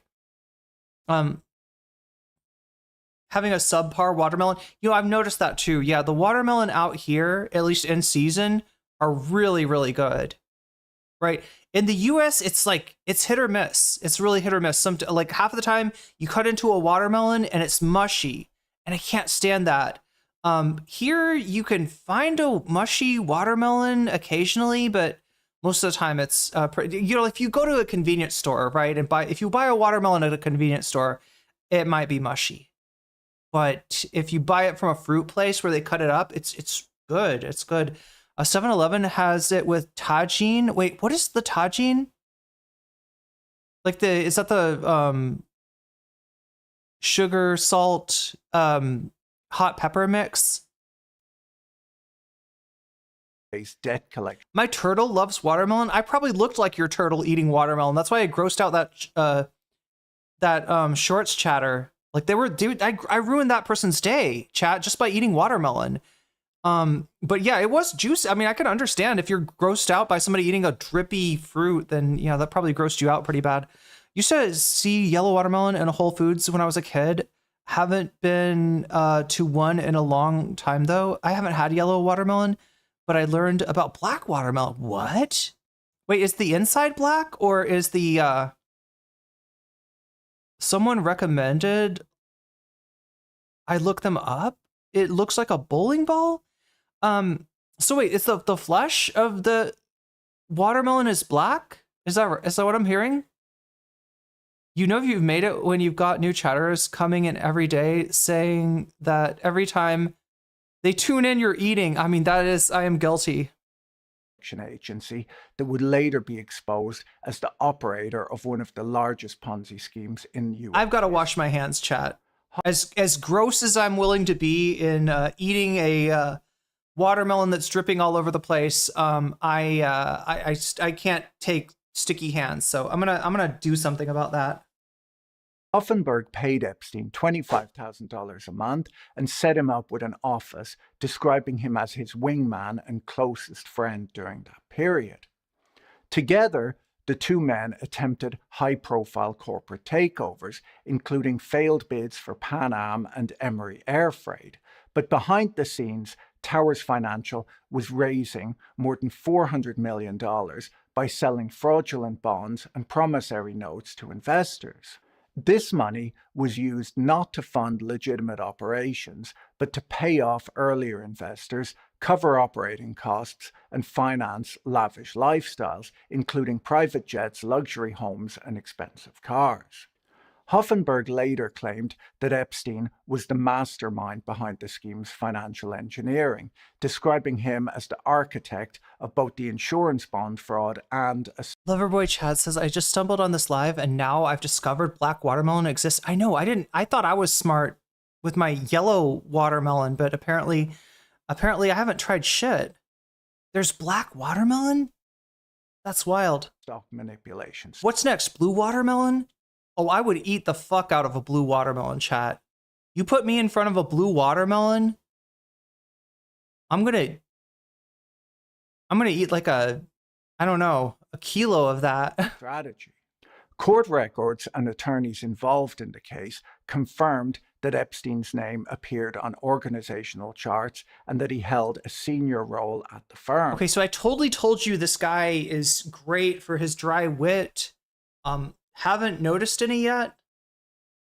In this one, it's a pretty dry description of Epstein's finances. I didn't know about black watermelon until just last week. Yeah, that's wild. Yet despite his proximity to the fraud, Epstein was never charged. This episode is one of the most glaring examples of Epstein's ability. It's called a ruby watermelon? To operate in elite financial circles while avoiding legal consequences, even when his business partner was convicted and spent 18 years in prison. While Les Wexner is the only confirmed long-term client of... Okay, so that's Lex Wex. Yeah, I would call it a goth watermelon. That's a pretty good name for it. I keep on hearing this name, Les Wexner. I know he's a billionaire. I don't know much more about him. I think I heard Hassan speculate that maybe he had a sexual relationship with Epstein. Not sure about that one, but yeah, he's all over this discussion. So Jeffrey Epstein's evidence suggests that he had financial dealings with several other wealthy individuals, though the nature and scope of these relationships remains murky. Beyond Wexner, the New York Times reports that Epstein briefly served as co-trustee for Johnson & Johnson heiress Elizabeth Johnson, appearing on deeds for 14 parcels of land. Wait, sorry, which Johnson is she? Is she Johnson 1 or Johnson 2? Yeah, can somebody explain Johnson & Johnson to me? Were there like two business partners and they were both named Johnson, but they weren't related? Is that the... Like, why is it called... you hear this all your life. Why is it... I don't understand. Why is it called... is it Les Wexner or Lex Wexner? I don't know. I'm trying to give him a supervillain name, I guess. I'm trying to make him into Lex Luthor. In Dutchess County, New York, before resigning in 1998. Epstein also had ties with Leon Black, the billionaire co-founder of Apollo Global. Oh, that's why he's involved. He's the Victoria's Secret guy. It's just Johnson twice, but like, who were the original Johnson & Johnson?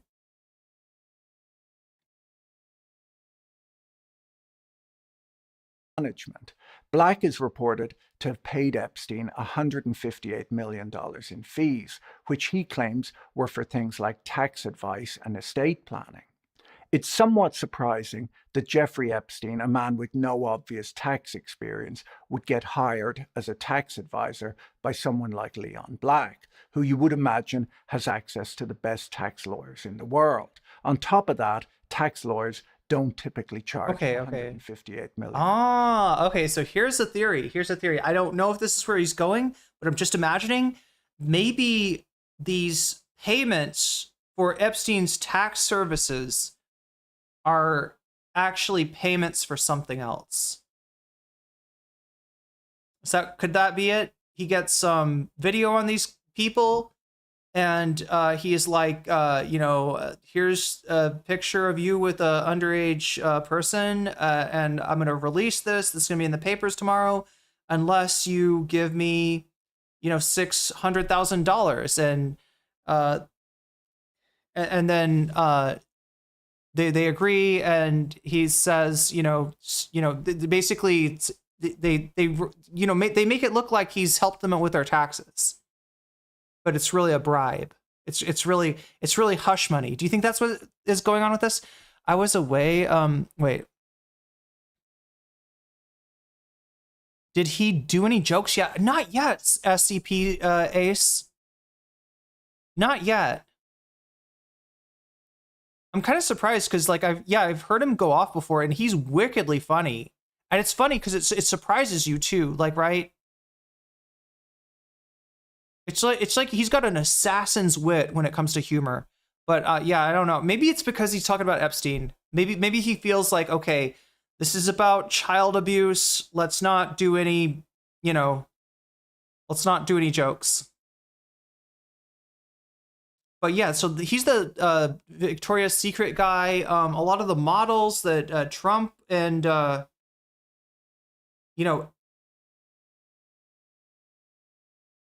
Epstein were with, I think, may have come from Victoria's Secrets. I mean, not that I'm making them sound like merchandise, but they were models for Victoria's Secrets. That's what I was trying to say. This is why Adam West says, stay away from strangers. Yeah, basically. This is real stranger danger here. DC Golden Age.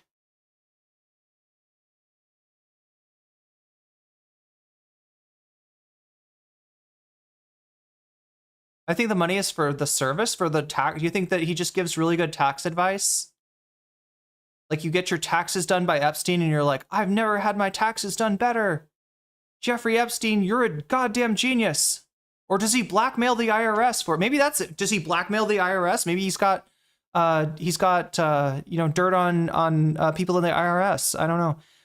Imagine getting your taxes done and your accountant gives you a bill for like over 150 million. Is that what they said? Okay, I guess I exaggerated it. It wasn't 600 million, it's 150. Oh, 150. No, I under exaggerated it. I was saying 600,000. Damn.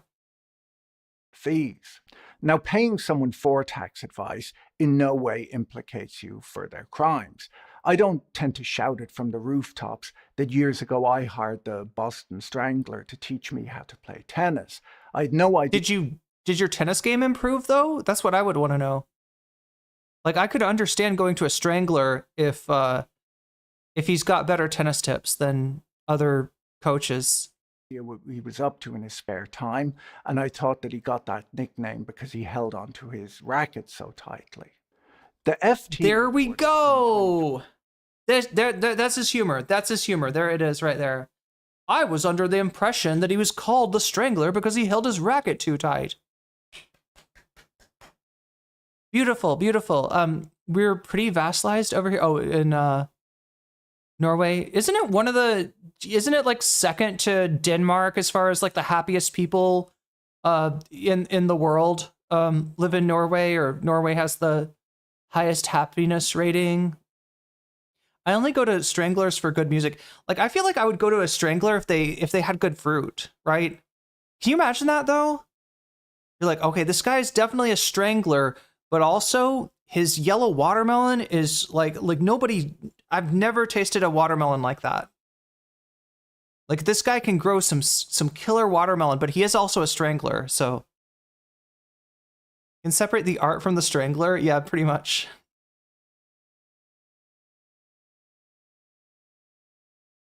Les Wexner's mansion in Ohio reminded me of the French chateau built leading up to the French Revolution, but American-style architecture. You know, Trump's Oval Office, I feel like could aptly be called Versailles at this point. 21, that Leon Black attributes a sizable part of his family wealth to Jeffrey Epstein, saying that as much as $2 billion of his then $8 billion fortune could be traced back to Epstein's financial So he helps you cheat on your taxes? Is that what he does? acumen. Epstein allegedly also served as Oh yeah, I forgot about the Stranglers, the band. Mr. Black's advisor on issues like, what is up with that? Like, what is this, like the like early 2000s? You had the Stranglers, the Killers, the Strokes. management of his yacht and plane, and helped settle a dispute over the ownership of a valuable sculpture.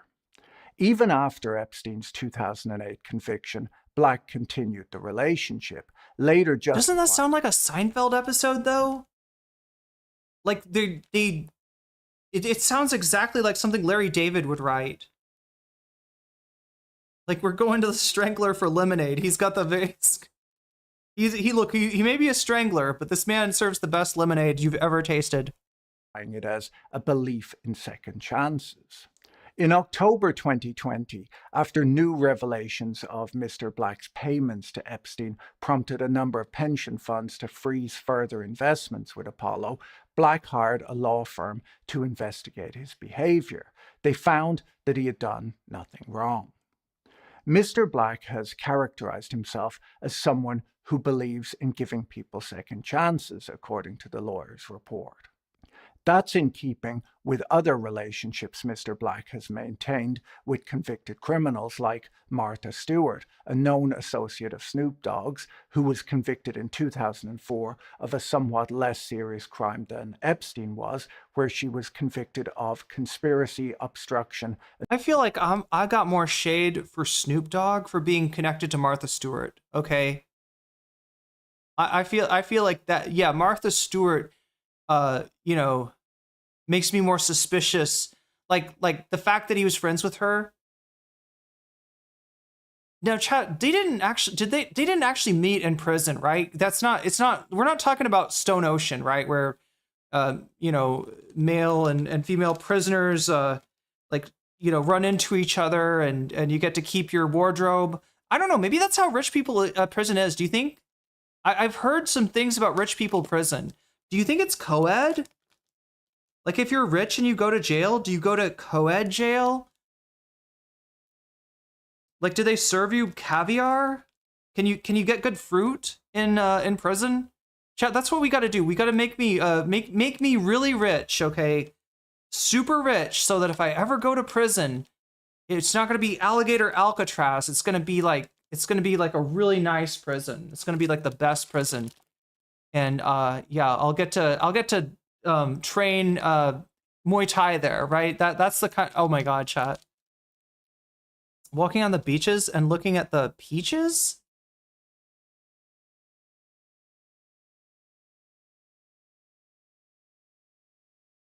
But yeah, this is the whole thing, is like, people don't realize, like, Martha Stewart is actually the original gangster. And 2 counts of lying to federal investigators about a stock trade. According to CNN, in 2023, Leon Black agreed to pay the Virgin Islands government $62.5 million, and in exchange, the government released Black from any current and future legal claims related to Jeffrey Epstein.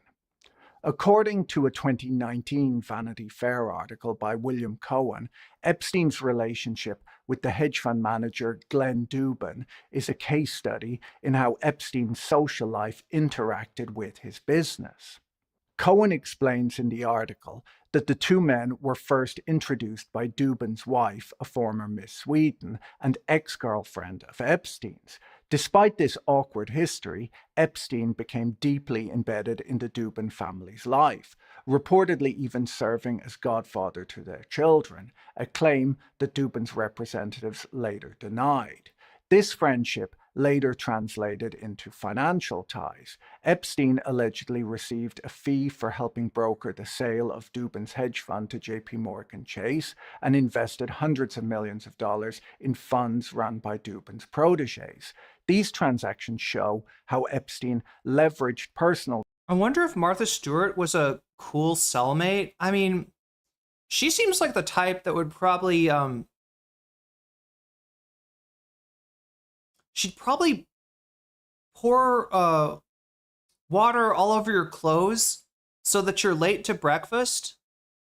And then she'd go for seconds on breakfast before you got down there so that by the time you were down there, all the breakfast was gone, right? She seems like the type that would do that. I feel like if I was in prison with Martha Stewart, I'd be worried about that, right?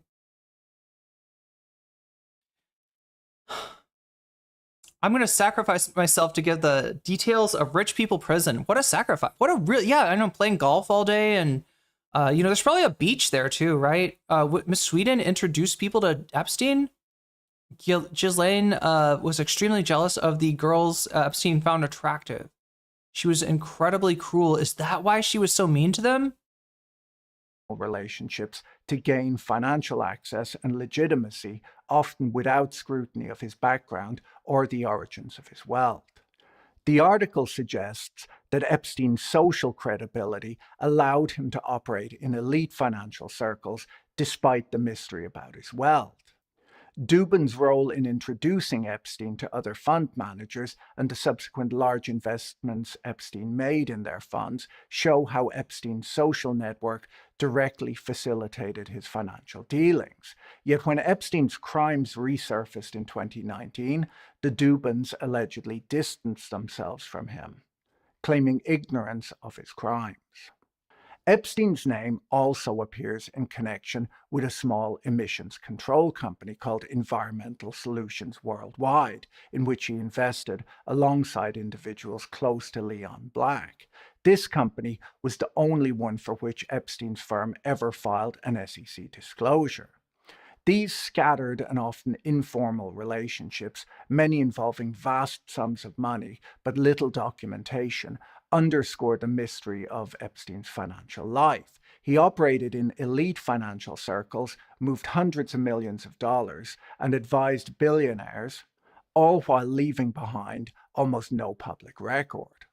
In 2019, Les Wexner accused Jeffrey Epstein of misappropriating more than $46 million while managing his personal finances. In a letter to members of his charitable foundation, Wexner disclosed that he had recovered some of the funds and had severed ties with Epstein in 2007, around the time that Epstein first faced allegations in Florida. Wexner had granted Epstein sweeping financial authority, including power of attorney over his assets. That same year, a lawsuit filed against Epstein's estate alleged that he had used underage women not only for abuse, but also as a means to ingratiate himself with powerful individuals so that he could gather compromising information for blackmail. These accusations suggest that a portion of Epstein's fortune may have been built not only on financial misconduct, but also on the strategic exploitation of his business associates. The Epstein scandal has evolved far beyond the realm of documented facts. Andrew Prokop at Vox writes that it's become the mother of all conspiracy theories because it is something to captivate just about every political subculture. For some, he writes, it's a Me Too story of unchecked abuse by a powerful man. For others, a MAGA-fueled tale of liberal elites' depravity. The resistance sees it as a potential Trump scandal, while those suspicious of the deep state fixate on cover-ups and the possible involvement of intelligence agencies. Anti-Semites focus on Epstein's Jewish identity. The scandal's ambiguity and the elite circles Epstein moved in have made it fertile ground for conspiracy theories of every ideological stripe. MAGA loyalists have shown a remarkable ability to compartmentalize this scandal, obsessing over Epstein's ties to Democrats while ignoring Donald Trump's well-documented 15-year-long friendship with him. Trump's appointment of loyalists like Pam Bondi, Kash Patel, and Dan Bongino to top law enforcement roles only intensified the speculation.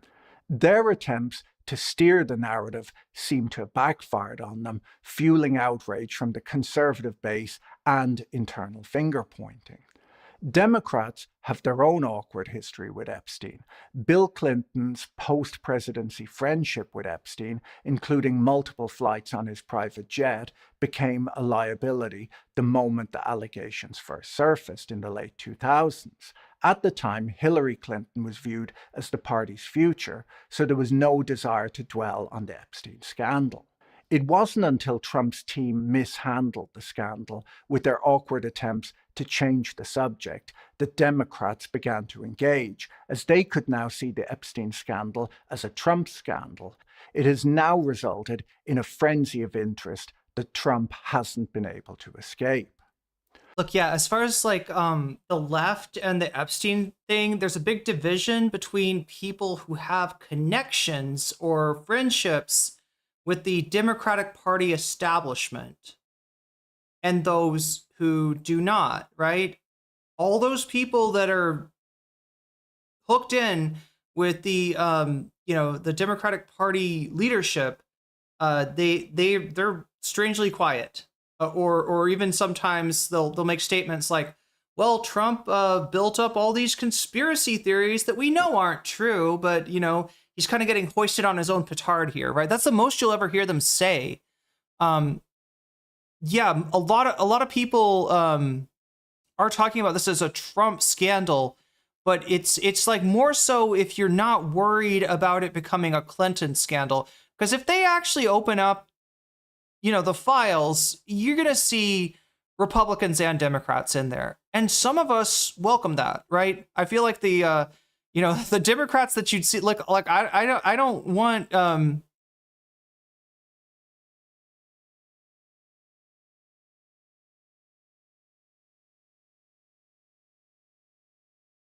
there's a lot of people in the Democratic Party leadership, like it's frankly needs to be cleared out. And also on top of that, if these people are guilty or if they're even associated with Epstein, that's a great reason. That's a great reason.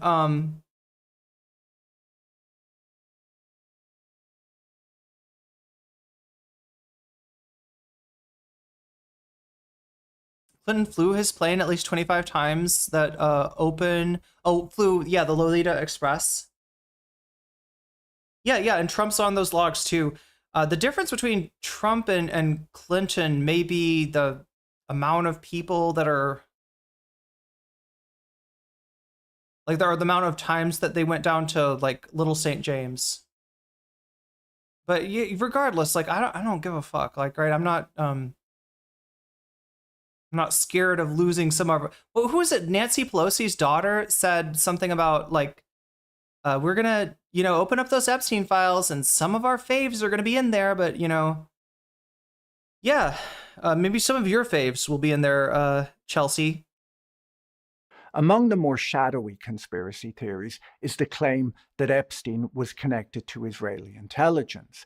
These allegations gained renewed interest in 2023 when the formerly conservative commentator Tucker Carlson, who became radicalized last year while visiting a Russian supermarket, began publicly speculating about a Mossad-Epstein connection during a speech to Turning Point USA, claiming that every single person in Washington, D.C. believes that theory. The theory suggests that Epstein may have operated a blackmail scheme on behalf of Israeli intelligence, using underage women to entrap powerful individuals. A 2021 Rolling Stone article cited Stephen Hoffenberg, Epstein's former business. Larry Summers, Bill Clinton, and Alan Dershowitz aren't Republicans. I think Alan is now. Alan may not have been. I do remember like my dad talking about Alan Dershowitz as being this like wide-eyed hippie or something, right? And what was he involved in, chat? Did he defend the Chicago 8 or something? Like at some point he was very like left-wing coded, right? When he was younger, I guess. But yeah, no, he's definitely associate and convicted Ponzi schemer who claimed Epstein had ties to intelligence circles. While no concrete evidence has emerged to support these claims, their persistence underscores the vacuum of transparency that continues to surround Epstein's life and death.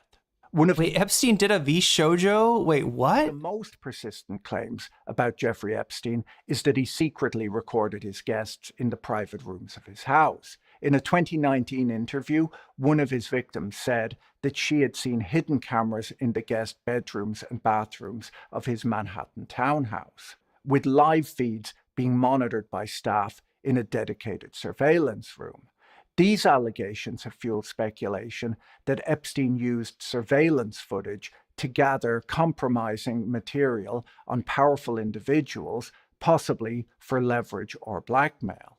When Trump's law enforcement appointees, Pam Bondi, Kash Patel, and Dan Bongino, announced that they were reviewing all available evidence, including digital files and surveillance. He was part of the OJ team. He was accused of scamming charity. Wait, Dersh was? Surveillance footage. It briefly raised hopes that defended the actor who played the lead male role in the movie Deep Throat. Sorry, the actual NSFW movie or the movie about the Nixon revelations? It's like, honestly, yeah. I've never seen the porn of Deep Throat. Never trust a hippie. Hey, never trust a boomer. Long-sought answers might emerge, but they're just kidding. There's some cool boomers out there. Abrupt reversal declaring that there was nothing to see. We call them based boomers. No Epstein, hence doing a shoujo? Wait, what? Only deepened public suspicion and intensified theories of a cover-up. The Epstein files are alleged. RC Stan, I know you're excited about JD Vance getting into office if Trump. I mean, I'm assuming you're saying if Trump is impeached, but do not spam in the chat. If you say it 3 times, you will be banned. Made up of over 300 gigabytes of data, paper, video, and photographs, and audio. Pam Bondi publicly stated that she was reviewing these files in February, just 17 days after her confirmation as Attorney General. That's quite a lot of video footage to go through, but it would appear that she did this as a few days ago she was... I don't know how much of a hippie he was. Well, look, he reminds... Like, I've seen pictures of him with the, like the leather elbow patches, which... I think that's like professor code for like hello fellow kids or something. You ever had a professor with the patches on their elbows, the leather patches? Supposed to speak at a summit against human trafficking, where unfortunately this announcement was made. I do have a note from the Attorney General, from Attorney General Pam Bondi, that I wanted to share. I'm sorry to miss all of my CPAC friends today. Unfortunately, I am recovering from a recently torn cornea, which is preventing me from being with you. Now, I don't know what caused this reported eye damage, but I feel that if I spent the last 6 months reviewing bathroom camera footage from Epstein's house, where Trump was frequently a guest, I think I would damage my eyes too. I can think of some other ways that you might get eye damage, or at the very least eye irritation in the Trump White House, right? You might have to ask Laura Loomer about that, though, to 100% confirm it, chat. Too. Based on the horrified expression on... Oh my God, see, he's got some... Kash Patel's face, it would appear that... He saw Pam Bondi getting the eye damage, right? He walked into the wrong He walked into the wrong room, right? He's like, whoa! He's been going through the footage too. The horrors that man must have seen. He does like the Brett Cooper style editing. For almost 20 years, beginning in the late 1980s, Donald Trump and Jeffrey Epstein maintained a close friendship. Wait, it's written near Jim Morrison's grave, what, in Paris? Never trust a hippie? They were regulars at each other's homes. Lots of pink eye in the administration, yeah. It's no joke, chat. It's no joke. That stuff burns. Epstein at Trump's Mar-a-Lago. Not that I would know. And Trump at Epstein's Manhattan mansion. It's no surprise to hear that Trump's name turns up in any investigation of Epstein simply because they spent so much time together. Have you ever socialized with Donald Trump in the presence of females under the age of 18? Okay, wait. Okay, that's what you're saying. Okay, according to the video, Les Wexner accused Epstein of mishandling $500 million for a charity. Veach Shoujo was recently accused of mishandling $500,000 that had been donated to Iron Mouse. Okay. Oh, that's right. Yeah, because Iron Mouse has like autoimmune issues and was doing that charity for the Immunodeficiency Foundation. I haven't looked at, should we cover Iron Mouse, chat? One in chat if you're interested in the Iron Mouse situation. One in chat if you'd like me to cover VTubers from time to time. Though I'd like to answer that question, at least today, I'm going to have to assert my 5th, 6th, and 14th Amendment rights, sir. The Wall Street Journal has reported that Attorney General Pam Bondi warned Trump back in May that his name was in the files multiple times. But who knows? If Epstein did keep a list, maybe he kept multiple lists. There might be a really bad list filled with 1970s children's entertainers. Who is that? Don't tell me that's like the voice of Yogi Bear or something. Like, who is that guy? Anybody recognize him? 1970s children's entertainers. Who could that even be? That's Roger Stone? Are you serious? That's Jimmy Savile?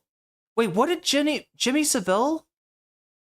What was he, like, what did he do? What was his show? For some reason, I always get Jimmy Savile mixed up with some wrestling dude who also got accused of, diddling, with specifically with WWE ring boys. Don't look him up. It's that bad that I don't want to look him up. It's Jimmy Savile. He was a beloved children's entertainer and a fucking monster. Radio and TV host. It does look like Roger Stone. It does look. You had me. Whoever said Roger Stone, you fucking had me. I was ready to believe you. I was like, yeah, that's definitely Roger Stone there. Everything British is for like 4 decades. Oh, the shows, yeah. Who did terrible things, and then maybe a list titled People Who Are Really Into MILFs with Trump and Macron's name on it.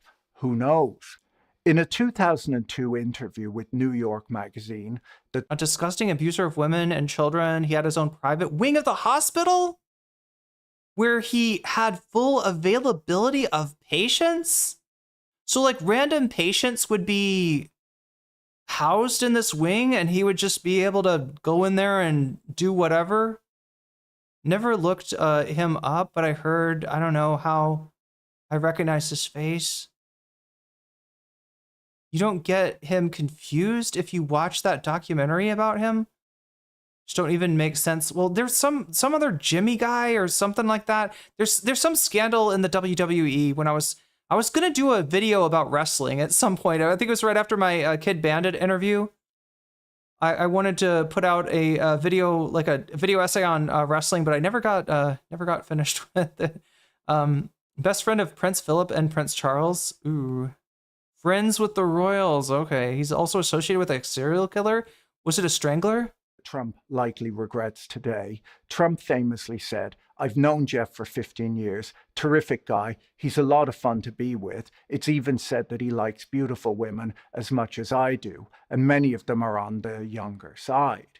Epstein reportedly believed himself to be Trump's closest friend and claims that he introduced Trump to his most recent wife.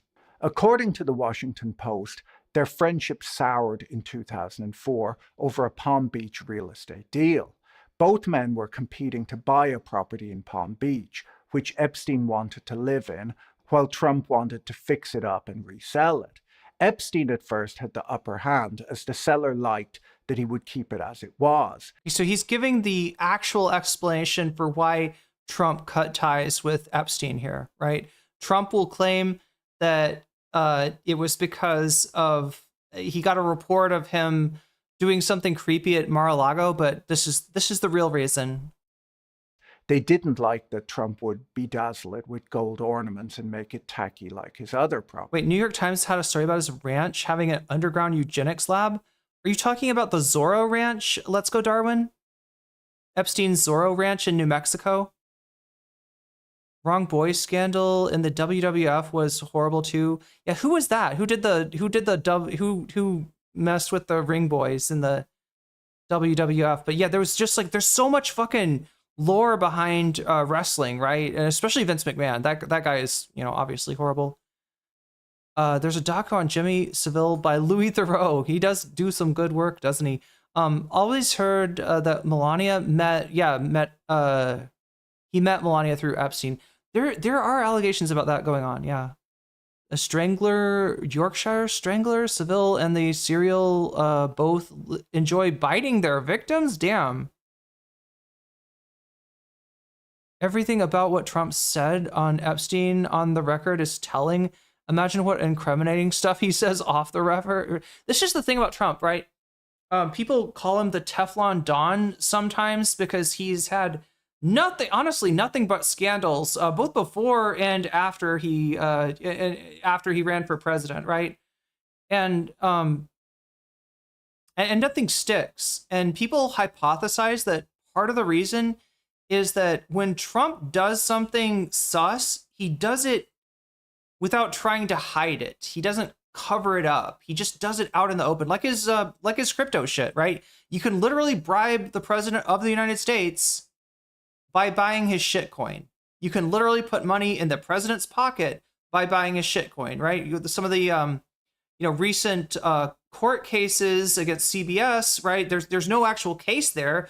No lawyer in their right mind would tell you to settle that case because Trump doesn't have a case. And yet you see CBS settling it anyway, specifically to get better treatment by Trump when they attempt their merger with Skydance. Or sorry, that's not CBS. What am I thinking? CBS, Paramount. Yeah, Skydance, right? Shit doesn't stick to the Teflon Dawn, but if you scrape the surface, it'll all flake off. Yeah, and it'll give you cancer. Allegedly. According to the Washington Post, on the day of the auction, Epstein's attorney tried to disqualify Trump from bidding, telling the auctioneer that Trump didn't meet the requirements of a bankruptcy auction, as he would only buy the property with title insurance, which this property wouldn't be sold with. Epstein and his lawyer, it appears, were unaware that Trump was listening in on speakerphone. Trump eventually won the auction, paying $41 million for the property. According to the records, Trump left 2 messages for Epstein later that month, and that was their last proven contact. Trump has since claimed, without providing detail or proof, that he banned Epstein from Mar-a-Lago. Epstein had never been a member of Mar-a-Lago. He had always just been there as a guest. Such a liar. Such an obvious fucking liar. That's the other thing. He lies out in the open too. And he lies so much that it strains belief, right? All the shit that Donald Trump does, all the shit that he lies about, it's the kind of stuff that it sounds made up. And so it's really easy for Trump supporters to just be like, yeah, that's the liberal media. Don't you know? Don't you know that the media hates Trump? And it's wild because, chat, the media doesn't hate John McCain. The media didn't hate George W. Bush. The media doesn't hate Mitt Romney, all right? It's just Donald Trump. And the reason that perception exists is because he's done so much fucked up shit that if the media even reports on a fraction of Trump's scandals, it sounds like they're constantly shit-talking him, but they're just reporting the news. And sometimes they don't. A lot of stories die on the vine. A lot of Trump's related stories die on the vine because they're just like, you know what? We're CNN. We're already regarded as an ultra-liberal network, despite the fact that we are in no way on the left. And so let's just not report this one. Let's just let's look the other way. Look the other way. Trump gets off of so much shit from shit like that. Yes, of Trump. Yeah, he also fucks Satan. That's his biggest scandal, though. That's the one he's not beating. All right. We didn't know, chat, that Trump was secretly Saddam Hussein reincarnated through Trish Paytas's vagina, right? But now we know it's the truth. He's so cartoony. That's his defense. Yeah, pretty much. But at some point, chat, he will be hoisted, and it will be on his own petard.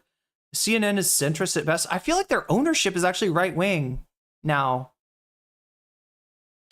Epstein's brother, Mark, on the other hand, has offered a different version of events. Mark Epstein claims that in an unaired interview conducted by Steve Bannon in 2019, Jeffrey Epstein said that he distanced himself from Trump after realizing that Trump was a crook. Mark Epstein That's wild. Allegedly viewed the clip online before the link to it expired, and he said that his brother had forwarded it to him shortly before his death. These conflicting accounts, Trump's vague claims of a falling out, and Epstein's alleged private remarks have only added to the intrigue and the conspiracy theories.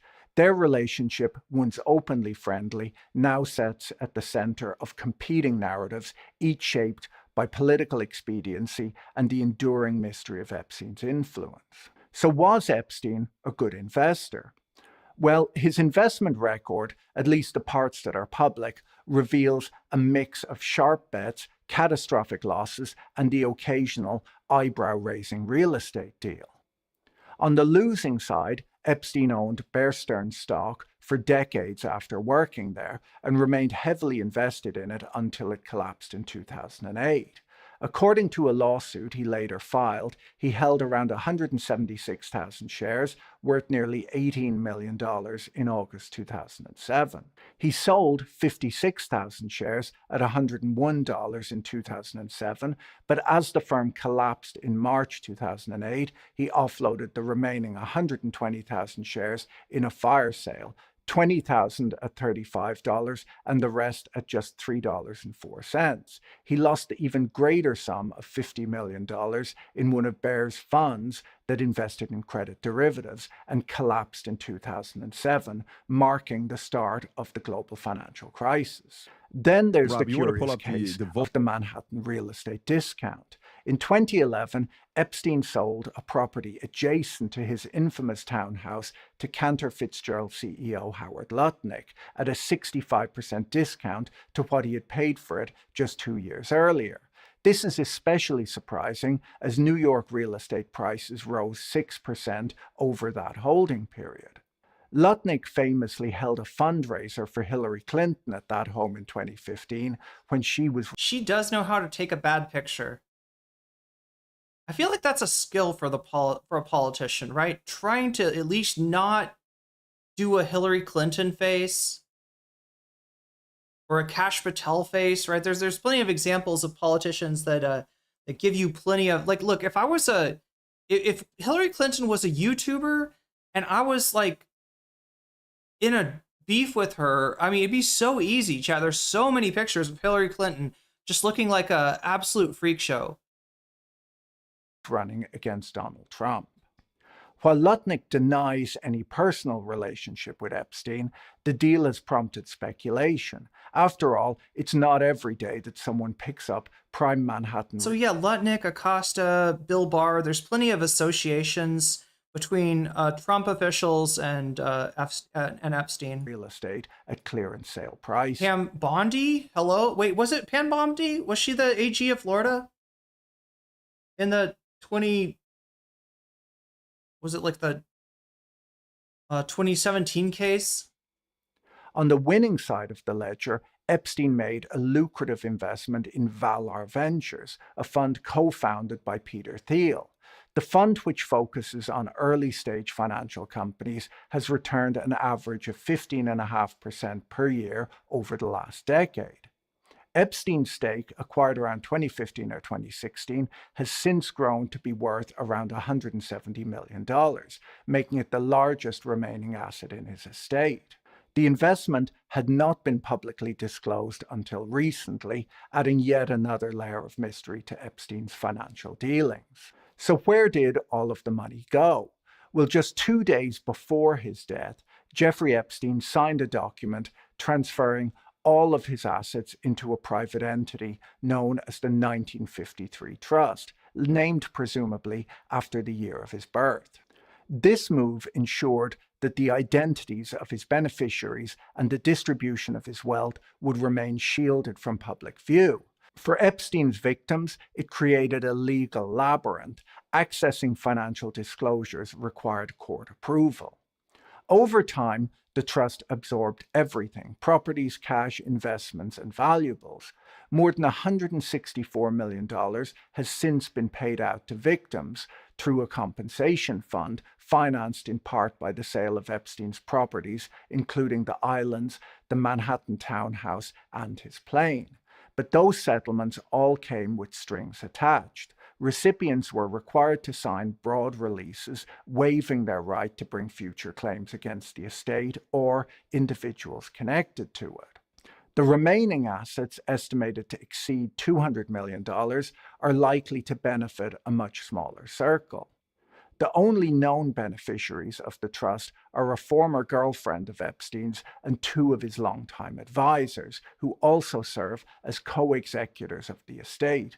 According to a confidential financial document reviewed by the New York Times, Epstein intended for $19 million in personal loans that he had made to be forgiven, including loans to entities closely associated. If only I had borrowed money for college from Jeffrey Epstein instead of from the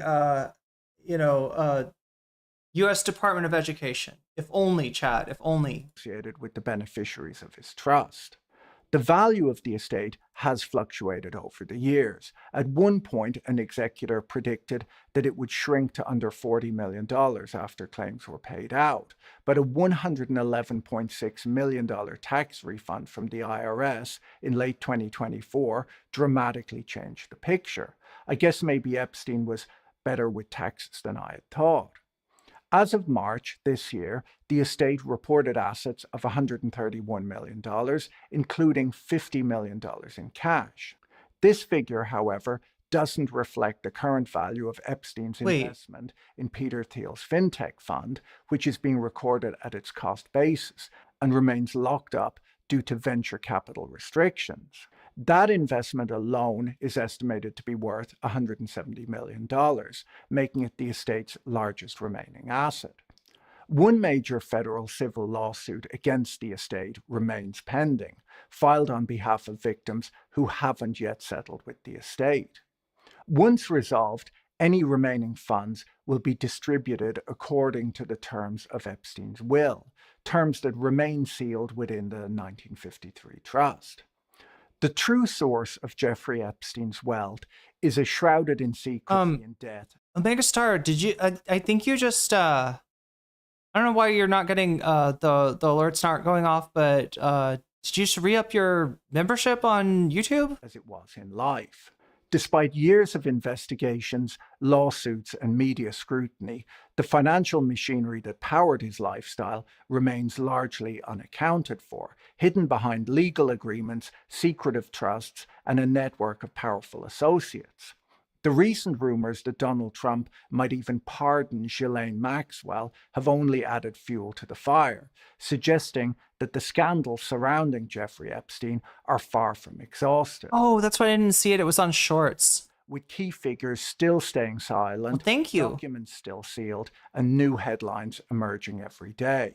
The conspiracy theories surrounding Jeffrey Epstein are unlikely to fade. If anything, they've likely become a permanent feature of the overall scandal, filling the void left by unanswered questions and institutional failures. If you found this video interesting, you should watch my video on the Trump-Musk blow-up next. Yeah. Well, look, it was something, right? The financial aspect of Epstein is not going to be the kind of sensational. It's not going to be a sensational about the stories about his crimes and his associations, but it's I guess good to look at anyway. Chat, this video got almost 1 million views. It's been out for 2 days now. This video, chat, that I was barely able to pay attention to somehow blew up, but anyway, nonetheless,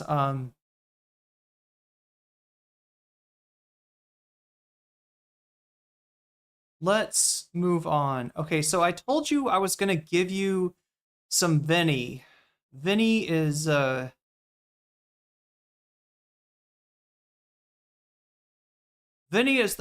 of the co-hosts of Valuetainment. This is Patrick Bet David here, chat. Now, he may not look like much, but trust me, you're about to be valuetained. Now, this guy, we do know where he made his money, and I definitely shouldn't say that it's a Ponzi scheme or anything like that. I should describe it as a multi-leveled affair of sorts, but as far as we know, not breaking any laws. So not a Ponzi scheme, but the other kind of maybe the other kind of pyramid. Anyway, he ripped off a bunch of people. He used that money to make himself a vanity podcast, and that podcast took off because the right wing has no fucking taste, right? They're just like, yeah, this guy's saying Trump good, I'm gonna watch him, right? And you're gonna watch him, and he's gonna potentially scam you. So anyway, valuetained. If you'd like to be, I think valuetained means that you get entertained while Patrick Bet David is exploiting you for money. I think that's what the real meaning of valuetainment is. Nonetheless, it is he's a funny man. He is and he's surrounded by other funny men. And one of those funny men is a guy named Vinny. Vinny, you might remember when he debated Hassan Piker on Piers Morgan, he was the guy that was popping a vein and his face was turning red because he was so mad. He was so mad at Hassan. He just could. He was bursting at the seams. All right.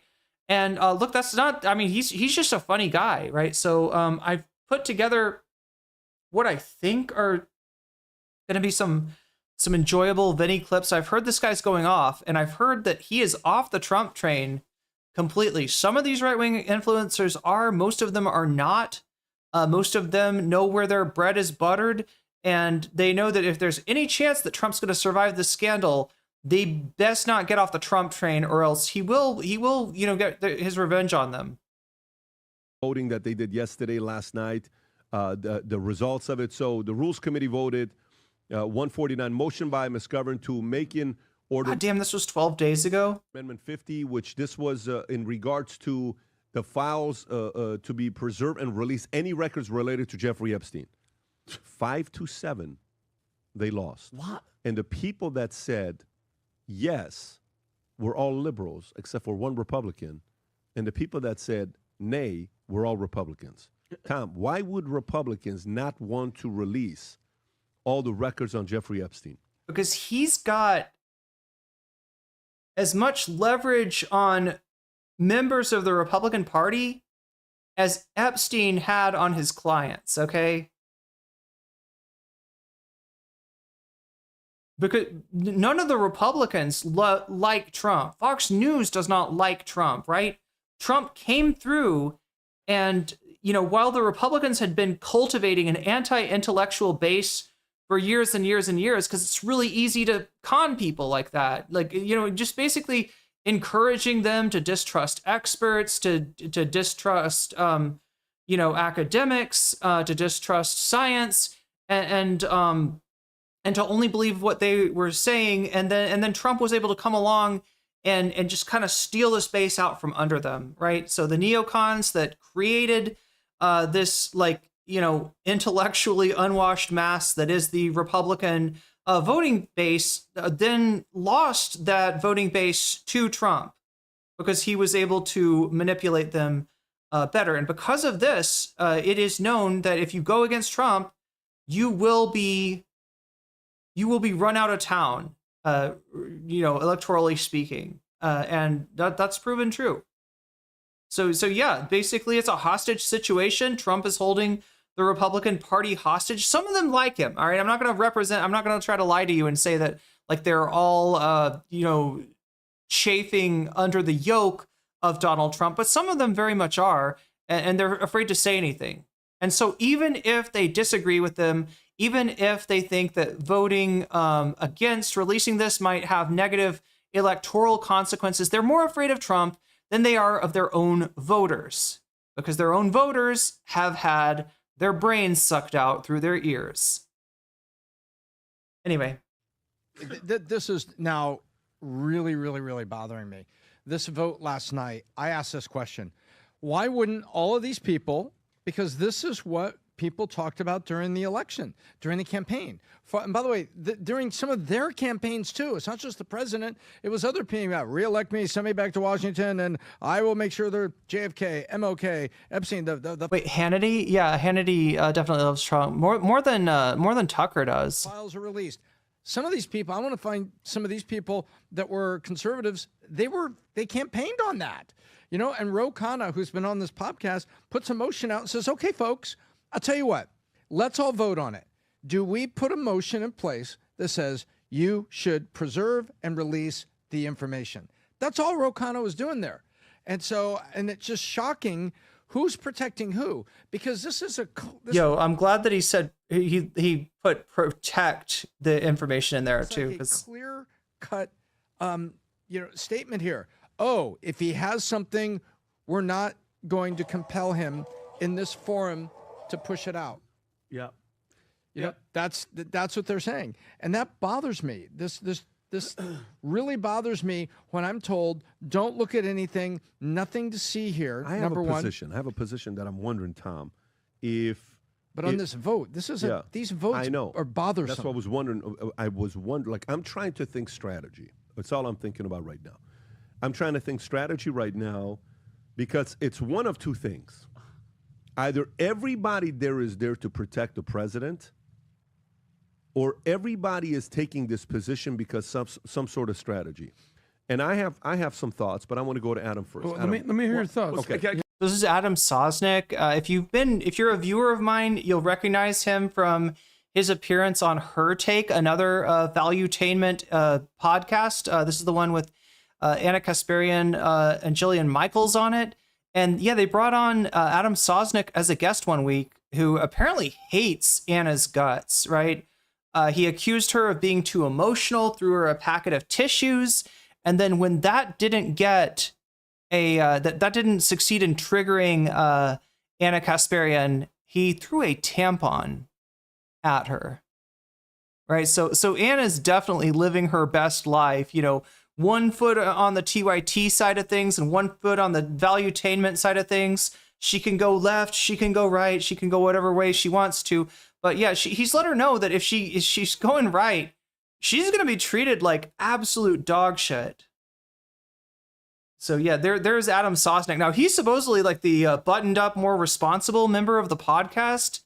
It's kind of a wild thing considering that this guy literally throws tampons as a debate tactic, right? I've had some weird experiences in Twitch poll on shows like the Hippy Dippy and Prime Kai's Reverie, in terms of, some strange people saying weird stuff, doing weird stuff, but I've never had anyone pull out a tampon on me. So that's a new one. That's a new one as far as debate tactics go. In fact, I love that I literally just wrote, there's two things. Either Donald Trump is compromised, meaning they have... Now here's Vinny. Yes. Yes, he's compromised. Somebody else is saying, don't dare release it because we're on it. Or there's another or. Yeah. Or there's another or. So let's go through all three ors. They're using it? So let's go through all three ors. So number one is Donald Trump's on it. Okay. All right. So let's say that's the one where he doesn't want to go through. That's an easy one. If it's on there, it's on there. If it's not, it's not. If it's on there, prove it. But It's been proven. It's been fucking proven. He's basically admitted it. Like there's a tape of him accidentally saying, like, you know, that he's on the fucking list. There are, you know, there's it's been confirmed. Wall Street Journal has confirmed this, right? He is on the list. Now, that doesn't mean that he diddled a minor, all right? That, you know, he's on the list because he is in Epstein's life enough to be pertinent in the court case. And, you know, there's probably other people that are on it too, but we know for sure that Donald Trump is. My suspicion to think he's on there is so low because Obama would have had it. Yep. Biden would have had it. They would have done everything in their power. But what if they're on it, Pat? But what if they're on it? It wouldn't be them on it. It'd be Bill Clinton. And I'm gonna hear everybody's thoughts.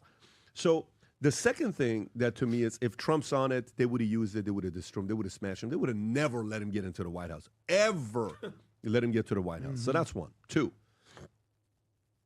The Republicans don't want to release it because, you know, a lot of them are on there and, you know, a lot of the money people are. You know, it could be something as simple as that there's 3 Republicans implicated in the files, and that if 3 of them had to resign, if the pressure built that they had to leave Congress, then they no longer have a majority. You'd potentially have Mike Johnson's job as House Speaker, and the majority, the Republican majority, would be in jeopardy. I mean, that's a possibility, right? On there, so they don't want to release it because of whatever reason. Let's go to 3. You know, politics is super nasty, right? So just think about the game of politics. Play the game. Okay. Not as an outsider. Yeah, that's right. Politics is nasty. Sometimes you got to throw a tampon. We're not politicians. We're not in the game. You're a podcaster. You're giving opinions. Yes. You're giving your thoughts. You're giving your perspective. Wait a minute. Wait. This guy's losing weight. Do you notice this? Vinny has lost weight. Is he on Ozempic? You're not in the arena. You're not playing the game in the arena, right? You're not. We're spectators. We're spectators in the game of politics. Yes. We're spectators in the game of politics. Okay. But not go inside, okay, and play the game of politics. When you wake up in the morning and you have ambitions of moving up in politics, not if you wake up in the morning like, I'm just going to do my job and that's what I'm going to do and what is the reports I need to look at to respond. No, that's a person that's just being a congressman or senator. I'm talking about you are super ambitious. Man, one day I want to be that president, vice president, House of Rep. I want to be Speaker of the House. You're super ambitious, right? Nothing wrong with the way you're there. What is the first thing you look for when you wake up in the morning? Controversy on your opponent to call their asses out, okay?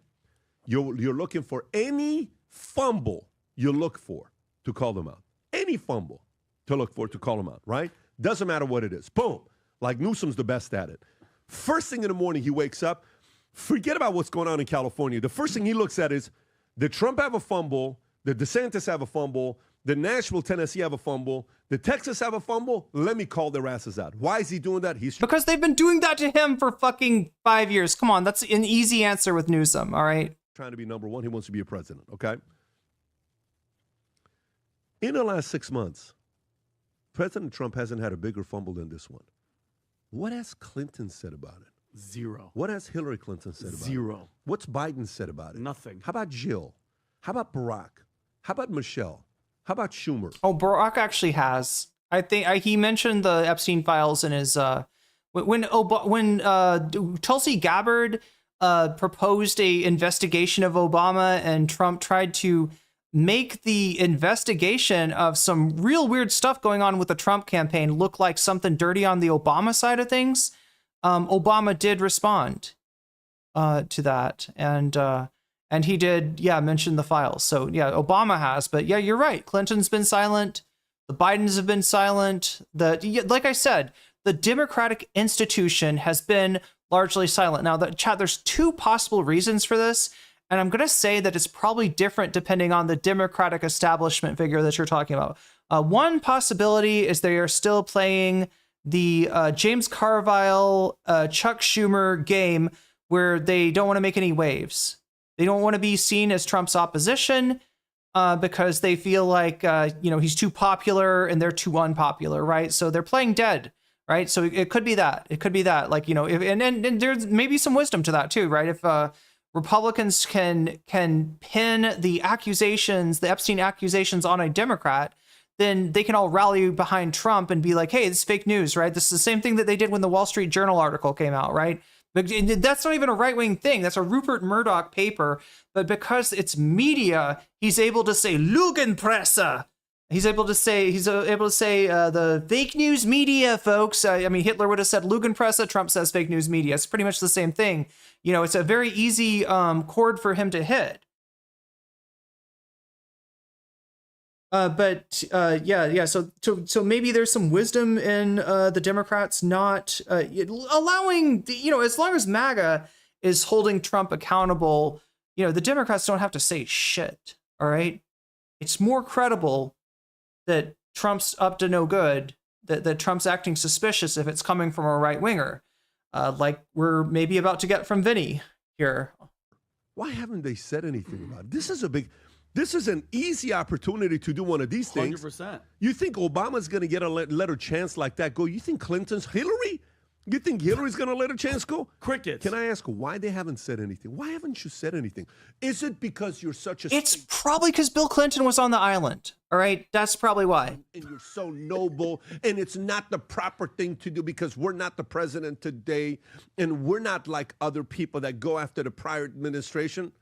I mean, Obama went Never after stopped him Bush. before. Obama went after Bush. Obama did not go after Bush. Obama said we're going to look forward. We're not going to look backwards. There's a lot that there's a lot illegal, frankly, that George W. Bush did in the prosecution of the war on terror. Obama did not investigate that. That was a huge mistake. That was a huge L for Democrats, right? Like the Obama administration and its failures, granted that it's obviously better than the Bush administration or what McCain or Romney would have done, right? Their failures are very much responsible for Trump's ascension in 2016, right? It's not that Trump is some kind of juggernaut, like once in a lifetime politician. It's that the Democrats insist on running the most hateable figures that you could imagine, right? They've got a seniority. They've got a hierarchy in the Democratic Party. And the people at the top of that hierarchy aren't there because they're good politicians. They're there because the Peter Principle. They bailed their way up, right? And yet, like, these are the only people that the Democratic Party will trust. They're too afraid that if they give the keys to Bernie, if they give the keys to AOC, that they're going to take them into, FDR territory. And they don't want to be that anymore, right? The Democratic Party is essentially, it's a vanity project for rich people, right? The vanity project of creating a legacy for yourself without doing any meaningful policy, right? When you're talking about politicians winning, when you're talking about parties winning, you should be looking at policy. The end goal of politics is policy, right? Making laws, changing the game, changing how things work. And the Democrats fail at that. They're not great at winning office. They're not great at getting in power, which is what they want. But they will specifically nerf their own policy because they don't believe in their own side. The Democratic establishment is fundamentally conservative. They don't believe in progressive values. They will run on them, and then they will say, ooh, geez, I would have loved to fulfill my campaign promise, but guess what? Joe Lieberman came and he twisted my arm, and he said, we can't do a public option. We can't do Medicare for all, right? Oh, Joe Manchin came and he twisted my arm. I just couldn't help it, right? They love to do that kind of shit because that way they get the accolades from, the David Brookses of the world, the very serious people, and they don't they don't take what they perceive to be risks. And in actuality, the biggest risk of all for Democratic politicians to ever be successful again, the biggest risk of all is standing in the middle of the road like they're doing right now with Chuck Schumer and James Carville and the play dead sort of advice. So Yeah, it's a very frustrating thing. Like, if you are Team Democrat, your team is the Washington Generals, a team that was famously would be the perennial opponents of the Harlem Globetrotters, who the whole thing about the Globetrotters is they're supposed to win. It's sports entertainment, right? So the point of the Washington Generals is to lose. And if you don't lose, the times that you don't lose in the election, you're going to lose in policy. And that's what the Democrats are great at. I've inherited this, I've inherited all of this. And how many times, half of the Americans who never knew, a majority of immigrants who came to America and didn't know what the word inherited meant, they did right after Obama became president because he used the word every flipping day. I inherited this from the Bush previous administration. And how come you're not going after him? Why not? Oh, yeah, no, the country was totally fine after Bush. Yeah, we'd only wasted how many billions of dollars on a war on terror that didn't make us any safer, that actually made the world a more dangerous place? Yeah, no. Bush handed Obama a great world, and a fucking financial crisis that started before the it started before the end of the election. Like, McCain and Obama both talked about the financial crisis, because guess who was president when it happened? It was George W. Bush. But this guy wants you to forget all that.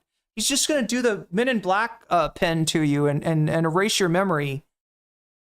Rob, maybe I'm wrong, can you go on one of these ChatGPT or Groks and just kind of search it and say, can you ask the magic internet machine to think for me, since I don't have the intellectual faculties to do it myself? Could you please do that? I also don't have the intellectual faculties to teach myself how to use ChatGPT, which, guess what? Here's a tip. You want to know how to use ChatGPT? Ask it. Open it up. Say, I'm new to this technology. Could you please tell me how to write a prompt, right? And it will do that. Like, that's one thing that ChatGPT is actually good at. Hey, Grok, is X true? The biggest Democratic establishment voices said about the Epstein fumble President Trump had this past week. What has the biggest Democratic establishment voices have?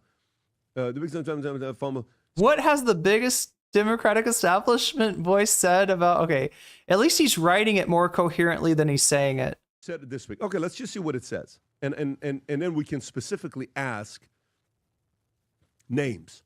So Ro Khanna, but these are not the biggest ones. No. Go. Van Hollen is getting there. Nobody knows those names. No, I'm saying ask. You don't know politics. You're a politics show.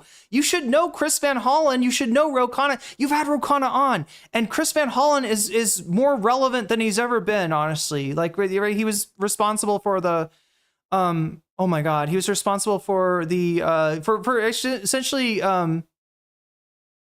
going to El Salvador. Specifically, like Bill Clinton, like figures like what about Clinton's, Obama's, Biden's, Schumer, Pelosi's? The Pelosi. Like I said, they're probably right on some of these people. Like, their explanation for why Bill Clinton and Hillary Clinton aren't talking about this checks out.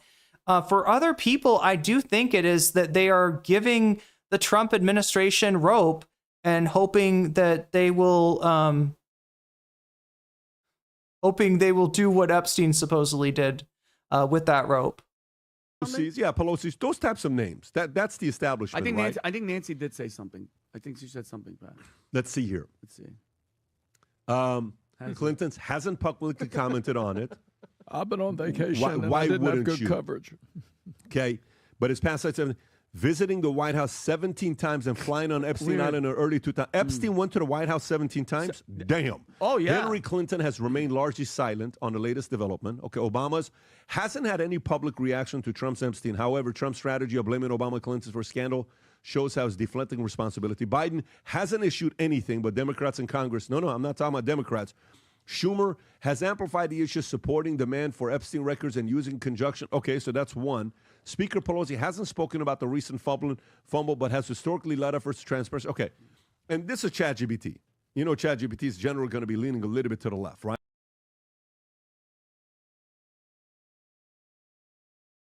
your brain must live in 2011 if you think that the tech establishment is on the side of the left. You are using very old information. You are going off of very old information, PBD. Right? Why haven't they? Why aren't they saying anything? Why are they quiet? I low-key hate this, right? That dipshits like Patrick Bet-David that failed to do their research ahead of time can just, like, you know, let's ask ChatGPT, you know? And that there's enough dumbasses out there to be like, oh no, this is really, that's what you do. You ask ChatGPT, you know, that's, you know, yeah. Quiet. You know, and so that leads me to think a guy sends me a message. I think Trump is playing 4D chess and all this other stuff. He's telling me this stuff. Okay, let's give that a little bit of credence. The fact that maybe they have so much intel that they're using this against them. Could it be? Could it be the fact that Obama's, Clinton's, all these guys are so quiet about this Epstein issue? They haven't said anything. They're just watching it from the outside. You're seeing Republicans fight each other.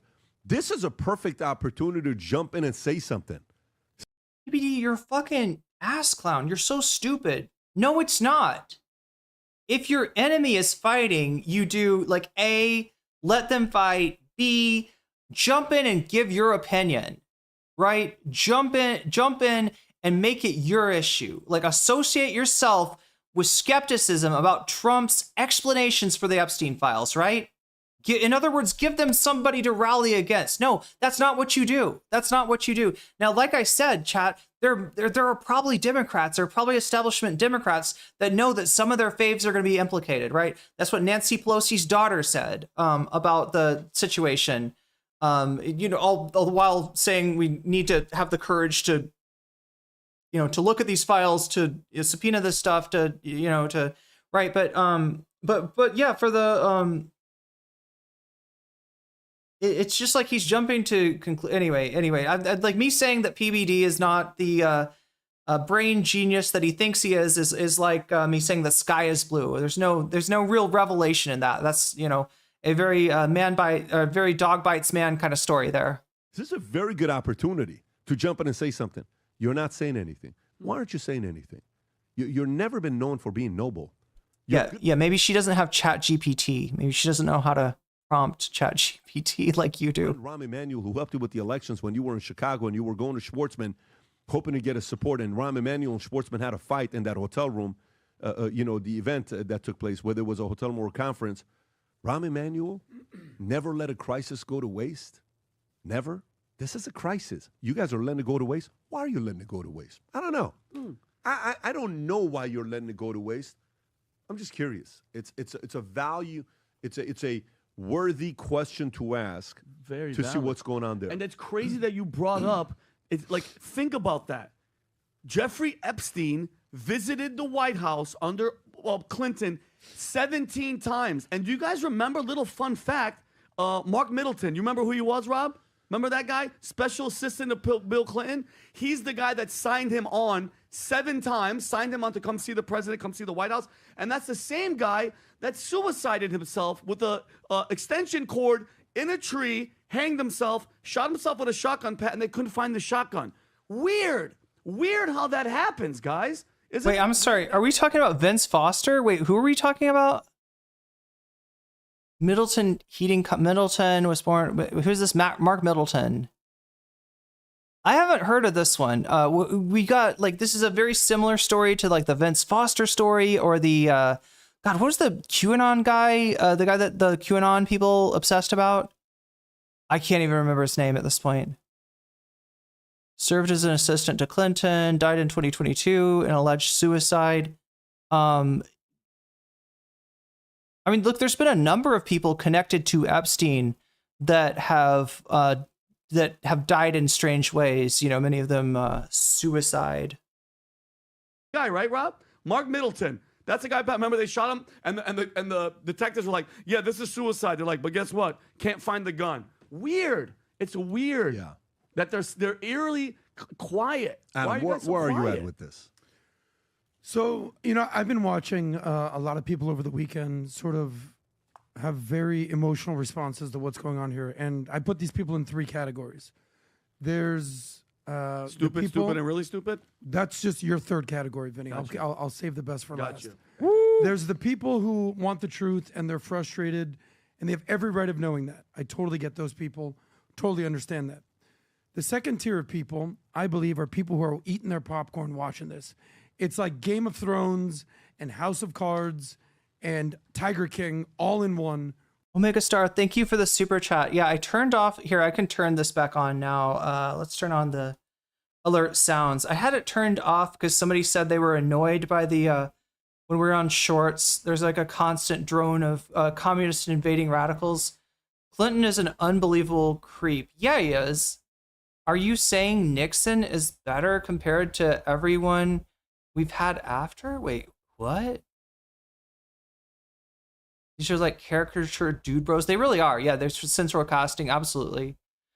These are the types of people who protected Dennis Hassert. Yeah, the guy at the center of the congressional aid molestation scandal under George W. Bush. Katie Halper just did a really cool interview with a writer on how JFK helped end French occupation of Algeria.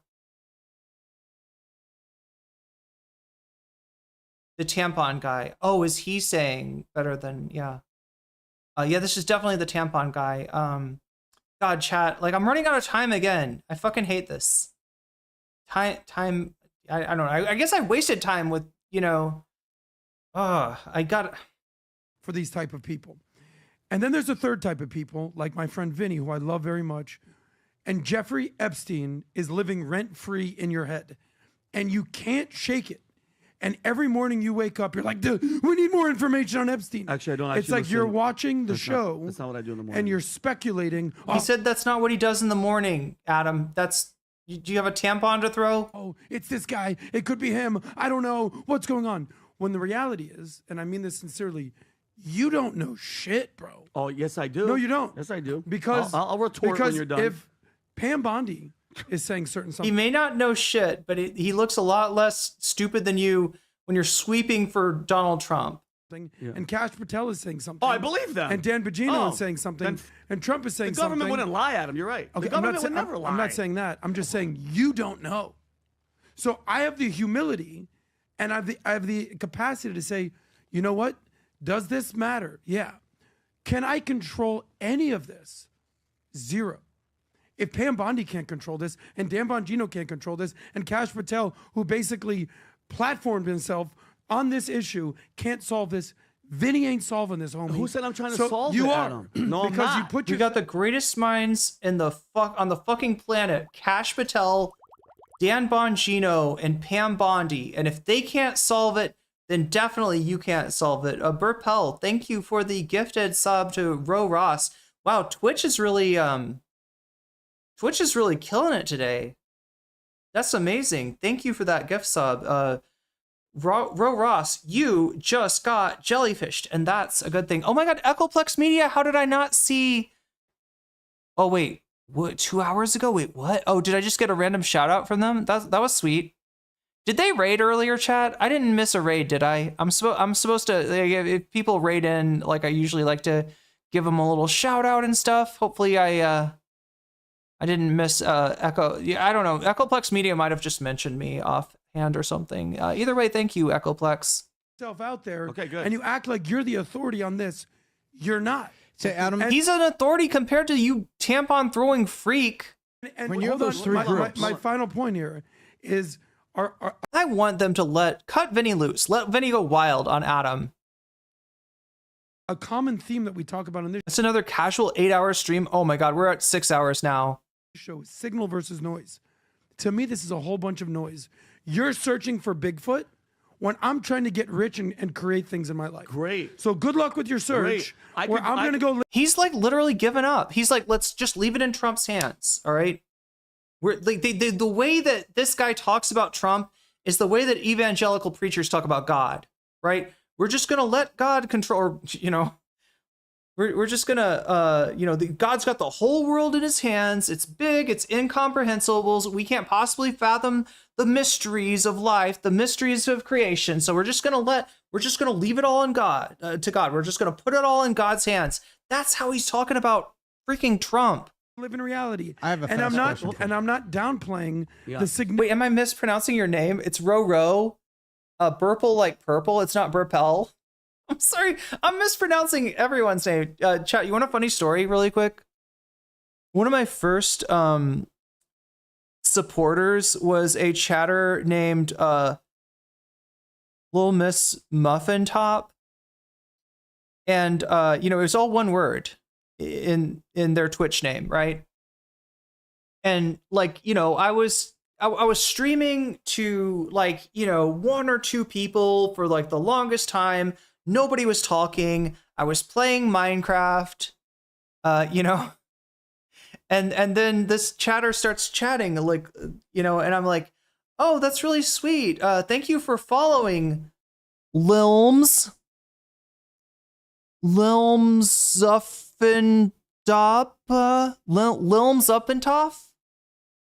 And it took me the longest time to figure out, it's Little Miss Muffin Top. I'm like, thank you, Lilms. You must be Scandinavian with a name like that. That's clearly, is that a Finnish name? Is that I literally just the easiest, it should have been easy for me to pronounce, but ever since then we've had a thing where if I mispronounce your name, that makes you cool. Significance of this. So you two are officially cool. I'm saying for most people who are fat, lazy, broke, the people I'm talking about, they're obsessed with stuff like this when they have so many personal issues. I'm sorry. Vinny is on Ozempic now. You cannot call him fat, lazy, or broke anymore. He has proactively gotten that prescription from his doctor. He's obtained the shot, and he's on his way to, a very, low body fat composition. So fuck off, Adam. God damn. Are we going to fat shame Vinny? Is that what we're doing? Look, Vinny, I feel like he's my little brother. Nobody else is allowed to make fun of him, all right? Especially not you, tampon thrower. In their life, they can't fix, so they basically deflect and say, yeah, but Epstein. Yeah, but the Tiger King. Yeah, did you see what happened? The Tiger King? Wait, what's the deal with the Tiger King? The Liver King? Does he mean the Liver King? Thrones? No, I didn't, because I'm actually... Is the Tiger King relevant? Doing bigger things in my life. But do you think people... So bigger? So you analyze it, and you say there's three groups. Okay, of the three groups, you say, Adam, what is the percent size of each one? Is it third, a third, a third, as you see it, just as you estimate it? Because you said you broke it into three groups you observed. Maybe not. I don't know. I haven't done the exact math. No, but what that's is your a very sense? valid question. What he's asking you is, where do you think majority of people in America fall? These are types of questions we ask on a podcast. You don't have to get 100% right, but what is your assumption of where people fall? I would say there's a vast percentage of people who genuinely care about this. More than 50? I care about this. This isn't group so three. Let's be real clear here. This isn't a top 3 issue for me. It may be a top 10 issue. I don't think it's a top 3 for most Americans. I think most Americans wake up. They want to work. They have to deal with rent or their mortgage, the cost of living. They want to deal with their kids. They want to take their kids to school. It's summer right now. He's literally telling him to touch grass. Do you see this? He's literally telling Vinny, touch grass. You think that there's something suspicious going on with Trump and the fact that he said we're going to release the Epstein files? They made little folders for people. They gave them out, and then somebody asked Pam Bondi, so what about are we going to get the client list? And she's like, oh yeah, it's on my desk. It's on my desk. And it was on her desk one morning. The next day, it didn't exist. And then it did exist again. Only it was made by Obama and crooked Hillary and crooked Joe Biden and whoever else, right? It's just, come on.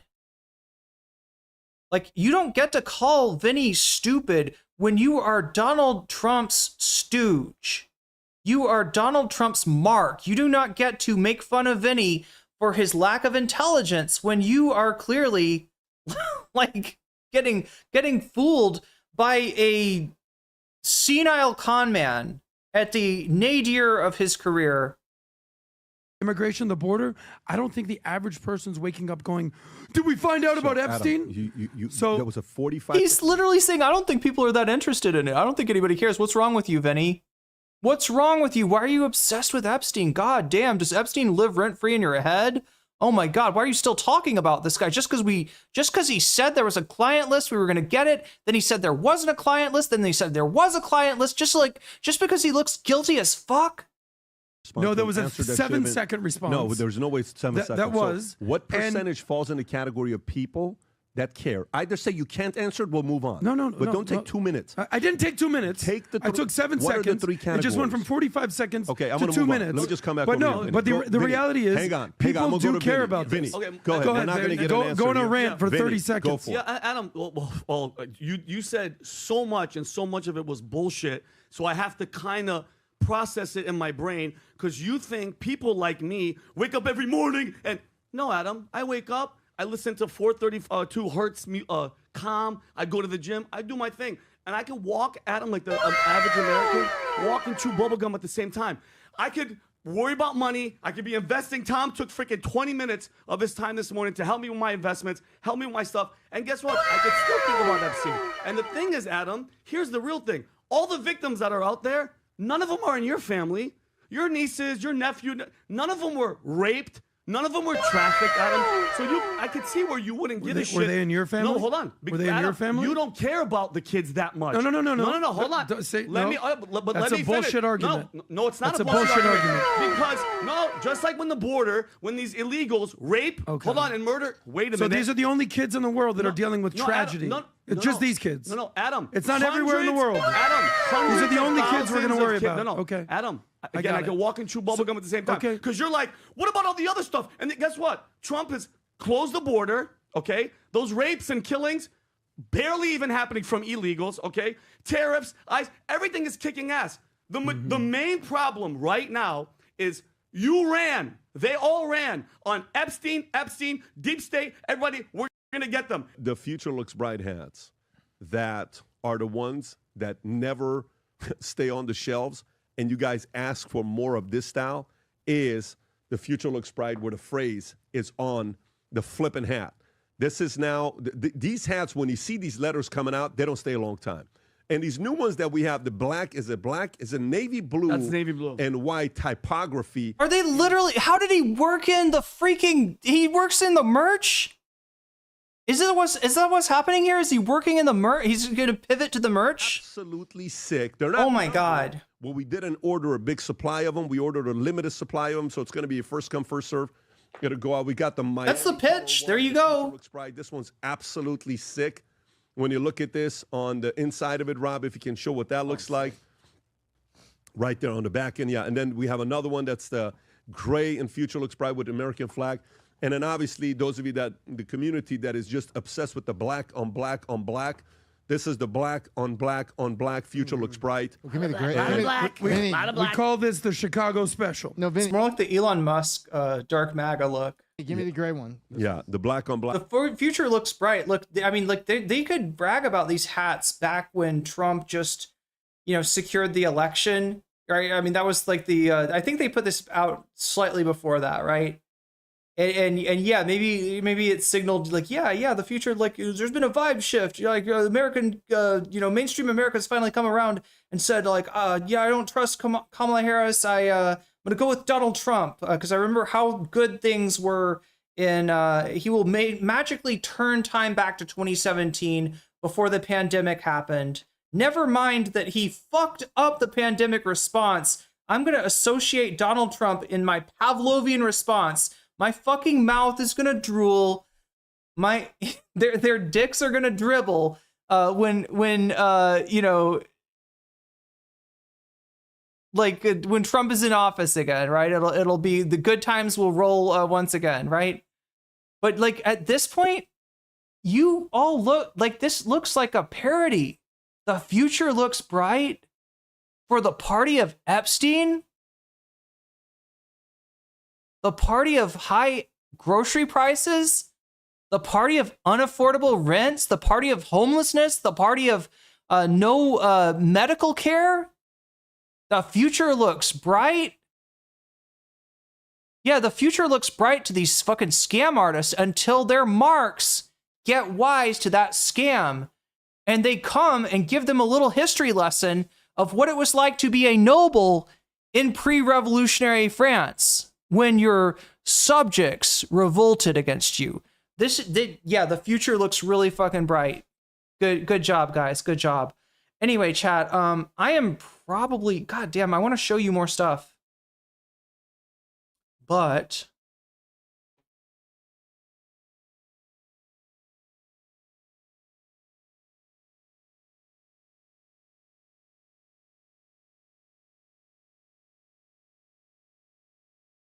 yeah, like I've streamed for oh god. I don't know. I have like a sense of wanting to some kind of completeness, right? And I'm not always able to satisfy that in the course of a stream. And if I did, I would be streaming for 12 hours every single time, because there's a ton of stuff that we could go over. We'll probably have to. I was in my mind, I was thinking, let's finish Epstein today, but looks like that's not happening. Anyway, let's at least take a look at what's going on with Destiny. Why is he mad at Hassan? Who would you rather have as president, Charlie Kirk or Hassan Piker? Charlie Kirk, all day, all day. I just don't understand that. Yeah, but well, maybe because Hassan Piker sims for all of the enemies of the United States of America. That's actually yeah. So, Chad, this is why I don't even have to really look at the I don't even have to look at the poll. I'm pretty sure I know the conclusion of it regardless, right? The poll is, yeah, still that one's winning, and that one's also got the donos behind it. So unless somebody wants to drop like an absurd amount of money on the stream right now and say, no, I want that. Oh god, Thailand, Cambodia is only 2 points behind, but yeah, look at this, chat. 79 points, 79 extra bonus points for Destiny losing Orbiters to Hassan. It's winning in the poll, and it's I'm gonna go ahead and cover it. All right, if somebody somebody drops an immense super chat and says, no, we're gonna watch Thailand, Cambodia, then I'll switch content. But as of right now, it looks like it's Hassan is cannibalizing Destiny's orbit. That is the name of the video. Oh, is this Destiny reacting to the video, the counterpoints, Pisco debate? actually pretty understandable. If not terrorists, like actual terrorists. Anyways, not even like good enemies. Not even like China, Russia. I don't know if I say Russia's a good one, but at least it's better than fucking Islamic extremists. Just because I know this is going to be clipped a million times. Pisco's changed this question like 15 times. I don't know why. Well, I do know why, but so the question initially to counterpoints was like, who should you try to appeal more, like to the people that are more moderate left or to the far left tankies that want to rape and murder every single capitalist and every single person that wouldn't support their uniparty ideology. And for some reason, Pisco thinks it's better to support the rapist murderers than people that are just moderate left Dems. So the question transforms, now the answer to that is obvious, so then the question transforms to, oh, well, who would you rather vote for? Hassan Piker or Donald Trump, which is like, that's not really related at all to the question that was posed before. But do you get this tweet here? Do you get people? Sorry, do you get kind of what Pisco's saying by that? Does that make sense? Pisco's trying to say, okay, you know, like Hassan has long been identified by this community as an enemy, but is he the enemy? Is he an enemy to the level that Donald Trump is? Or is he maybe like, you know, if you can agree with Hassan Piker on fuck Donald Trump, like, is that something, right? That's essentially what they're trying to get at, right? That's what Pisco's trying to say. He's trying to cure your community, Destiny, of its Hassan derangement syndrome, okay? Now, I don't like Ethan Klein, but like, I don't know, I can acknowledge that he's not as bad as Nick Fuentes, Ron DeSantis, Donald Trump. You know, if you say you vote for Ethan Klein or Donald Trump, I'm probably going to vote for Ethan Klein. I mean, it's a pretty easy, you know, thing to say. You know, TYT, right? You know, would you rather have TYT or Benjamin Netanyahu? I think I'd rather have TYT. As bad as they are, Netanyahu is worse. So yeah, you know, I mean, it's a pretty simple. He's putting it in simple terms to make it easy for your brain geniuses over there in DGG to figure out that Hassan is not in fact the devil, and you have made it so easy by your insistence that he is, to debunk your Hassan Piker derangement syndrome. Adding me with this clip in response to a thought experiment I ran with Counter Connor, which was essentially Trump or Hassan, who you pick who is a closer ally to the Dems. Notice how he changes. It's very strange too, because for a lawyer, you would think that like the words matter, but they don't. He bounces between so many different words. Who is a closer ally? Who would you support? Who would you vote for? Who should you appeal to? Like it's constantly like switching the words here, depending on what he wants the argument to be, right? And of course, predictably, some people pick Trump/Kirk/MAGA, revealing their unhinged derangement, that their main enemy is not Trump, it's Hassan Piker. So now it's like, well, who is a closer ally becomes, well, who is the main enemy? Okay. I say some because even Destiny subreddit, the left community that most despises Hassan, shares that preference with me. So now if you express, but now this is saying like, who would you rather have as president, right? So this is a different question, and it's Charlie Kirk versus Hassan Piker, but this is a different question than like, who do you pick as a closer ally to the, like it's, but. So now if you express a preference for Hassan Piker over Donald Trump, now it's just a preference, I guess, okay, over Donald Trump, you endorse Hassan or want to be friends with Hassan or want to build bridges with Hassan, absolute derangement, sorry to say. So I think I quote tweet this with like, Hassan just uses the Democrats to push for his ML beliefs, right? And he does. Hassan said this like a million times. It's not even like, this shouldn't be controversial at this point, right? So now the question is, Hassan or Trump, who are you voting for if you had to pick? So my interpretation is who can be president and do stuff, I guess is how I'm interpreting this initially. So my response is Trump at least has some vague notion of supporting America, however misguided it is. If he destroys the country, it would be a byproduct of his stupidity and narcissism. With Hassan, it would be by ideological design. He supports foreign terrorist groups, despises U.S. allies, supports historical revisionism to paint U.S. adversaries in a better light, has admitted that he would ban opposing political parties in the United States and would lock his enemies forever in re-education camps if they... So yeah, we went over this yesterday. This accusation in specific that Destiny's making, and the you know, the clip that he bases it on. If you just watch a little before and after, you see that he's not talking about banning whatever the fuck that Destiny's claiming, like, right, the re-education camp canard that came up during the Ethan Hassan debate on capitalism, communism, right? But he's gonna double down on this. He's gonna insist on this, and he doesn't realize that in Pisco's, you know, chat, in Pisco's community, in Pisco's Discord, in Pisco's subreddit, like they're debunking him, right? And there's more people in DGG right now than there are in Pisco's community. But you know, the more people that wander over there to check it out, the less people are going to buy Destiny's obvious lies. Oh my God, what, do we have a, did it somehow go to, oh, there we go. They didn't agree with his political ideology. As a Marxist-Leninist, he would support the creation of a single vanguard party to violently enforce all of these changes. This is just what we know of Hassan's views publicly. We also know that he stated on shows that he hides his true beliefs so he can funnel people further down the radicalization pipeline. We've already survived 4 years of Trump. I'm not convinced we'd survive 4 years in a Hassan-styled regime. Oh my God, is he seriously going to bite the bullet? I thought he was just going to thrust this away as a stupid question, which, like, admittedly, it kind of is. But, you know, I mean, there's a point. You heard what I said, the point to what, you know, how Pisco phrased the question. But at this point, it looks like he's going to bite the bullet and be like, no, I would take Trump. I would take Trump. Hassan, you know, or Trump cooks the country for 4 years. Hassan cooks the country forever. What a naive, spiteful, useless piece of dog shit this man is. What the fuck? Why won't I? I'm sorry. And then, because he likes to get like the clips or whatever. So then he says, so who would you vote for? So you would vote for Trump over Hassan, correct? And then my response is, I would vote for the guy who supported January 6th versus the guy who supported October 7th. Yes. And then he says, we have an honest disagreement then. See, now, I mean, like, that's a slogan. It comes off the tongue easy, but it's fucking bullshit.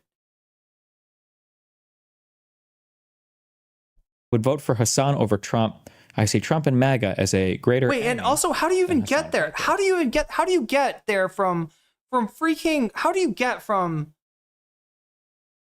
Dudism ML, Dudism Marxist Leninist to January to October 7th? That's wild. So then I say, well, that's because you don't think tankies are really that bad.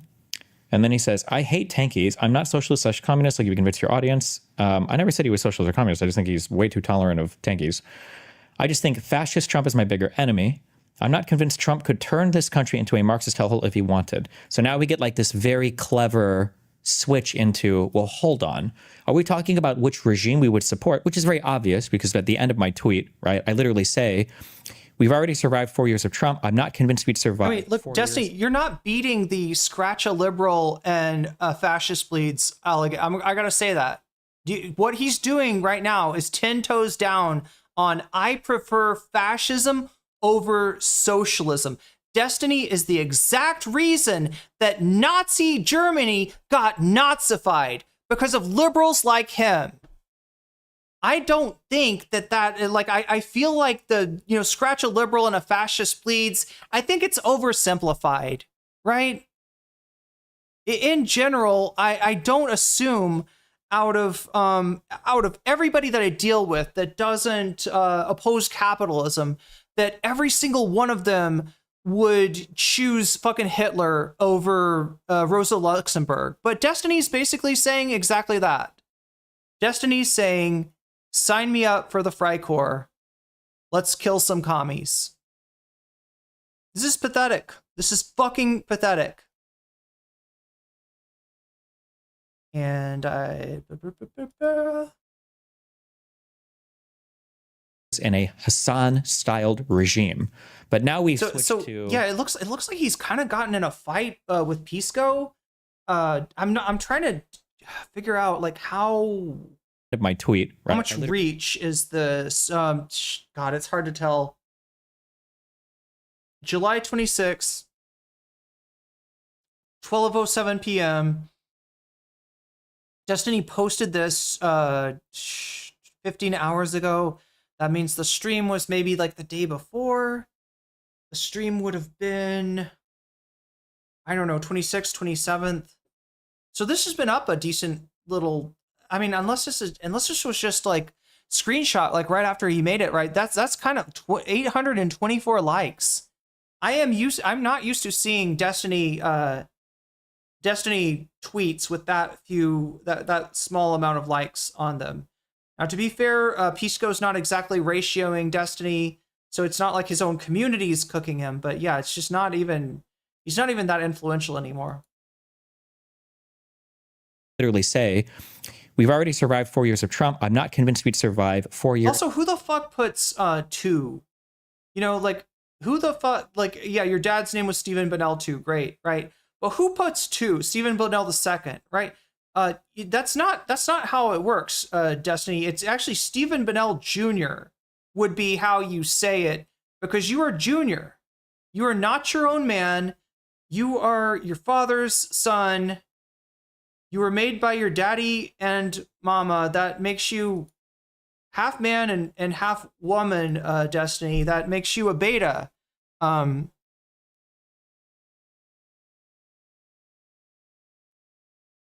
And if you don't get that callback, let me help you with that. Do I really have to type song?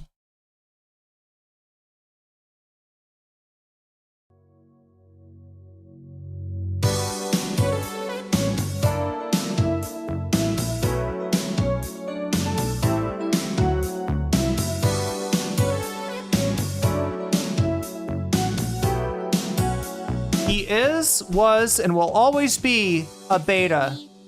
That's a woman's name. You were raised by your daddy and mama. That makes you half man and half woman. You are a beta. You're not a real man beta. I just have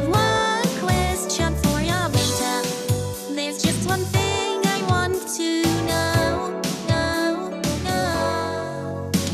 Destiny, do you love black people? Just answer the question. Destiny, do you love all people?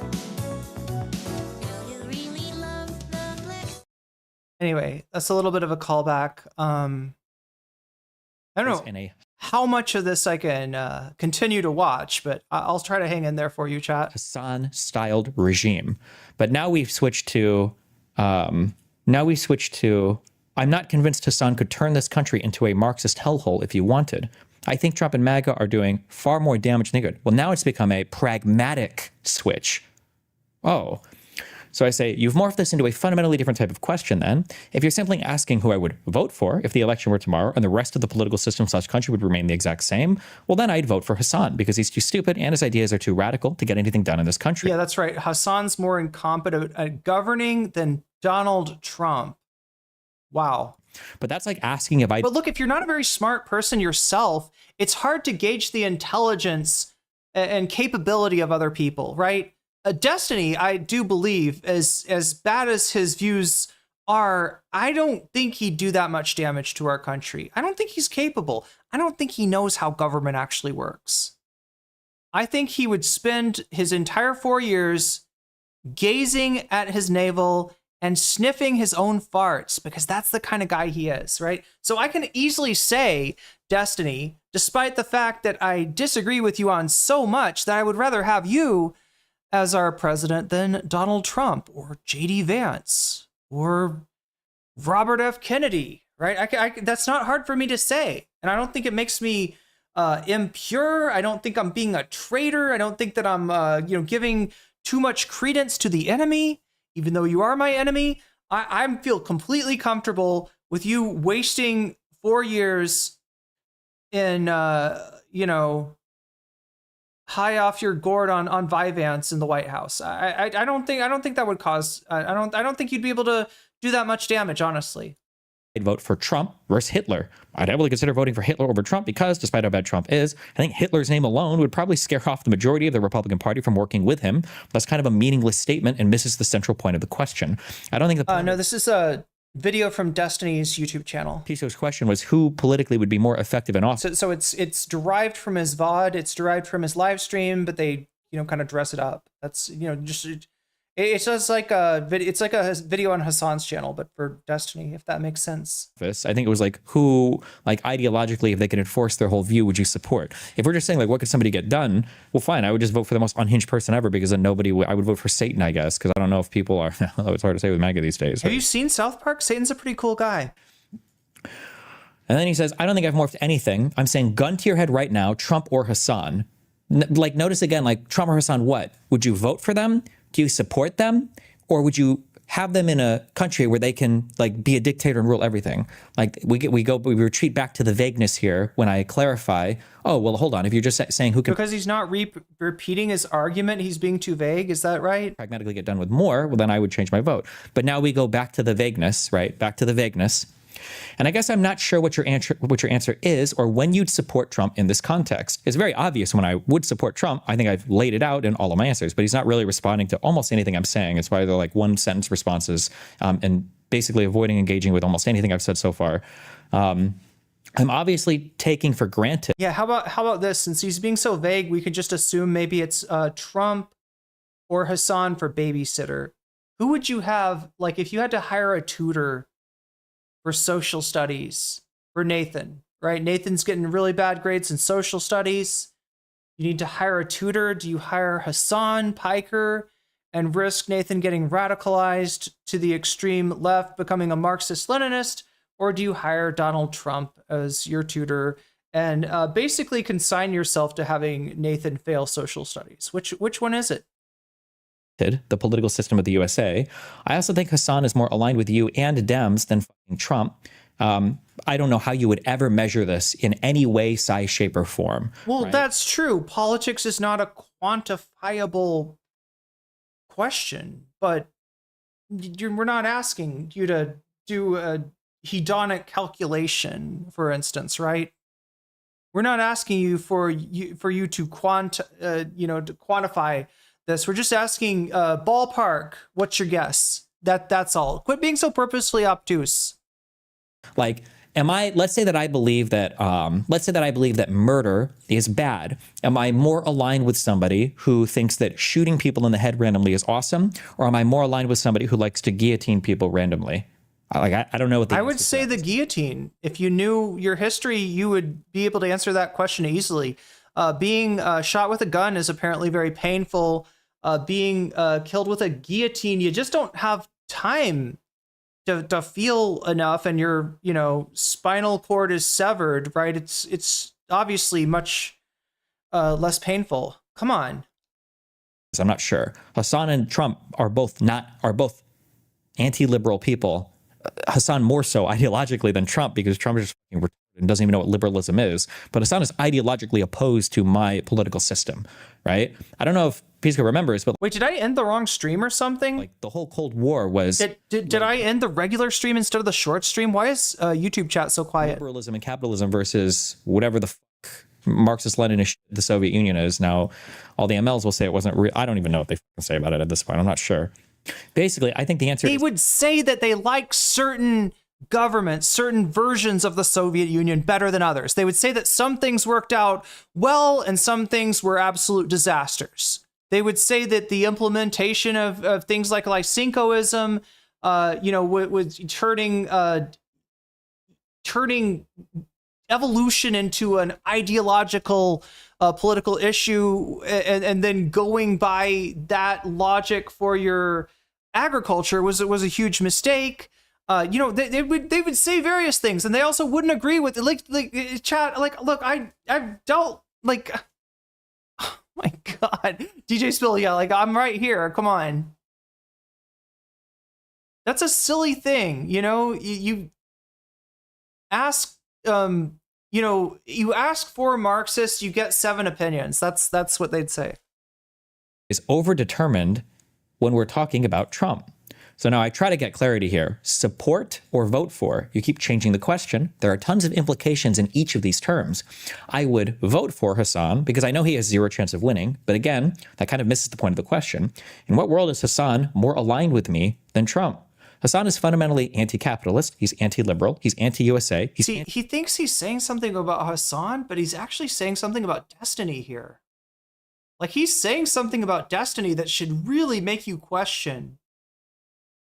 This guy is a content creator. What did I do? Anti-intervention in probably all scenarios. He thinks the U.S. is probably one of the most evil countries on the planet, and he's pro-monoparty through violent enforcement. 4 question marks. Okay. That's the worst thing you could do, not bomb Iran. That's the worst thing you could do. Oh my God, he's anti-interventionist in all categories, right? That's the thing that fucks up the world. Not like, I don't know, invading Iraq. For crystal clarity, vote in an outcome determinative fashion, i.e., who are you actually picking? In your perfect world, who is winning? That's what the question is trying to set up. And again, he's missing the point.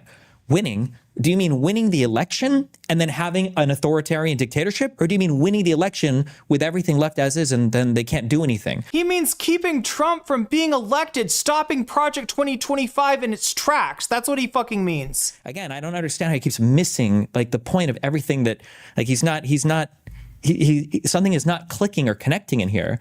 And I don't know if it's because he's so emotionally dug into his position and he realized like it's kind of like bankrupt and now he is like trying to like run around. I don't understand how you can miss it so hard. That is the question. That is what the question is trying to suss out. This is not something being I mean, this kind. Look, I don't know. I can't guarantee this. I don't pay enough attention to Destiny's community to really know this.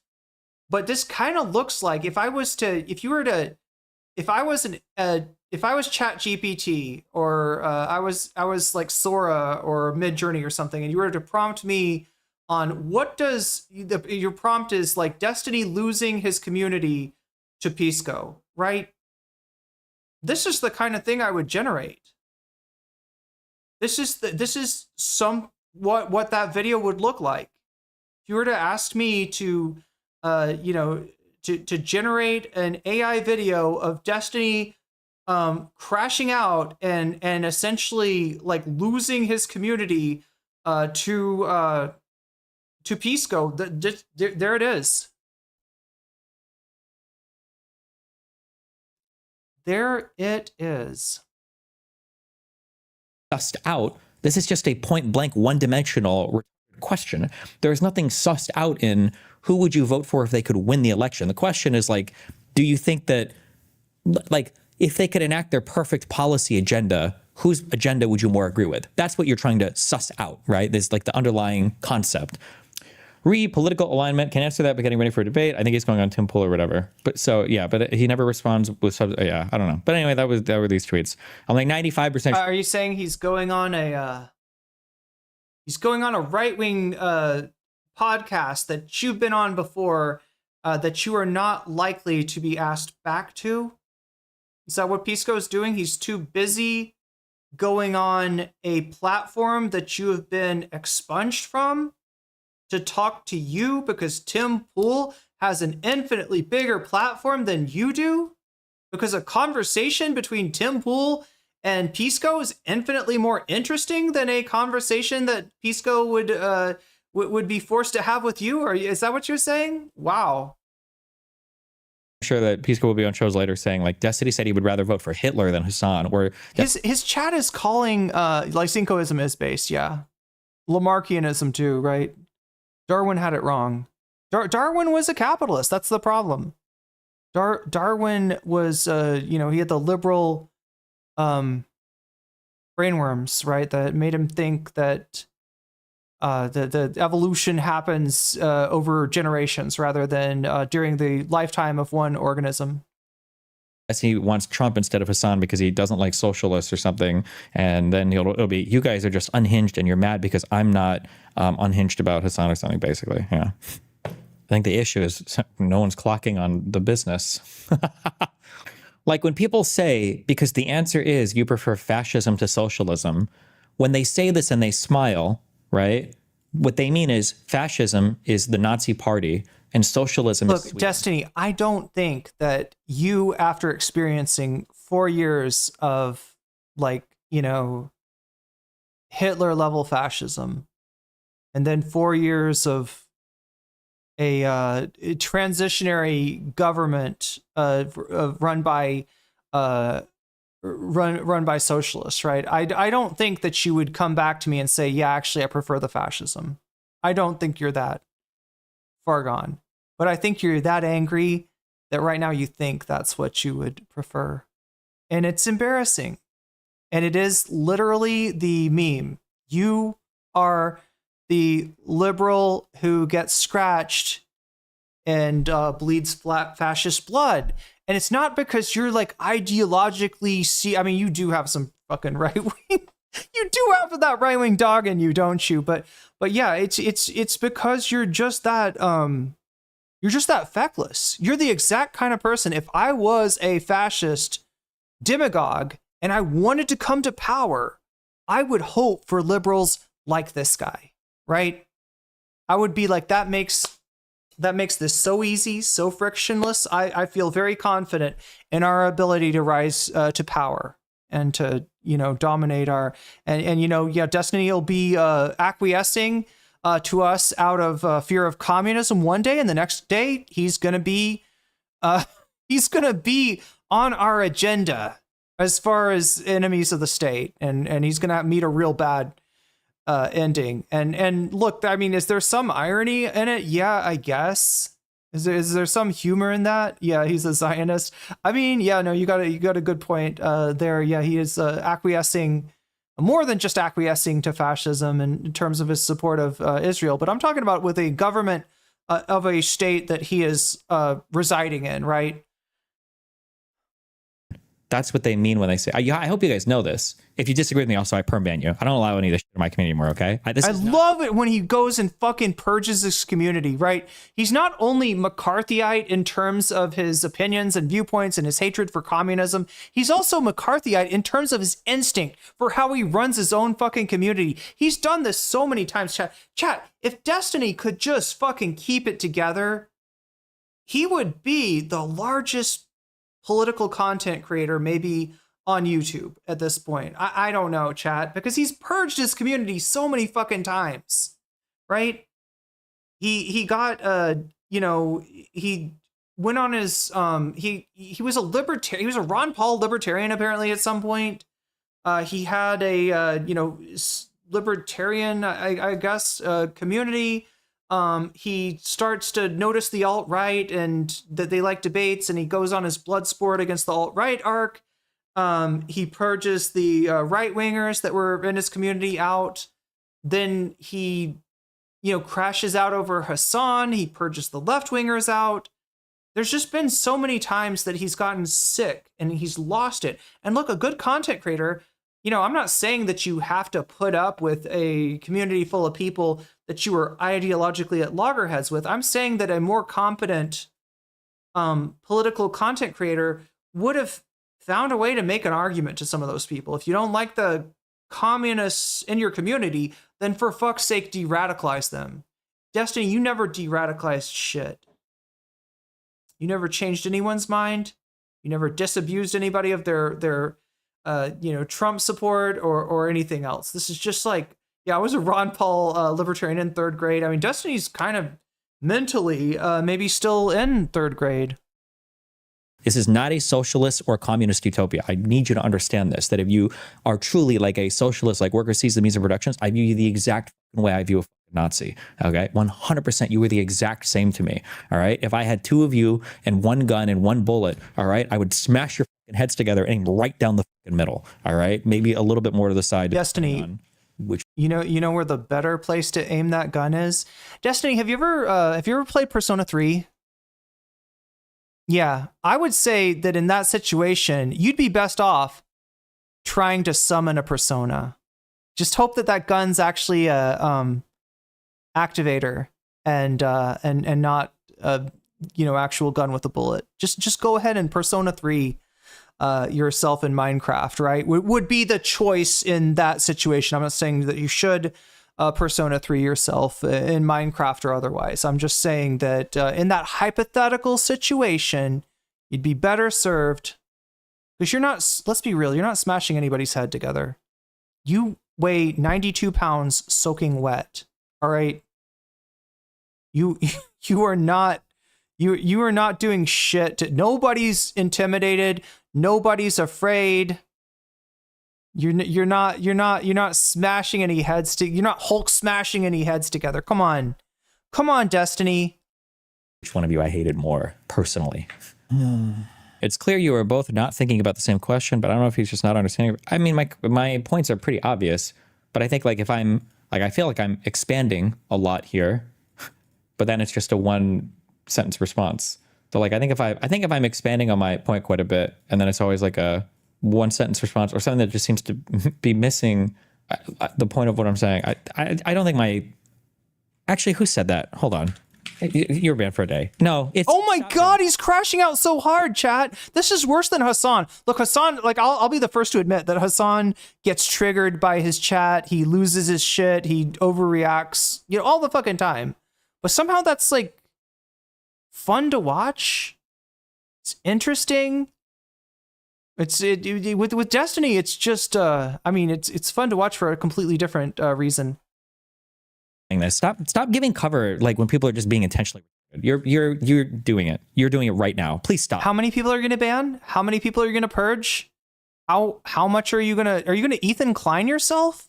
Is that what you're going to do? Are you going to crash out like Ethan Klein and lose half of your audience? It's pretty obvious. It's pretty obvious what's being said here. Okay. And then the onus is on the other person to clarify if they're having trouble understanding. If somebody says, is your favorite color red or blue? And you're like, do you mean like political parties or like which one makes me feel better or what? And the guy's like red or blue. And you're like, I don't know, I guess blue. And the guy's like, so you hate red. And you're like, well, when you say hate red, hold on, do you mean like, would I ever like choose to wear this color, would I ever do this? Or, and it's like, would you ban red or blue? It's like, I don't know. And you're like, well, I think that there's just a miscommunication between the two parties. Actually just end yourself. Well, he just said it. I mean, I was at least smart enough to, you know, to not wish any harm on anyone or anything that's, you know, bannable offense. But no, Destiny just straight up was like, yeah, kill yourself. All right, chat. That is your stream for today. Thank you for being here. Thank you for hanging out. Thank you for supporting the stream. Thank you, mods, for keeping us safe. Thank you, mods, for being here in my moment of need. And you know, I will remember. You know, like we made some new mods tonight. All right, just because we apparently needed to. You know, sometimes you gotta hand out some swords. Sometimes you got. Okay, what's going on? I'm a little bit freaked out by I haven't seen anything from YouTube chat. I'm literally thinking, did I fucking YouTube chat? Let me know if you're there. I think I might have ended the wrong stream. I think I might still be on. I think I might still be on the short stream. Is that right? I just need to hear one thing from. No, wait, because then I'd hear that somebody would be in short stream and they'd be. Oh my God, my pigeons are back, chat. Did I tell you I had pigeons living on my balcony when I moved in here? And they, God, it's been like one of them died actually. I had to. This is the most horrible thing ever, chat. But there was a dead pigeon on my porch one morning. And they poop a lot. Okay. I just need to really quick check and see if is YouTube okay. I don't know what happened. I haven't heard shit from YouTube chat in like, I don't know. Maybe my shit is broken. No, you're here. You're here. Okay, good. You didn't go anywhere. It is actually it's a technical glitch. That's what's going on. So yeah, wait, I missed. Oh my God, what did Burple? Sorry, Burple, not Burpel. Oh my God, you missed 5 gifted memberships and they bailed Sag. I mean, I know that's not true. Is it a bad omen? No, it was just a technical difficulty. Like you weren't showing up in one of my chat views, but it's because of OBS. It's not because of it's not because you're not talking. So I stopped seeing you. I was only seeing Twitch chat, and I thought it strange. I thought it truly strange. But yeah, that's what happened. Somebody gifted 5 memberships. You know, gifting memberships used to be cool, right? And I'm not complaining too hard because, you know, I mean, like, hopefully I've got, you know, I mean, it is kind of borderline, but, you know, I think I've got enough support to survive on. But yeah, I've just noticed that, like, people used to give a lot of gift subs and we used to always have a lot of members. Now it seems like it's more like super chats and stuff like that. It's probably because of me putting the super chat goal there and people are like, yeah, I want a butterfly. I wish there was a way that I could award butterflies to people who gift subs as well, because, you know, I don't know. I mean, I kind of like people getting for the record, chat, gifting a membership is like the same as donating. As it's the like $3, you know, gifting a $2.99 membership is the same as doing a $2.99 super chat. I think it's like the same as far as the support that comes through. I just thought it was weird. Yeah, you get emotes. Yeah, that's the thing that I would think. I would think that it'd be more valuable to people to you know, either get themselves memberships or gift memberships, just because you actually get something with that. Where, I mean, I don't know, you get something from a super chat too. Like, I put it up here, I read it out, and that's. Sometimes YouTube chat stops showing me new messages. I have to toggle. That might be what happened, Crotchy. That might be exactly what happened. Need more BTTV and 7TV emotes. So you're right. You're right. I put one on there. It was the shaky Gurga. I just need to remember how that works. Oh my God. Yeah, Twitch absolutely killing it today. absolutely killing it in Twitch chat. Thank you, Omegastar, for the gifted sub to Dimahue. Am I pronouncing your name right? I'm on a roll. Markavius, have I been pronouncing your name correctly? I have this knack for mispronouncing people's names in Twitch chat. I don't know what's behind that. I don't know why that is. All of memberships are expiring. I need to update my money card. Yeah, I mean, it doesn't actually matter. I'm not actually, you know, concerned. Like like I said, it's kind of the same thing to me. I think it's cool. People, weasels helping weasels. That's all. It's wholesome. It's wholesome to be able to be like, you just got that's all I'm missing. I'm missing being able to say, you just got weaseled and you just got weaseled. And now I'm saying you just got jellyfished, right? It's like, I feel like Sam Cedar. I'm like, you want me to say poggers? Okay, I'll say poggers. Poggers. I don't know what it means, but I'll say it. No, I do. I know what poggers means. I know exactly what poggers means. Poggers is what I say every time I achieve a certain enlightenment. That's what poggers means. It means I just got enlightened. I was sitting under the Bodhi tree. Mara and his 3 daughters came up, and what do you know? I'm fucking enlightened now. Whoop-de-fucking-do. This is enlightenment. I'm no fucking Buddhist, but this is... I probably shouldn't say this in this country. Buddhism is very important to people here. And I don't know if they get the Bjork reference necessarily, but you get the Bjork reference, right, chat? You get it. You know that's from Alarm Call. We got a bunch of Bjork fans. Bjork, sorry, her name is actually pronounced Bjork. But anyway, like I said, thank you to the mods. Thank you to Thumb Gang. You're helping to get my stream out there to more people. Thank you to everybody that took the time to go over to Blue Sky, hang out in the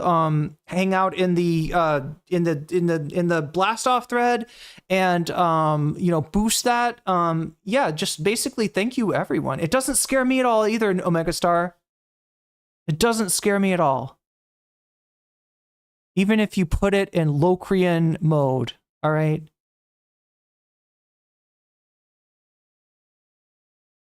Yeah, no, I'm not hating on Buddhism. I'm just quoting Björk. Anyway, you know who else I'm really appreciative of? That's my Patreon. They are our sponsor for the day.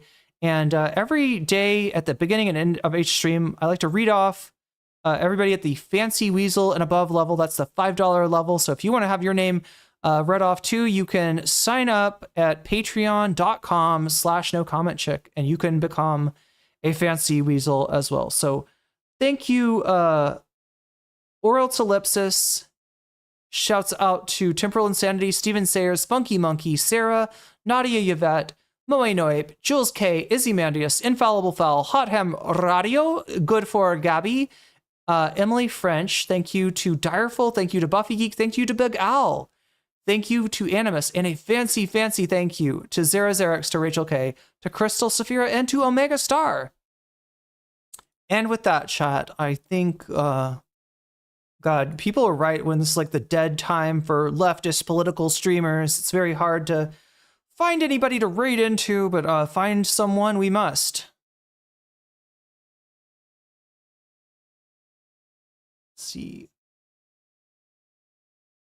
and yeah, it's always US A-hole that's streaming, and I'm kind of like, I feel like if I raid US A-hole anymore, that they're gonna be like, why are you obsessed with my stream? I'm like, no, I mean, it is a good stream, but you know, like I'm not awake enough when they're streaming to become obsessed. Let's see, like, what is this? Who rated? Like, look at who rated you. Okay.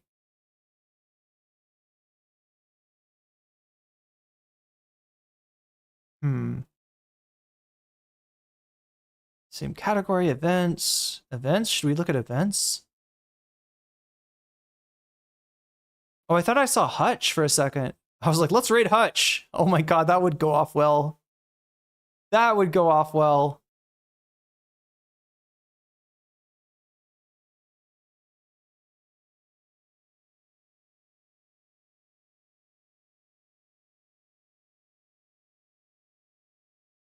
Looks like, I don't know.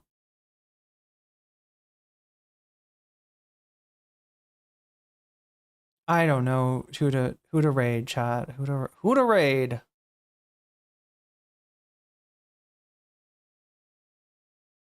It doesn't scare me at all. Ooh, ooh, ooh. Doesn't scare me at all.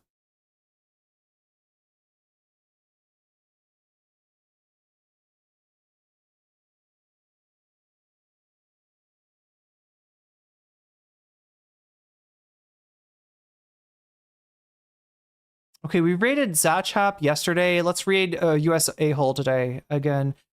If you have suggestions for streamers that I should check out and put on my list and maybe raid into, then let me know.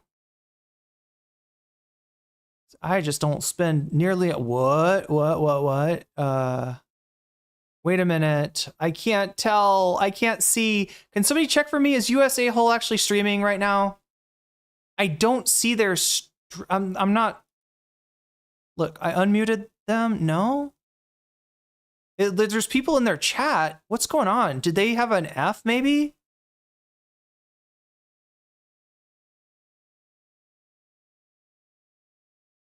Okay, we're good. We're good. I think they just stepped away from the stream for a second. Forgive them for pissing. We all must do. We all must have a chair stream from time to time. Anyway.